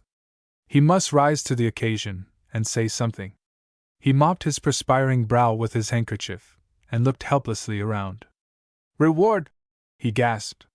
"Not consider you a reward? Oh, Lord! What have I done to merit such happiness? You as my daughter! You the fairest of the fair, the flower of womanhood, you. Come, sir," Reynolds laughingly chided, as Harmon floundered for words. You will make me jealous if you are not careful. But suppose we have something to eat, as I, for one, am hungry. Dinner is already served and waiting for us. This is a part of our surprise, a private dinner, with plates set for 4. It is certainly wonderful what money will do, was Harmon's comment as he took his seat at the table at Glen's right hand. Little did I expect such surprises tonight. Isn't it delightful? The girl replied. I have heard so much about you lately, and what a great man you really are, that I felt quite nervous at the thought of meeting you. But I am not one bit afraid of you now. Redmond and Reynolds laughed, and even Harmon smiled. The editor was happy and contented, and life seemed very pleasant just then. He was satisfied to listen in silence while Reynolds related the story of his experiences in the North, and his great triumph in winning the only daughter of the dreaded ruler of Glen West. It all seems to me like a fairy tale, Harmon remarked, when Reynolds had finished. To think that in so short a time you have undergone such wonderful adventures, discovered my old friend, and won this fair maiden. And the gold, what of it? You will begin mining at once, of course. We intended to do so, Redmond replied. But on our way here we were fortunate enough to sell our interests to one of the largest mining concerns in the United States for a most gratifying sum. You see, there was great excitement in that region when it was learned that gold had been discovered. Miners literally flocked into the place, and the wilderness has been suddenly converted into a busy mining camp. We were offered large sums for our claims, but refused all until we reached Whitehorse. There we were met by the agent of the great Hiberdash Mining Company, and so tempting and liberal was his offer that we sold out our entire interests. We are perfectly satisfied, as we shall now be free from all mining worries. This is really wonderful, Harmon exclaimed. What a write-up that will make for my paper. You must let me have the entire story, Redmond. And you will write it, won't you? Business as usual, I see. And Redmond smiled. When time permits, I shall do what I can. I expect to be very busy for the next 2 weeks, and after that I must go north again. Go north again? Harmon repeated. Why, I thought you were through with the north forever. Oh no, not at all. I have work to do there yet. It is necessary for me to be present at the trial of that villain, Curly, and that will take some time. Then I wish to visit Glen West, and attend to some matters there. Skanda and his wife will look well after our house, for we plan to go there every summer for a holiday. And we shall take you too, for I know you would enjoy the scenery. That would be a great treat to me, Harmon replied. But you will have time to write that article before you leave, will you not? The others laughed, so anxious was the editor for the welfare of his paper. I am afraid I shall not have time now, Redmond told him. There is much to be done in the 2 weeks before the great event. The great event? I do not understand. Look, and Redmond drew his attention to Glen's blushing face. Now do you understand? Oh, I see. And Harmon smiled. A wedding, is that it? It seems so from all appearance, and that means a great deal of work for us all. And you will live here?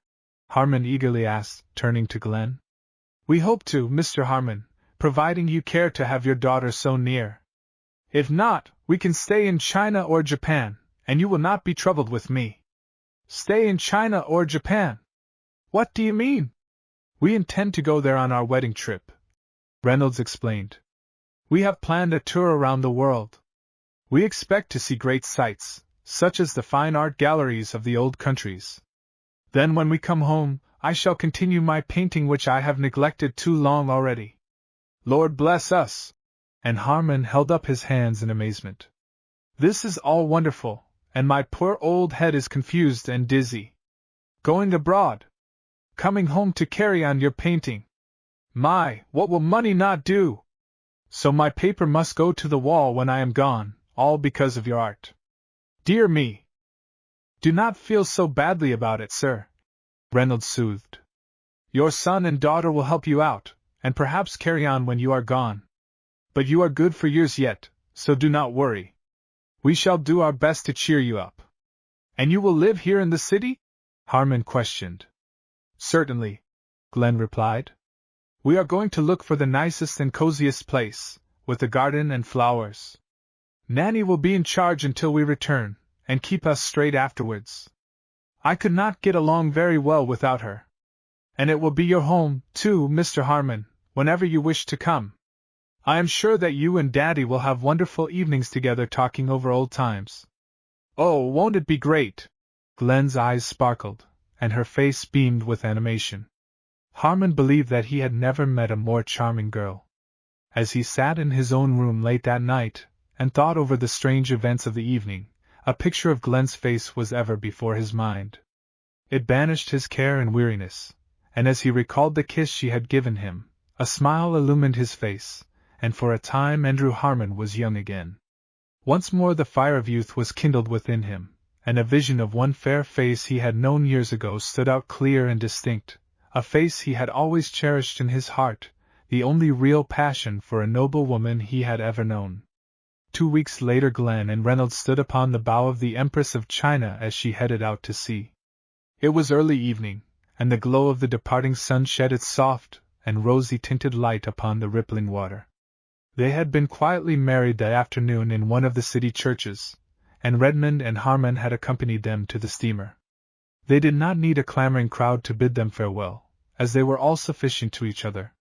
So as they stood there in the deepening twilight, they faced the eastern sky, all glorious with the light of the vanished sun. How beautiful! Reynolds murmured, for his soul was stirred at the sight, and his heart overflowing with love and happiness. It lies right before us, does it not, sweetheart? Perhaps it is a token of the joy that lies ahead. Only in a way. And Glen gave a sigh of contentment, as her hand stole gently into his. That light will shortly fade, and it will be dark over there. But to us the light leading us on must never fade, for the future must be always bright with the glory of a love that never dies. You are right, darling. And Reynolds pressed her hand more firmly, and drew her closer. No matter what happens, the light of love shall always surround us and glorify the future. Oh, what happiness is ours! How much life holds in store for us! Glen's only reply was the lifting of her happy face to his and nestling closer to his side.